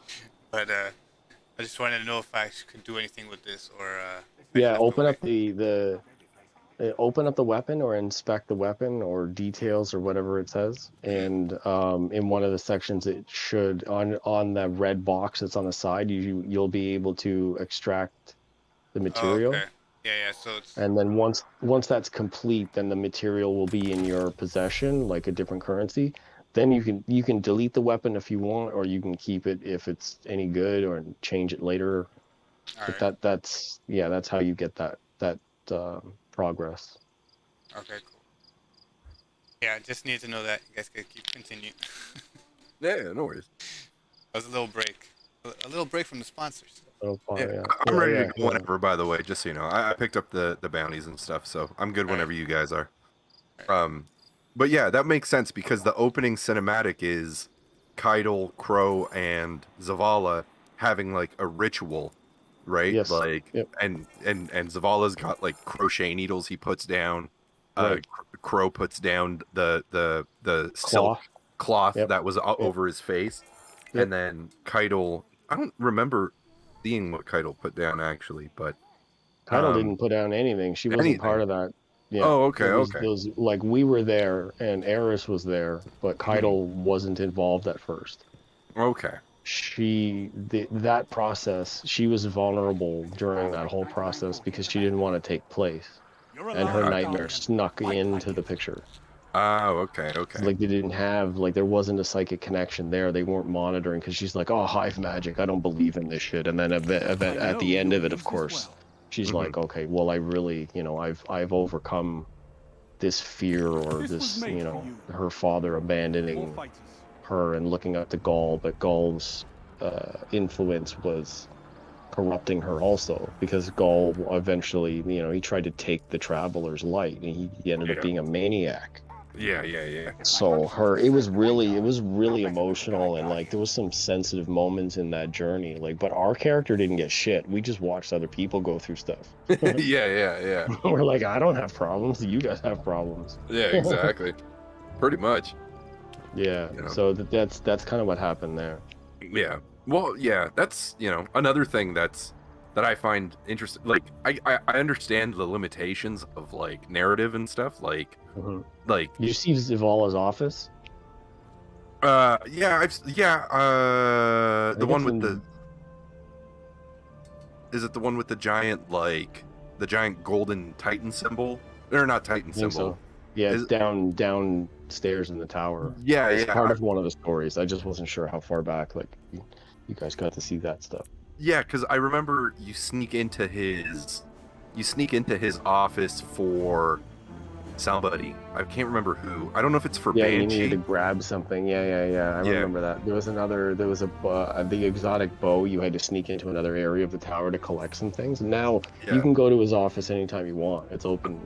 Okay. It's open. Yeah, it's open in the tower just to like look around. Nice. That's cool. Yeah. Is there anything of note in there? Probably just like there's some background stories like everywhere. Like around the tower, you'll see like you can inspect an item or look for. It just fills in some things. You guys are ready, right? Yep. Yeah.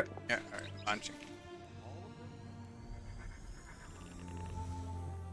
I think we could do a couple of these and then I gotta go.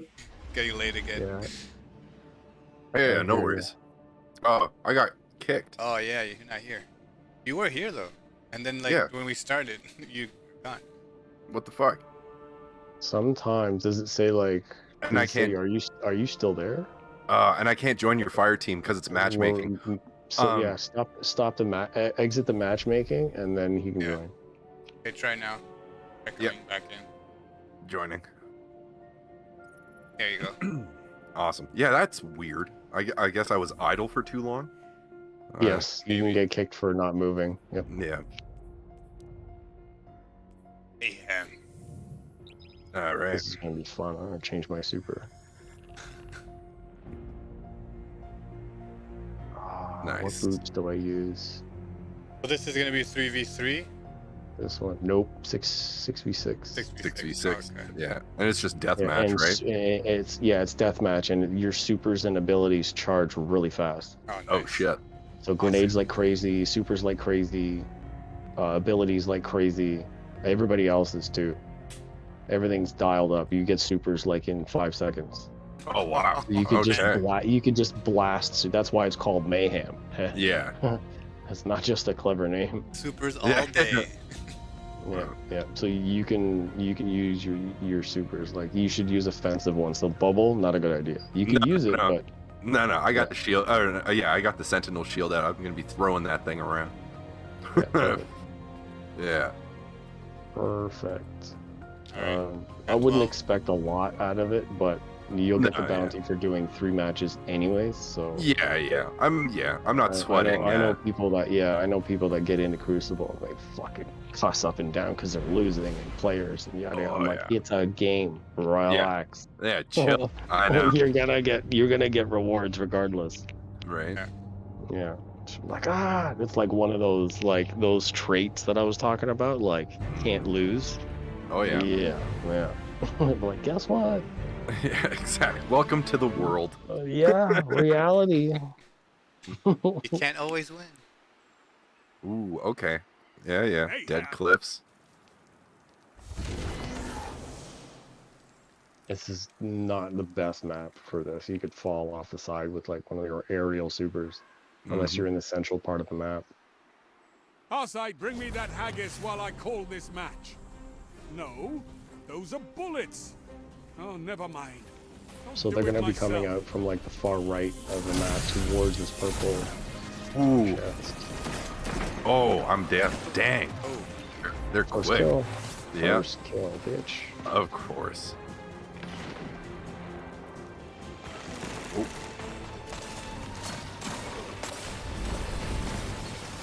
2 kills. Yeah, bitch. You gotta time and like bait them into taking the super quick phase. a lot of new players in now, too, so they're not really good. Yeah, I had a golden gun and a fire breaker, or a mallet man. Oh yeah, fire hammers. Fire hammers, yeah. That's the one you need in this one. Void's cool, but fire's way better. Yeah. Arc too. If you use your arc suit. Oh no, I'm gonna get hammered in the face. Can't touch this.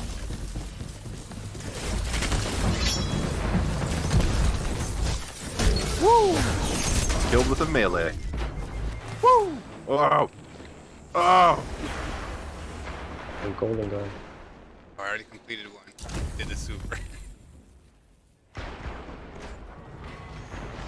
Oh, I killed him with a bow. Ah, Shax is yelling in my ear. Because I killed him with my super. I bet they didn't expect that. It's the best. I love how into it Shax gets. He's just like, yeah. In the other, like if you kill the whole team, he freaks right out. Oh, yeah, really? He freaks out. He's like, God, that was all of them. He's like, yeah. Only 5 minutes left. It's so that's a rare one though. Killing all. Yeah, like a whole killing team. all guardians. Yeah, it's not good. You gotta make decisions in here. Like, you might want to resort to, like, using your gun, but if you just hold on for, like, an extra couple of seconds and pop your super instead... Yeah, you might be better off. Yeah. You're trying to win with your super, but... Ooh, he's not dying, too. I want to get that gun. It'll literally change your gameplay. That's the dungeon I was curious about. Yeah, I definitely want to take you guys through that somehow. I mean, I kind of know what to do, and we can learn it together in that sense. Yeah, I'm down. Oh, I didn't know any of them. I got one. Come on. Yeah, that grenade launcher's game changing. D1 popular, famous, like infamous. It's the grenade launcher to have, like raid. Yeah, that's what I heard. If you don't have it, you can't play. Oh shit! Combination kill.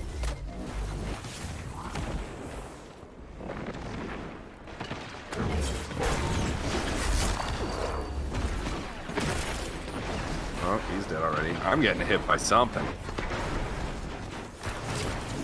Oh damn! Where golden gun came from? Yeah, sometimes they just fucking pop out of nowhere, man. Yeah, you have to anticipate their movements. A lot of the movements are predictable if you play often enough, like which corners they sit at, but Mayhem changes it because they're way more brave. Yeah. You just gotta, like, cut them off. Yeah, pretty much, yeah. It's a lot of You can use stuff like your grenades and melees from a distance to soften them up, your gun to finish them, or your super to surprise them. Come around the corner, have your super already going, and just let it go when they, like, right there. Yeah.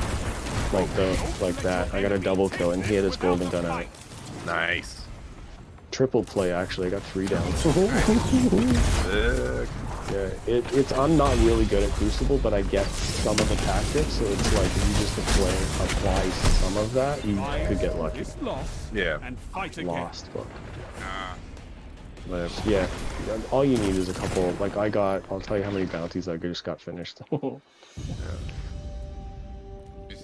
got 2 of them then. What's up, homies? What's up? Yeah, 5. Nice. Yeah, I only got 2 left.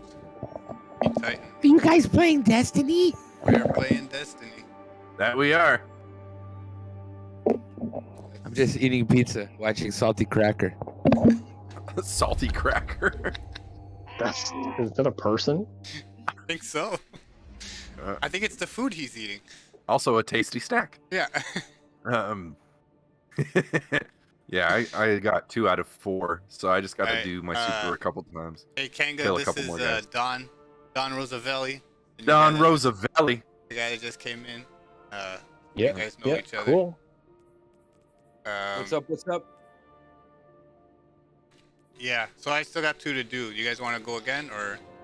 Yeah. We need to do. You need to play through 3 to get your pinnacle anyway. Oh, So okay, don't bail yet. Stay in it for 3. We got it. You gotta be in it to win it, buddy.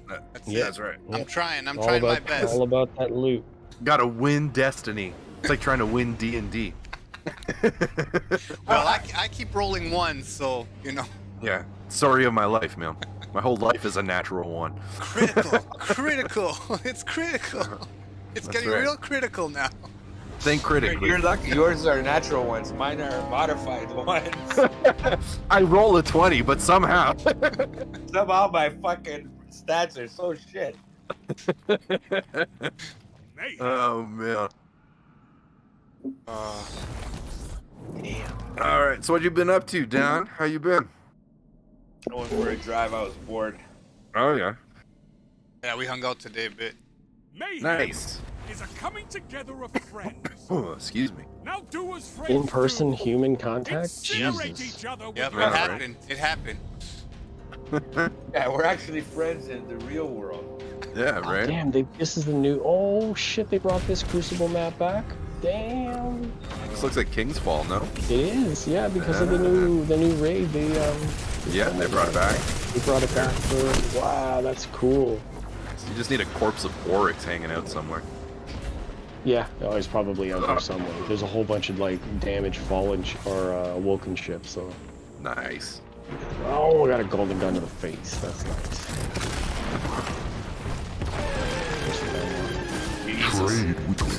Oh God. Supercharged. I didn't even remember this map.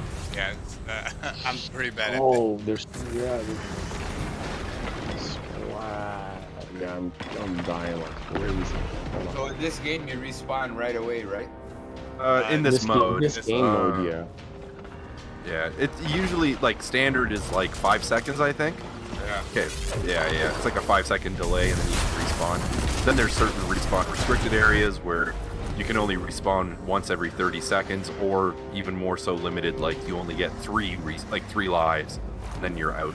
You know what I mean? Yeah, like eliminations or trials. Yeah. So let me ask you guys, because Paul was telling me this is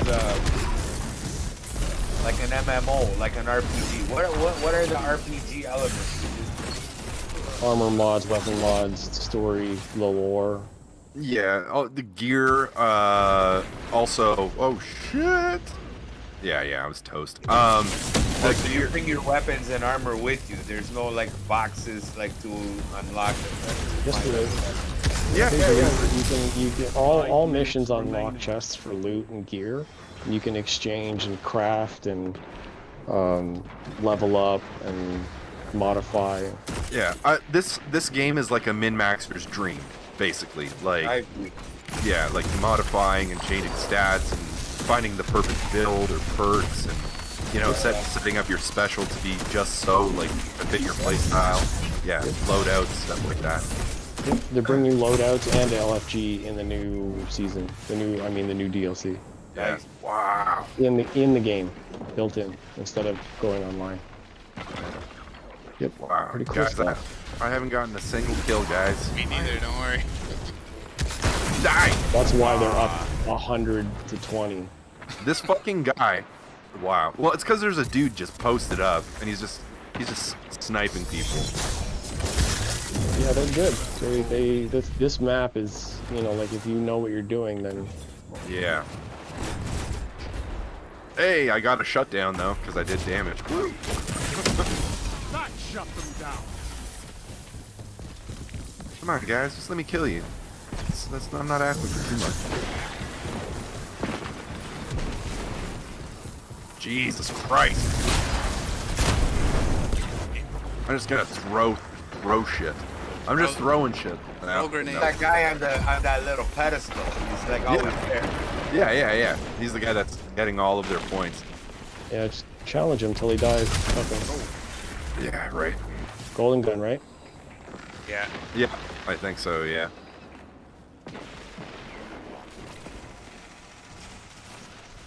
Yeah, he's out there with the heavy ammo in that central area. Yeah. There are supers to compete against that. I'll kill him. I'll kill him with a regular gun. Hey, got one. Now that I know where he is. 3 minutes Well, he's. left. Oh shit. No, we're gonna lose him. Yeah, 2 more kills and we're out. Oh no. The last bounties that I have are not meant for this game mode. Oh, okay. I gotta kill probably 2 more guys, and well, we have to play 1 more round anyway to get the pinnacle, but. Yep. Oh, damn you, Bojangles! Damn you and your biscuits. All right. Dang, I didn't get any kills with my super. Oh, cheeky bastard! I think he snuck away from me and then avoided my super and then slid back in for a shotgun kill. Yeah. Feeding somebody's. I got 1 kill. Feeding somebody's YouTube clips. Yeah. Highlight reel. You got at least 2. No. One was I got 1 actual kill. The other kill was like it was like a participation badge because I shot him. The other guy killed him, but it was just like you gotta win or points because of an assist. An assist. Yeah. Oh gosh. All right. Yeah, that was tough, man. That was a tough one. That was rough because you can post up, and if you can defend that area, then yeah, that's like total zone control. Like if you can hold that area down, then because it's like funneling the guys on either end, right? So exactly. Because they have to come in through the left or the right, and then you just have other guys running those lanes. Side tunnels. Yep. Yeah. Fuck. You know, a lot of maps have that. I mean, your teams, like if you're all together, then you could just set up like that. It's PvP. That's the way it is. You just yeah. You can't take it like, oh, this team, whatever. Like, no, that's you signed up. Yeah. Pressing launch means you're responsible. Yeah. It wasn't me. Didn't just throw you. Yeah. It was my used to suck. Yeah. The AI in my computer just did it automatically. Yeah, exactly. God damn this 3090 graphics card. Yeah. Jesus. It's like, I feel like being warm. Yeah. Right. Oh, man. Ooh, armamentarium. Nice. Yeah, that's a good one. Yeah, that is good for PvP stuff. This Because one's you get good because double it gives grenades. me, it gives me an extra grenade.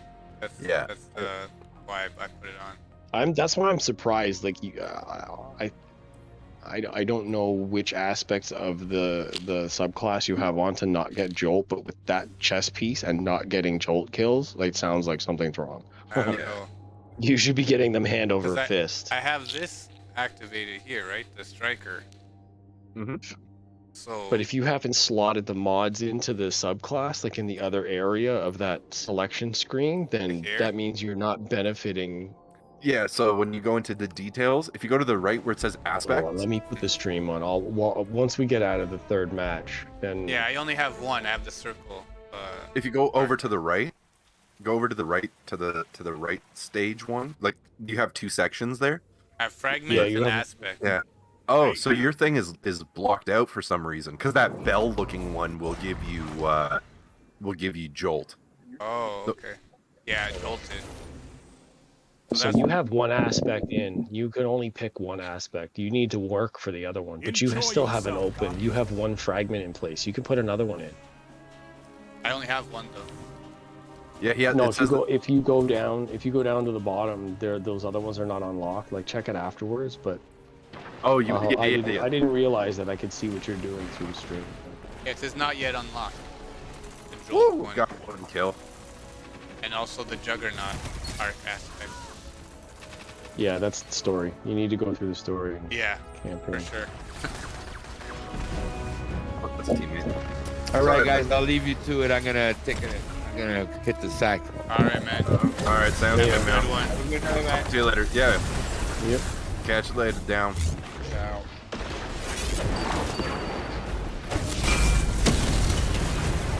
Yeah, that's fine. No, it's not. I got 3 kills. It's definitely not the same. Blame the map. Yeah, exactly. Yeah, open areas are much better. Yeah. I don't like getting cornered. Yeah.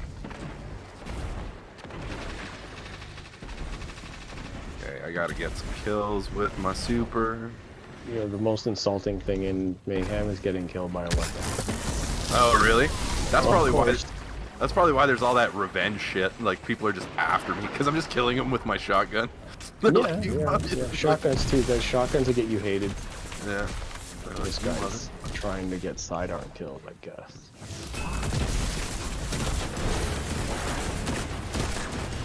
You will die. Torch times 3. No, oh, come on, man. Damn it.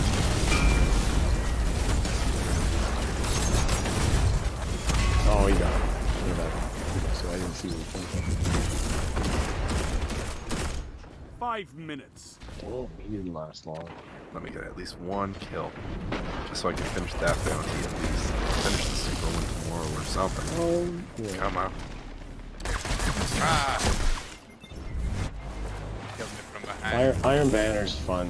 Oh, I love Iron Banner. It sucks that it's limited time.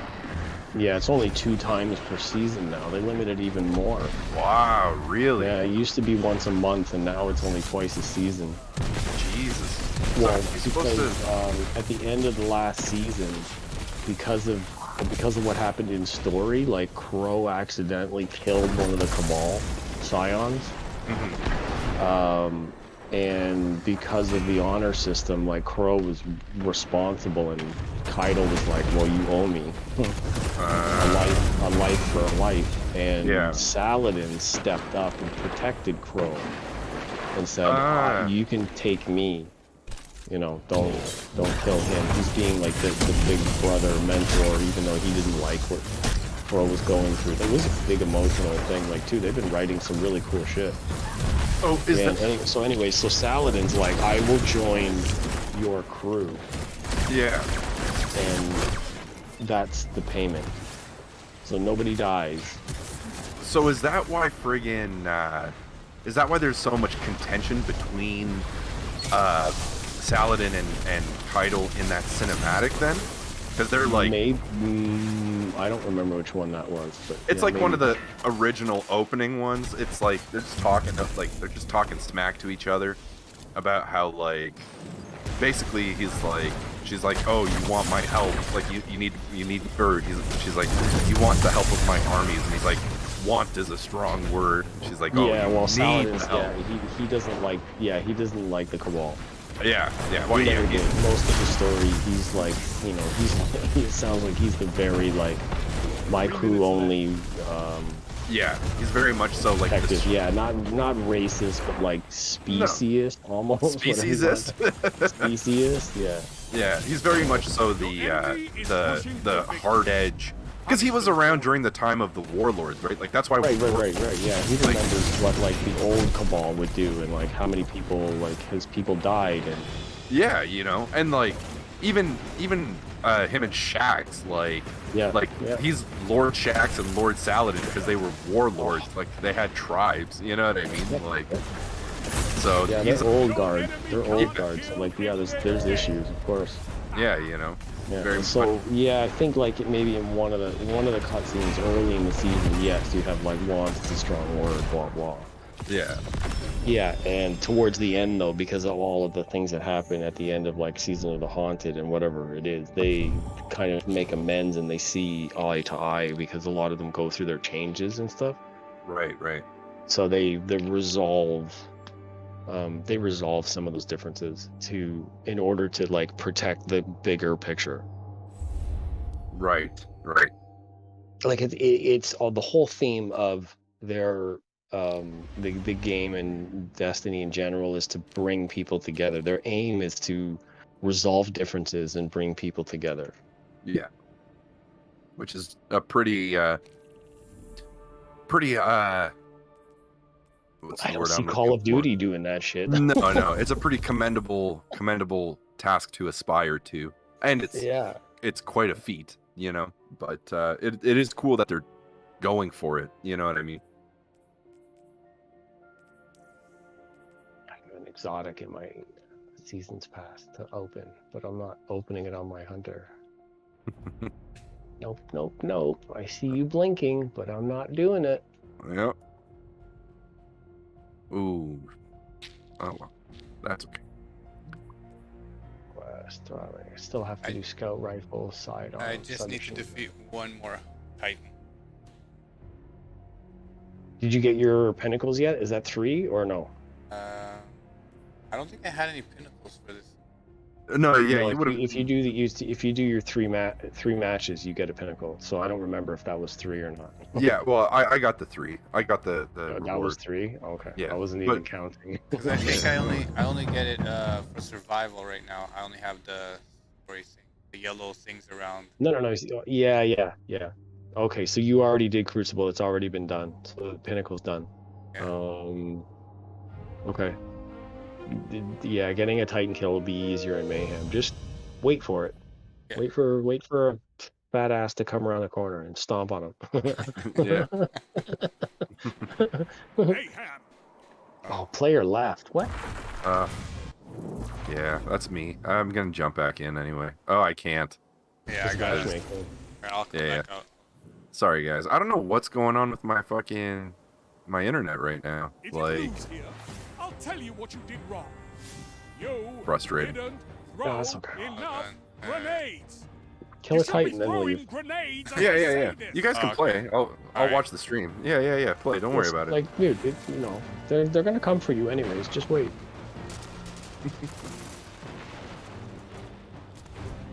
Just throw grenades everywhere. Yeah, great. I'll go through some of my shit. Trade weekly. There's no Titan on the team. yeah. All Are hunters there? and How do we warlocks. know? I don't know. You can actually look up the roster and inspect them all, but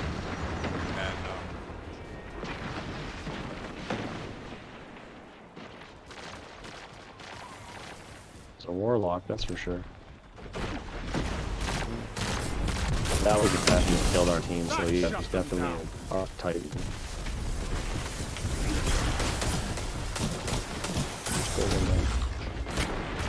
Let me see. I killed somebody, I think. Oh, wasn't a Titan. Going down over there. I hear you, baby. You're dead.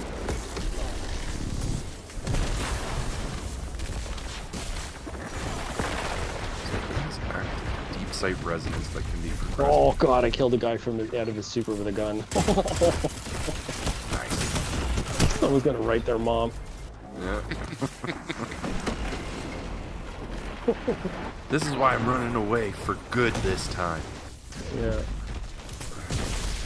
Why did you set me up to fail? Oh, you dog.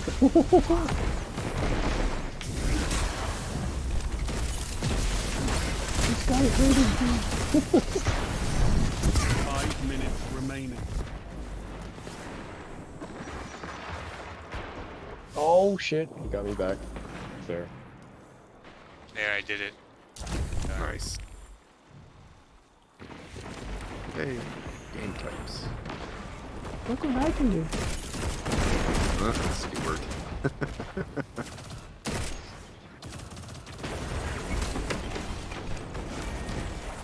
Oh, that was. I don't know if that was me that killed that guy, but that was dirt. That was so dirty. I was throwing knives around the corner, and he stepped into it while I disappeared around the corner. Nice. I heard them land, but I don't know if it was my final kill or not. But it was so good. Yeah, I could see the hunter class being probably the most fun to play PvP with. It's fast, yeah. There's a lot of they're very PvP oriented. But if you can master the Titan one, because they have like long range and they're tanky, you can get some crazy shit going with a Titan. Yeah, I can imagine. Yeah. Yep. That's cool. Yeah. Yeah, friggin' Crucible. It is fun. Crucible's a bit nuts. It's supposed to be though, especially like this too. Yeah, right. Mayhem is properly named. Yeah. Oh no, I'm missing. It's not like I don't think that Mayhem is nearly as crazy as playing Rust. Oh yeah, no. Rust is oh my god. But Rust would be life changing. Yeah.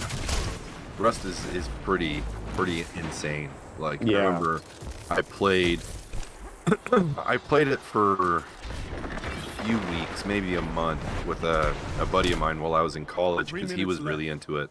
And I set up a like, it's a struggle first and foremost, and I managed to set up a little base, and I put up a bunch of traps to keep my shit safe and all that.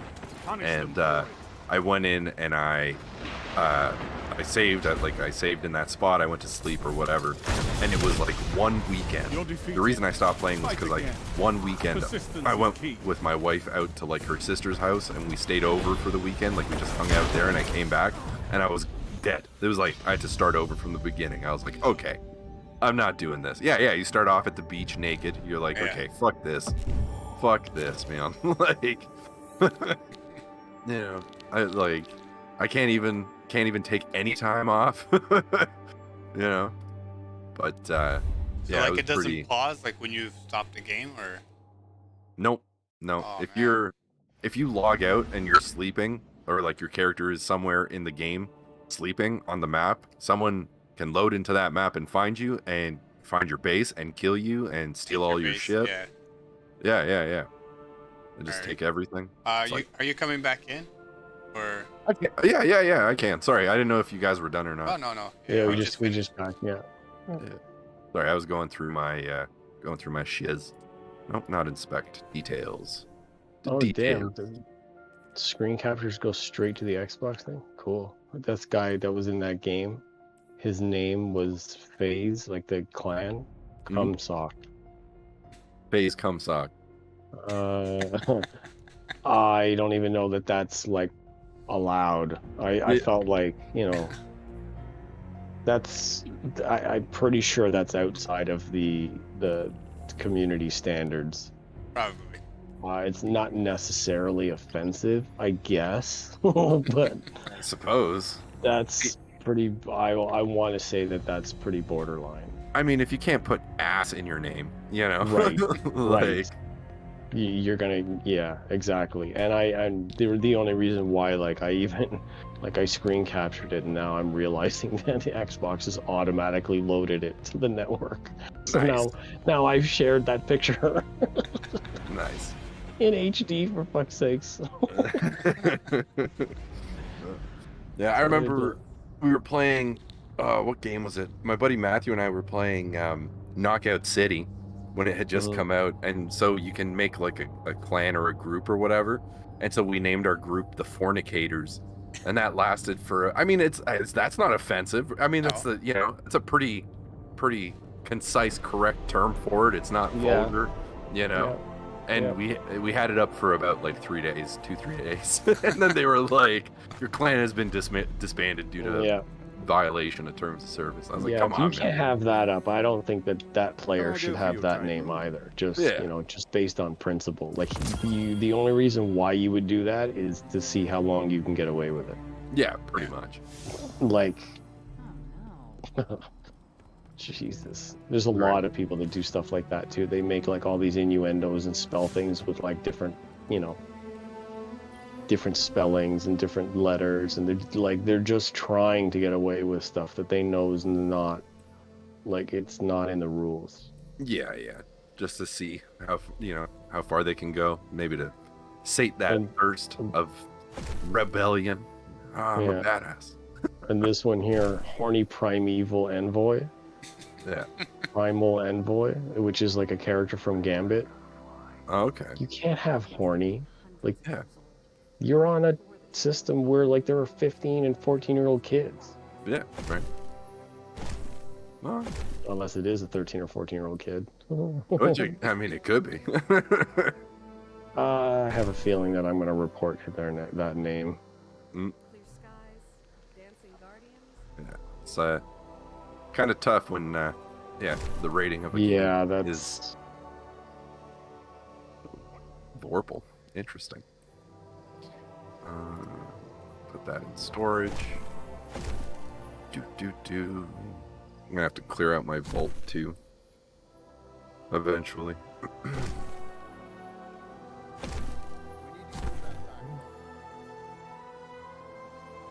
Yeah, I don't want to be that guy, but you know what?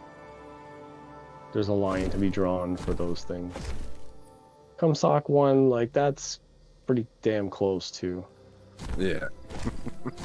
That's why I'm okay with sharing it now. Like it's up on the active feed and the community. So if somebody else decides to,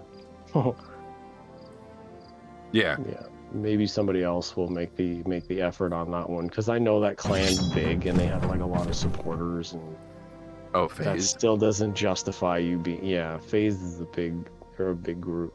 Okay. But this still doesn't give you the fucking, just because you're big doesn't mean you can flaunt that. Do whatever you want. You know, I just, yeah. I mean, like, I get it, and I still think it's just like a pushing against the rules attempt, but for the greater good and the idea of the community at large, that I don't know that you really want to have that kind of like influence. And yeah, right. True though as it may be, yeah. I may or may not have bought a soft pack of sports socks at some point for a reason. Because it's besides the point. I'm not going around advertising it. Yeah, exactly.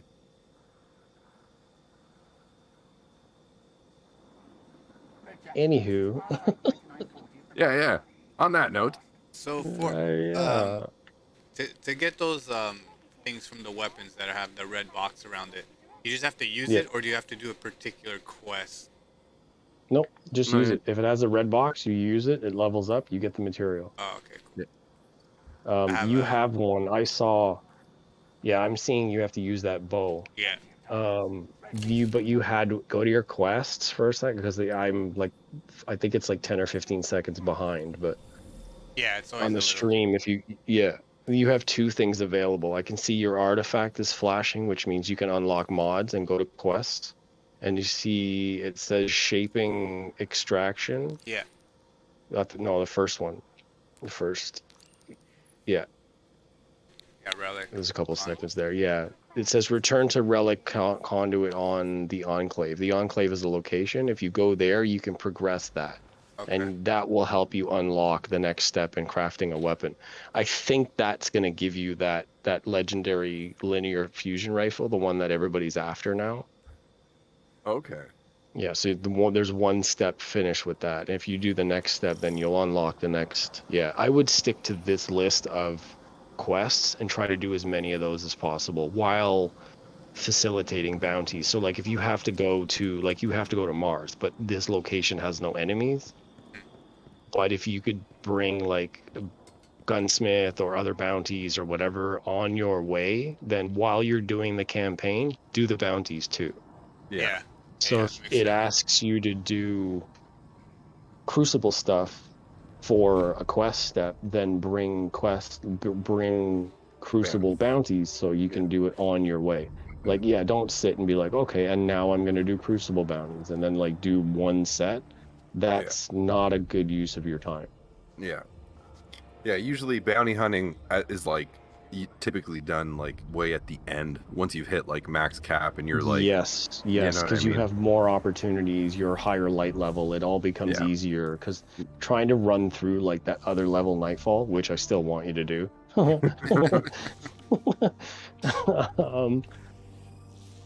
that becomes easier once you have gear and armor and weapons and you've experienced like a bunch of other things, different tactics, story. Like it makes more sense. The experiences are a little bit better. Yeah. And you'll be better equipped to deal with that higher level stuff afterwards. So I see the reshaping thing. I also see Witch Queen stuff. Yeah, Witch Queen. I have 3 of them. This one's gonna give me a nice weapon. So that one, actually, what is that called? That's an exotic quest. That's for the Galahorn, but you won't do. That's for the dungeon. Yeah. The Witch Queen, speak to Ikora in the Enclave. So you have to go to the Enclave for 2 different reasons right now. So you can already do 2 quest steps at once. Yeah. Have the armor, the synthesis. Production. Yeah, Hold on, Europa, complete the darkness doorstep. Oh yeah, that'll unlock your stasis. Okay, so go. Let me real quick before I don't know if you guys gotta go, but like let me see your. Actually, I think I can inspect your character from here, but I won't be able to look in your quest. I gotta do 3 public events to get sweet business. Exotic. Yeah. No, I can only see what you have equipped. I can't see your quest, everything yeah. else. Yeah, the quest stuff. I need to actually observe. Sweet business is okay. I still if have you have fucking. if you have to go to Europa anyways, I would get those done there. Which ones? Yeah, because that other one, that armor one that that's in the other quest step. I think it's not that one. That one. That's asking you to go to Europa to do a quest. So you can go to Europa and maybe not depending on what the quest. I think it's like a location. You just have to pick it, and you're gonna get locked in, which means you probably won't get access to public events. But you could go to like the Europa surface, do the public events, and then when you're ready, or you've completed 3, just start the quest, and you're already there. All right. Yeah, that's how I would do that one. That should give you another armor set, and yeah, let me see the. So should I first try to get what's it called? For my guys thing here. One of these aspects, like the bell or something. Yeah, let me see. So you only have one of them. Okay, go down to the other. Go to fragments. Fragments. I only have one. No. Underneath, those are aspects. Fragments is okay. So there's one. So okay, come with me in the tower. We'll go over to see Ikora. Ikora is normally where you like pay or unlock other aspects. I mean other fragments. I think I have some to unlock too. Oh, is that what she does? In the tower now? Mm. Yeah. Your subclass is tied to what she has going on. Okay. Yeah, because for the longest time she was a pretty like nothing. Nothing to say or nothing to whatever. Yeah. So if you click on the subclass, you can go into areas here and pick other fragments. I have enough glimmer for all of them. Fuck yeah. Shit. Oh, it's that aspect, right? Yeah, they have. The here. aspect I have to buy them. I have to buy them. The aspect might come later. Yes, of course. But should I buy all of them? I have enough to buy all of them. If you do, yeah, get as many of. May it serve you. Yeah, that's the other one. I see that aspect. Yeah, get that one. And then fragments. Lightning grenade. Should I buy the fragments as well? Yep. Oh man, they're a little bit more expensive. I can show you how to get more glimmer, so you can get 6. Trying to see which ones should I get. Recovery. Yeah, exactly. That's what I was thinking. They're all a bit complicated. Don't look at those. Don't look at the pluses and minuses. What you're looking at is the description above, like what they do. See that one that a lot of them will say like grenades will jolt characters, and this one will allow you to become amplified. And yeah, you want to do those. You want to have some of those. Let me see which ones I have on. I'm not a Titan, but it doesn't matter. Arc grenades jolt targets. Yeah, there we go. That's the one you're missing. See, that's why I figured that was. It's yours. That was wrong. Defeating a jolted target creates. Like you should be done already. I'll get that one. It's yours. Shit. Arc weapon finally blows. Final blows have a chance to create iconic traces. I don't know what iconic trace is. The hits. That's something that you generate from killing enemies while jolted or. Oh, this one's not too bad. After sprinting for a short time, your class ability regenerates. Increase generation. my resilience goes down. While So I have this spark of beacons while your amplified arc special weapons create blinding explosions. Yeah. Finishers that you make you amplified. Amplified just basically means you can like run faster, reload faster, like it's just like an overall boost. Defeating jolted. Oh, I might actually want to change it to that one. There we go. Very well. Arc grenades, jolt, yep. And then ionic traces, yep. So discipline, it's a bunch of negatives, but the positives like outweigh those. Anyways, this is what I was talking about in terms of like setting up your subclass, and you didn't have really hardly anything set up. Oh, all right. I think I'm gonna go with what I got here. Let's see. There's a couple more, right? You can still spend more. I'd spend it all. Yeah. Okay. I don't know. Yeah. Glimmer is not, unless back out. You'll collect Glimmer pretty frequently. Yeah, I can show you. I'll show you how to Very well. get. Let me see what the other ones are. Sliding over get 2 ammo. more. That one is pretty good. Keep going over to the right. The spark of discharge. Yeah, that's the final blows. Create ionic traces. There's another one that does like more jolt stuff or amplify stuff. The amplify ones are really useful. You get like shielded. Not that one. That one's okay, but not really. That one's not that great either. Recharge, that's okay for healing, but that one just makes everything last a little bit longer. That's not that useful. I think that one at the bottom, yeah, the one at the bottom might be really useful. Rapidly defeating targets while you are amplified creates orbs of power. That gives you your super back faster. So if you could buy that one, I would use. So the amplified. Spark of Brilliance and Spark of Amplitude. Yeah, Amplitude and Brilliance. If you can get those, that's what I would pick for now. Alright. There, I'm done. I got no more money. I'm broke. I'm broke. So then you go beside Ikora here and meditate, and then it'll activate those things. There you go. All those things you purchased now become active. Alrighty. And now you can go into your subclass and select them, put them into place. The fragment as well, you get the aspect, so the top right, and then the bottom tree, you get to select 4 fragments. I'm assuming I should just keep, or should I put the ring? Let me see. Let me see what they do. This one has the amplifier speed and greatly increased after a short time. Frontal shield, new. I would take that one off. Yeah, it's not. I would use the other ones. That only gives you, that one only gives you 1 fragment slot, and the other ones might give you 2. So okay, so yeah, those ones will give you 2. So now you have access to 4 fragments. So you can't use them all, but like you might be able to switch them up depending on what you're doing.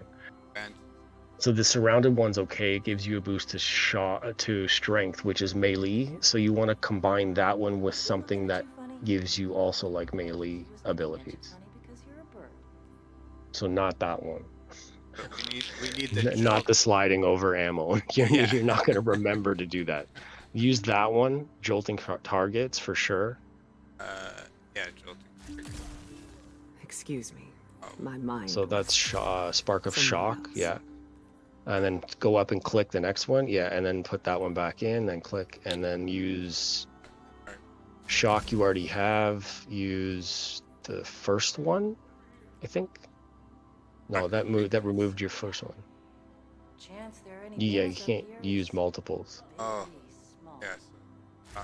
So put that one in the first, the first one, the first round one. This one? Click, and then click the round one. My mind seeks our next threat, but I still have time for you. While amplified your arc special weapon and final. Yeah, you already have that one. So like no, you see how like the white selection bar is moving underneath the squares up top? when you move back and forth, you're actually reselecting the same ones. That's why you keep swapping the first two. You have to click the other boxes. Move the slider underneath the other two boxes. But it turns red when I click on them. Yeah, not there. You need to click the ones underneath to slot the ones underneath in there. Okay, so we have. I sense him. You have that one in already. On the Don't far click edges that. of my mind. No, He not stirs in the that. So bonds. let me see. The amplitude, yeah, use that one. Amplitude. Yeah. Excuse me. And then the last box, use the first circular one.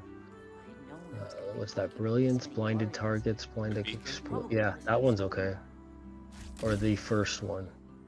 My mind Amplify seeks your our arc next special threat, weapons, create but I blinding still have explosions. time Yeah, for you. I would use those four for now. Okay. And then also go up to the grenades, like the last, to the one on the right, the white ones. It says abilities.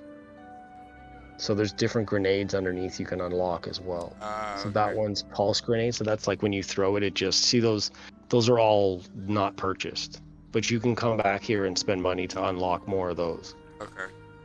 Right. So if you go to the Cryptarch will exchange materials for glimmer. And then when you have more glimmer, you just come back and unlock everything. Yeah, I got it. Yeah. Yeah. So you have, which super do you have? Do you have Thunder Crash, or do you have I have the one that runs around real fast. Okay, so if you go to the left, the large diamond right square. Yeah, Havoc. Fist of Havoc. Yeah. Fist of Havoc. So you can change that to Thunder Crash, which is the one where you like fly through the air like Superman. Lead to unity in the war. It depending on like which strike or which, go down.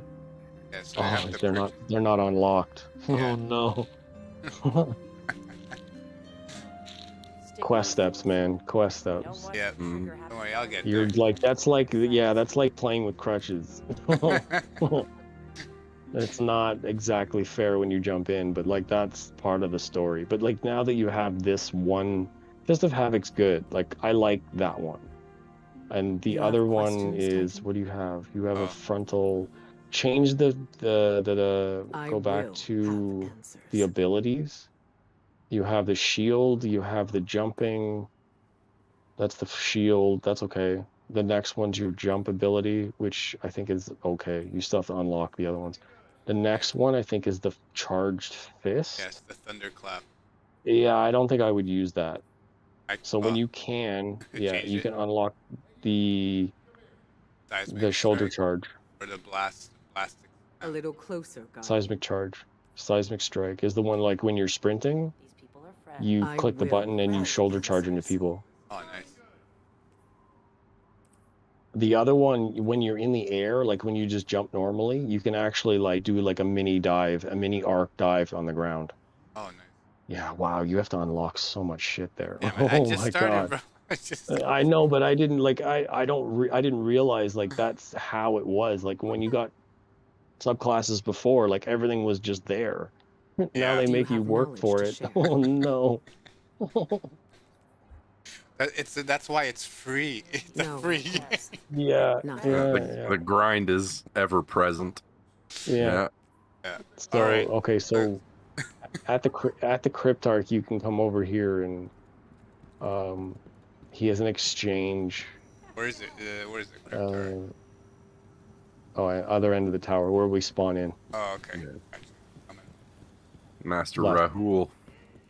Yeah, Rahul. He's that new dungeon for Galahorn is part of a D1 callback where the first week or month of Destiny 1 there was that thing called the Loot Cave. Yeah. Right, so Rahul... And there was problems with that. I remember doing that mission so many times. Yeah, you would load into that area and just shoot into the cave for loot, and it would level you up, and it would get you gear and like all kinds of shit. So the new dungeon for the Galahorn is in the Loot Cave. Nice. That's pretty yeah, awesome. so there's your glimmer. You only have 2 stacks of spin metal, but you can get 20,000 glimmer. Okay. Yeah. So you would just come here, and how many shards do you have? Go. You have 141. So he wants spin metal, which he's not selling. And what's the other one? Dustlight. Yeah, Dustlight shards, which I don't have enough. Okay, and he is selling those, so you can buy those. So here's an economic thing. So five dusk lights will cost you 1 legendary shard. So that means when you spend 4 legendary shards, you can get 10,000 glimmer. But he also sells glimmer for like 10 shards. So like, why would you buy for 10 shards when you can just spend 4 and then exchange the material? Yeah. Right? Like sometimes it's in the store and I look at it and go, who's doing that? Don't spend your shards that way. Like you can buy those materials and then exchange them. So I see you have like 141 shards, which are used to level up and stuff. But honestly, through the campaign, you're going to get your armor. So don't worry about that. But unlocking your subclass, like, yeah, spend it. Unlock the subclass. So like you have 100, I can't do the math that fast, but if you have 141 and you need 10,000 per 4, then you can get a lot of glimmer and you can probably unlock everything. All right. Let's just go play a bit, and then I'll do this. Yeah, I'll do this after. Yeah. I'm walking through it just to kind of like have it make sense, so you know kind of what to aim at. But while doing other things, come back and do like unlock 1 more. You get a bunch more glimmer. Go lock on one more. You know what I mean? It's like on top of getting bounties, just do that too. All right. Ooh, I got a 71 helmet. So do you guys want to go check out Europa, or do you guys want to go do something else? Yeah. Progress that quest. We might be able to help you get that quest done, or go to the Enclave first. Enclave. I think that's a good idea. Where is that? That's on The Enclave's Mars. on Mars. On Mars. Yeah, you got to go Savathun's throne world and then over to the left. So the green one. Yeah. You gotta go in here. Yep. And then, you can't go to the Enclave yet. Oh yeah, it's only the Enclave. It's not a mission location because the Throne World's not unlocked yet. You have to talk to Wykora first before you can go back to the Throne World. That's why I can't. Yeah. Quest steps. Pieces by pieces, we're putting the puzzle together. Yeah, it's and you called me out for sure, and I understand, like, because everything's unlocked for me. I don't know what it's like to be behind so much limitation. I'm behind the paywall, bro. Come on.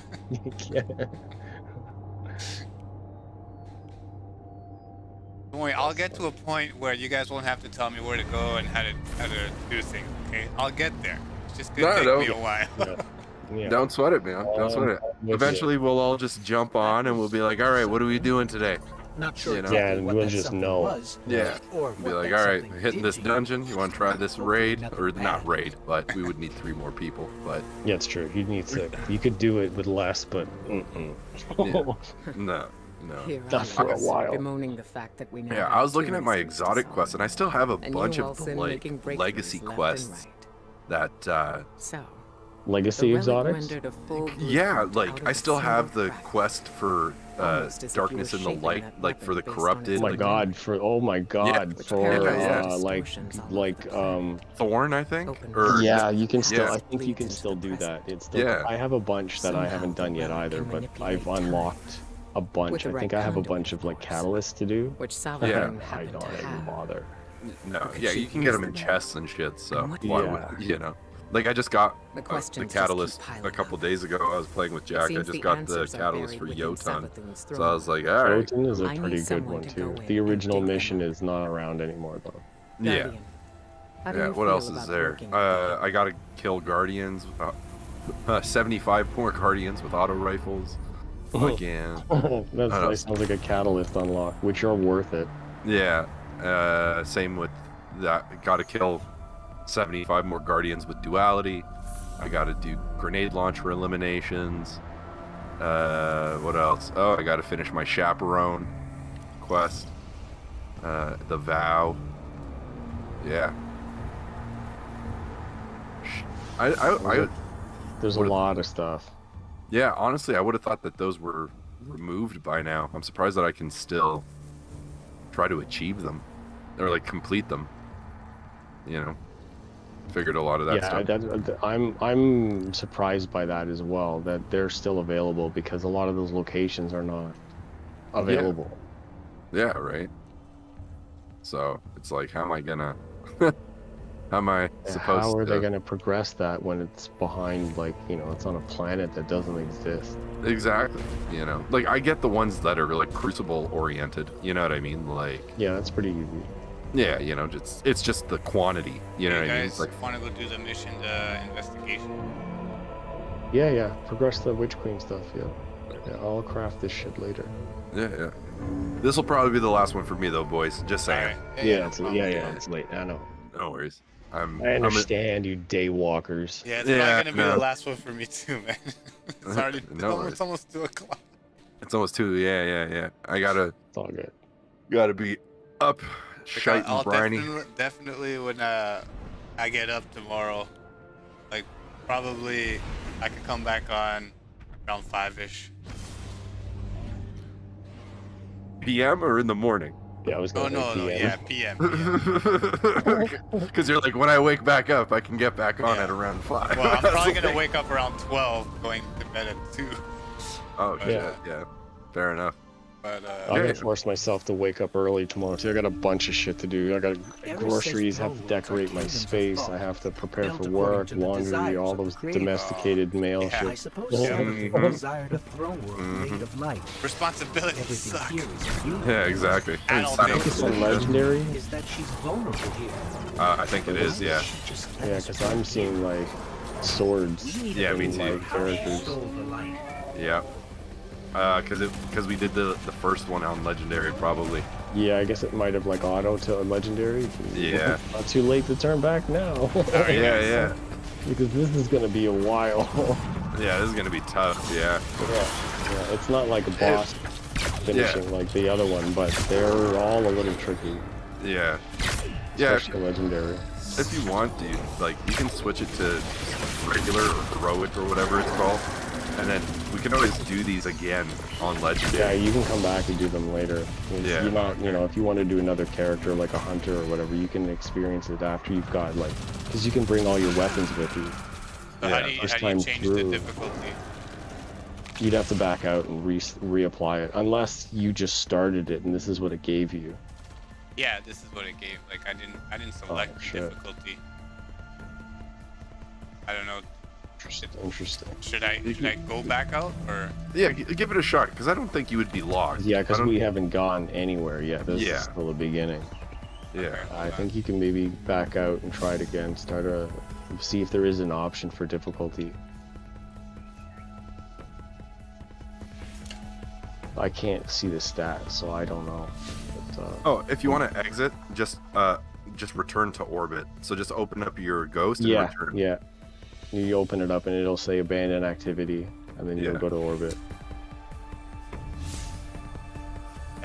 Unable to summon abandoned activity. Okay. Yeah, that's the one. That backs us out. I know, it makes you feel bad. It's like abandoned. You're like, oh, come on, man. It's like, why'd you have to use that word? Like, really? You know? Your words are violence. Alright, let's try it again. I'm back in here. Yep. It should say on screen a difficulty selector. Yeah. It should have one anyways. Yeah, I would think it would. It's probably at the banner, like when you select the. Like I didn't see one because I just went in and launched. But yeah, there might be one underneath. Like, do you have the season's pass, Jack? Probably not. Okay. Season's pass would give you. Well, right now it's free. Yeah. It's free for a week. Alright, so I'm here. I press E, start mission. Legendary, I had to pay. Or it says here legendary, but how do I change Okay. it? So how do I click it? What? Hold on. Click it and change. Classic. Yeah. Yes. Classic's the regular. Yeah. That would be your difficulty selector. It just makes the enemies a little easier to kill. Not as many modifiers. You won't get limited in your like the gameplay in your zones. You won't get it restricted. You know, revived stuff like that. Okay. So the first time through is ideal that you just blast through it on regular so you can get through it. I mean, a lot of people like the challenge of, you know, they have time but if you're just trying to get through it, yeah, just go classic. It'll help you get through all the progress really quickly. And then once other things are unlocked, you can go back and challenge yourself. Yeah. Honestly, I don't think the rewards that you get for legendary, despite everybody's like ego about it, like, oh, I did it legendary the first time. Like, well, good for you, bro. Yeah. I don't care. High five. Yeah, I got it done twice as fast, so suck my balls. Eris says throne worlds are kingdoms of thought, built according to the desires of the creator. I suppose Savathun desired a throne world made of light.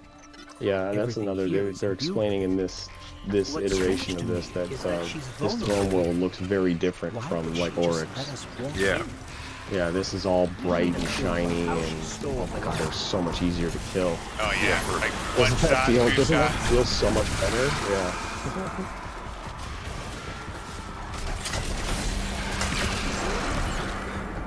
Trophy targets. Those when it crushes ghosts.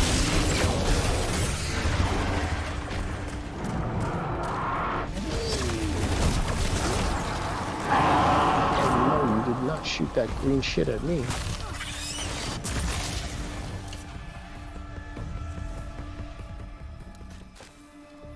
Hey, listen closely. You're not supposed to be here. Yeah, this Grenades aren't guy. safe in a place Finch. like this. Finch. Who is this? Yeah. Well, that's neat to One know, ghost pal. talking If to you another don't, ghost. need to know. I mean, Yeah, we're gonna go this way. get out. I love how I love how all the ghosts have names except our Are you with the ghost. Vanguard? Like, Yeah, our ghost Hello? just has ghost, and he won't accept being called Little Light. I can yeah, trace the right. signal. I Any think leads a that good would have been lead, like just a and you have nifty. no Like it leads. wouldn't have done anything, but if you could name your ghost, you know, like in character creation, it's not like anyone calls them by their name anyway, you know, We're blocked. or calls But our I'm name, looking our at more of ghost that by our second name, by energy over its there. name. Ever, Yeah. just ghost. It's like always you yeah. created those That's a platforms really out of cool thin air. observation. Yeah, well, you know, putting that student debt to good use. Fuck. Yeah, fuck yeah. Game design. Like, hey. Ah, shit. Basic storytelling too. Yeah. Yeah. All ghosts have a name except yours. Ah, stupid deep Same sight. sauce.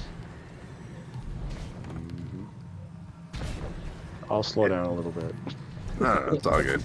I'm still learning how to jump. Yeah. Yeah, that's true too. It's a good thing you didn't pick Warlock. You'd spend a lot of time dead. Right. Floating around. Yeah, I called my friend. I used to call him Cliffhanger because he would always just float off the level. Yeah. Oh no way. Yeah. That's my sense of humor at work, right there, Cliffhanger. Just walk up to him while he's dead and be like, "Hey, are you okay?" You gonna be all right, man? Yeah. Just a scratch. Do you want a rope? Yeah. Let's go. Hey. I got you.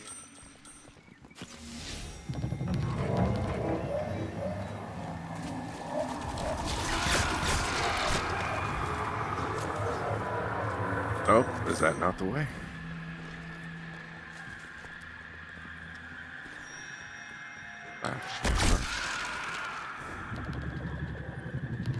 What the fuck?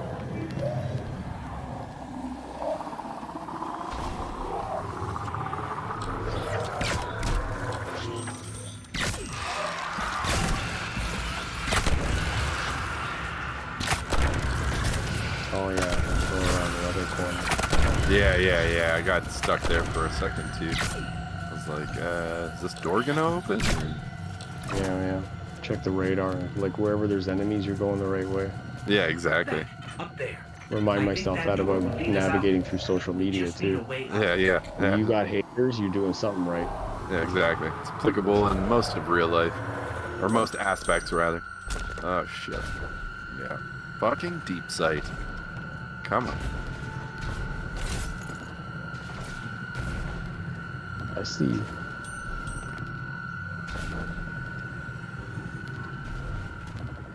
Hey.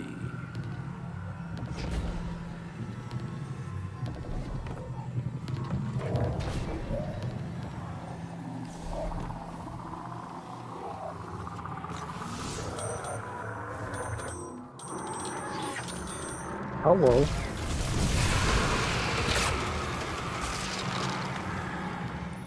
Oh, I got a sword too, bitch. Energy nearby. It might help us find our way out of here.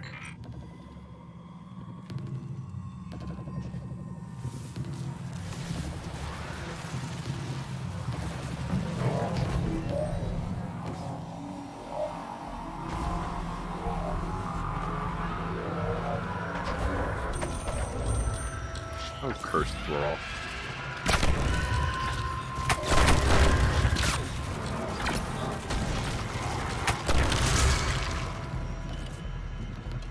Ooh, upgrade module. Nice. Nice. There are items in your inventory that you can unlock and pop like it's like a collection item. Like more glimmer, on upgrade modules, more shards, upgrade shards, stuff like that. So as you go along and you put these items in your inventory, you can just pop them while you're playing to increase the amount of rewards you're getting. Oh, nice. Oh, true. So yeah, in your inventory screen, in your character select, you go to inventory and check and see what kind of currencies you have or whatever those items are. And while you're playing, just make sure you're using them like end over end to maximize your return. Yeah. Jeez, I have almost 1,000 Vanguard tokens. And they're totally useless. Yeah. Or can you not use them anymore? No.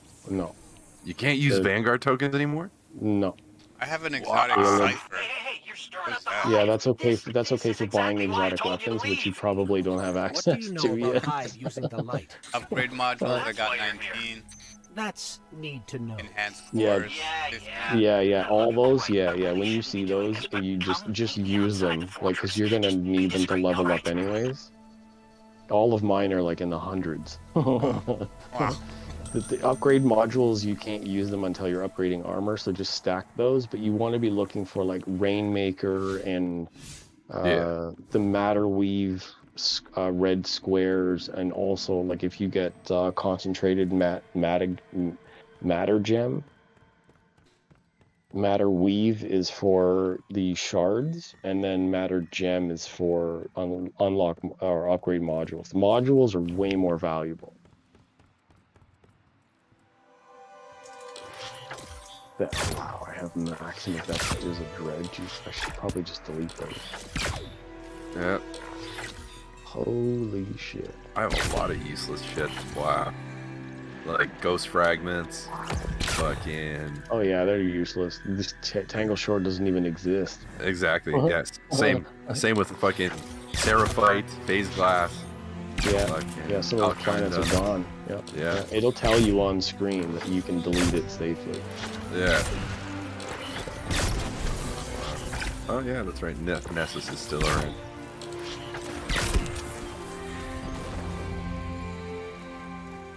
Jesus. Nice to see you let our friend go on without us. He's over there fighting enemies. Yeah, right. Sorry, bud. Alright. I gotta upgrade this weapon anyways. So you seem to be doing well, yeah. Like, I don't want to be dealing kills with my buddy that I play with on Xbox, which I wish that we could all be in the same chat, because those guys are, like, hilarious. They're very informative, too. Fun to talk with. So if we can figure out how to get Xbox chat going and all of us being together, then we can do other activities. Like, I can hook you up with those guys who can walk through dungeons and... Nice. Yeah, for sure. Yeah. Raids too. You want to get... if if we're on PC, we should have the Xbox thing hooked up, right? On Windows? Yeah, for sure. Well, your Xbox mic is open, like you're in game chat. You see in the bottom of your screen. Yeah. You see that mic active or speaker active. So when I was in game chat, I can hear you. Oh, okay. But you couldn't hear me, so I don't know if it's open air game sound or in your headphones. Yeah, it might be my headphones because I'd have to set it up because I have like a little mixer and everything goes through that. Yeah, So it's definitely feeding into game chat, okay. but not all of us. So like we may have to just work through that if you want to do that eventually. But yeah, having a larger group, even just to talk shit, like other guys stream too. They're hilarious. They're like guys I've talked to for years, and they all have something really good about this game to like share and teach, and they bring people through stuff all the time. A lot of them are Grandmaster, Nightfall. Oh, nice. Oh shit. Sherpas. Nice. Yeah. That's cool. Yeah. And now that there's a new raid out, they're definitely gonna want to do King's Fall. So right. I would get on top of that. So is it better to get an engram or just picking up weapons? Hey, what did you do? What did you do? What do you mean picking up? Oh, you Yeah. Like I see like the engrams on the floor, I'll pick it up, but like I have to go and get. Is it gonna give me a better weapon than finding a weapon, or? Well, even if you don't pick it up when you see it on the map, it's gonna show up in your postmaster anyways. Yeah. And then you there are. You might as well pick it up, and when you pick it up, you can take a look at it when you get a chance. And if it's no good, delete it. Yeah. Dismantle. Dismantle it for shards. Yeah, and glimmer and reputation. Yeah, don't keep garbage. Just keep deleting it. Yeah. So that's the way I'd handle that inventory. Keep legendary. Yeah. But if it's not higher level than you're on now, it needs to have either really good perks or don't keep it. Don't bother. Don't feel like you have to hoard shit. Yeah. I know 600 slots sounds like a lot in your vault, but it's really not. No, don't. Not until end game. Don't keep shit that's not end game. Yeah. Like stuff that drops from raids, stuff that drops from events, stuff that you can't do again, or a roll that is not possible. Yeah, keep that. Keep the collector stuff. Don't keep the generic shit. Yeah. Yeah, and you can always pull those, or usually pull them from your collections anyway. Yeah, it is. So why do we still have enemies? I think they just think forever. I think they just spawn. Oh, yeah, to be true. That's probably why these are so more. Hold on, I'll say this. There you go. Between you and me, I don't think this guy we've been talking to is working for the Vanguard. There we go. I guess yeah, there's a type. So there's basically like two types of engrams that'll drop rarely that you can pick up that will be better than typical. One is a prime engram, and then the other one is very, very rarely you'll get an exotic engram that'll drop.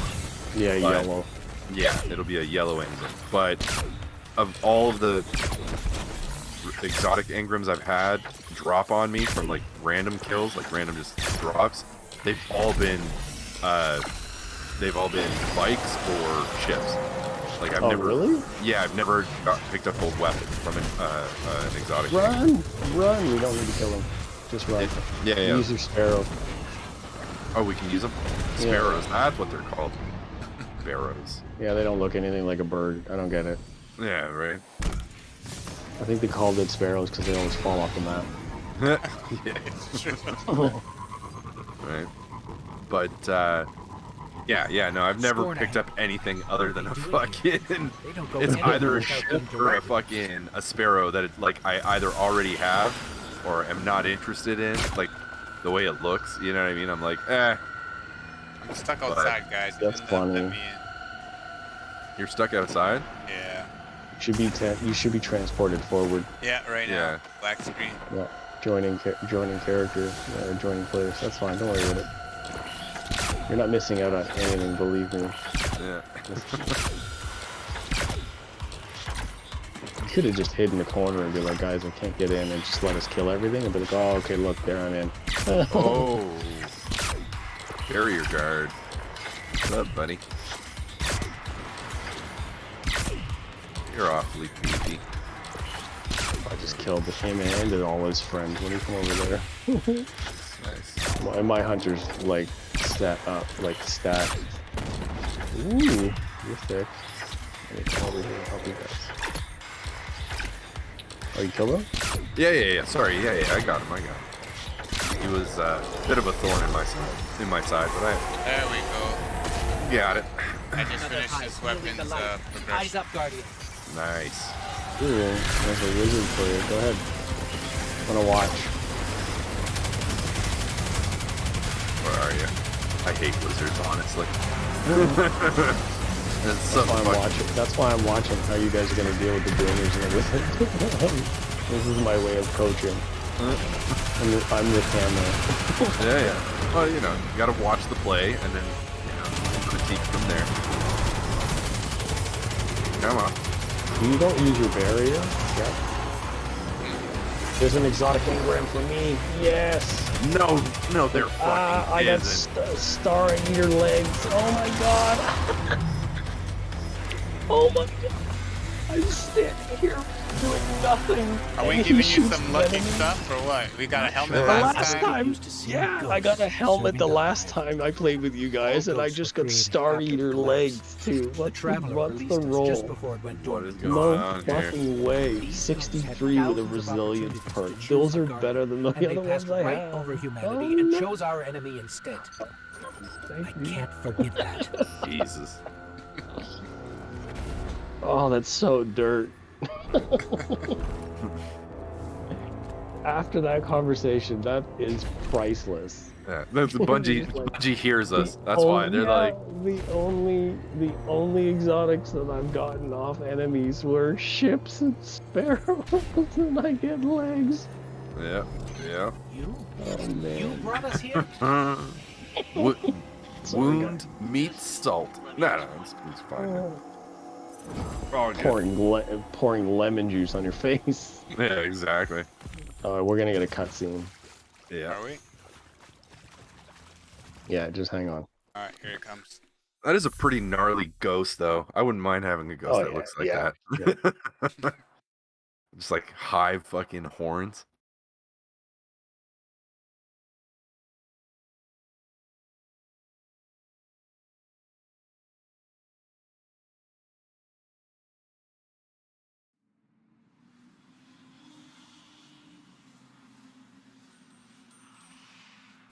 Stop looking at $1 million sound systems.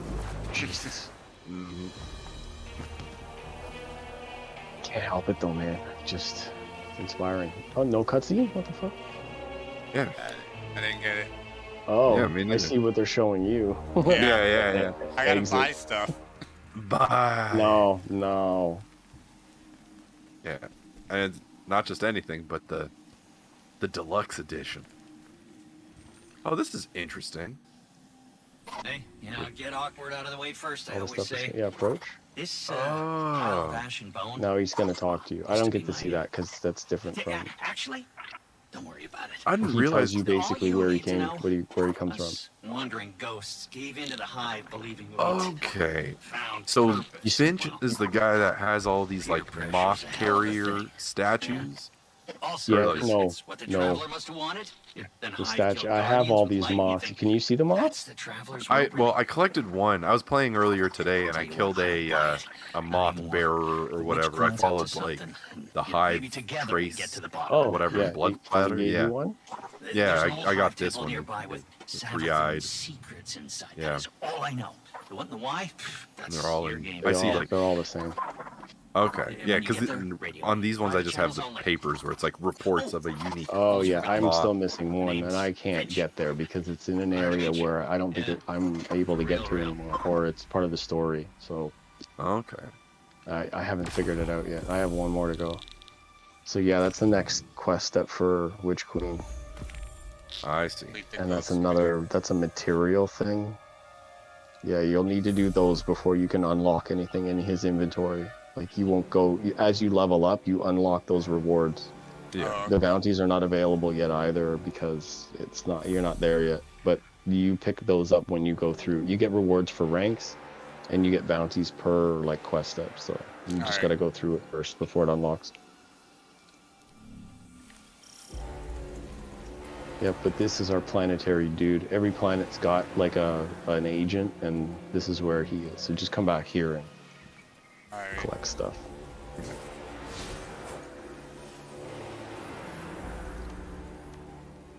Oh yeah, he's right next to travel point. Yep. Yeah, you just spawn in real close. Like most of them are, except for Petra Venge, bitch.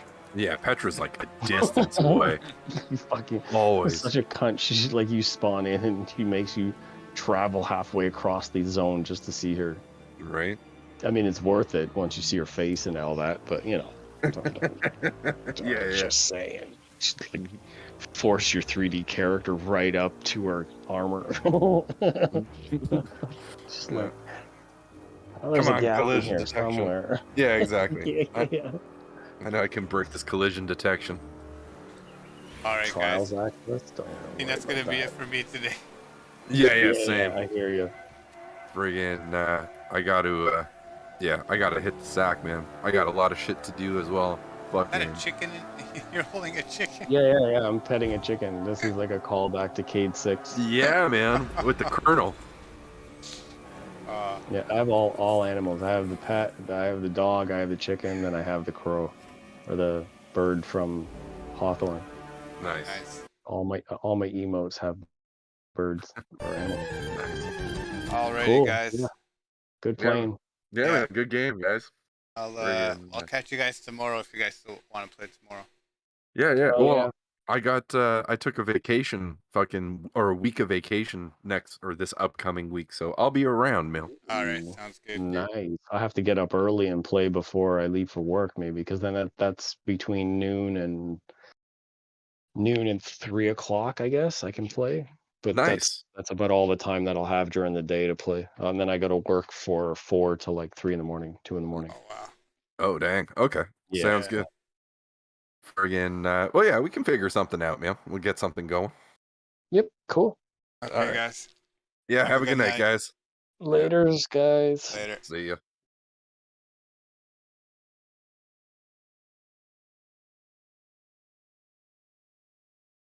Alrighty, everyone.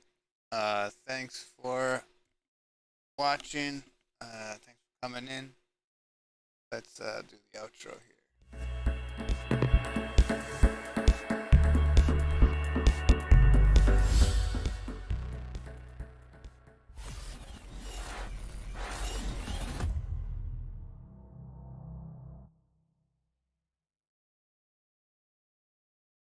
Yeah, guys, please don't forget to like, comment, follow, subscribe, hit that notification bell, all that good stuff.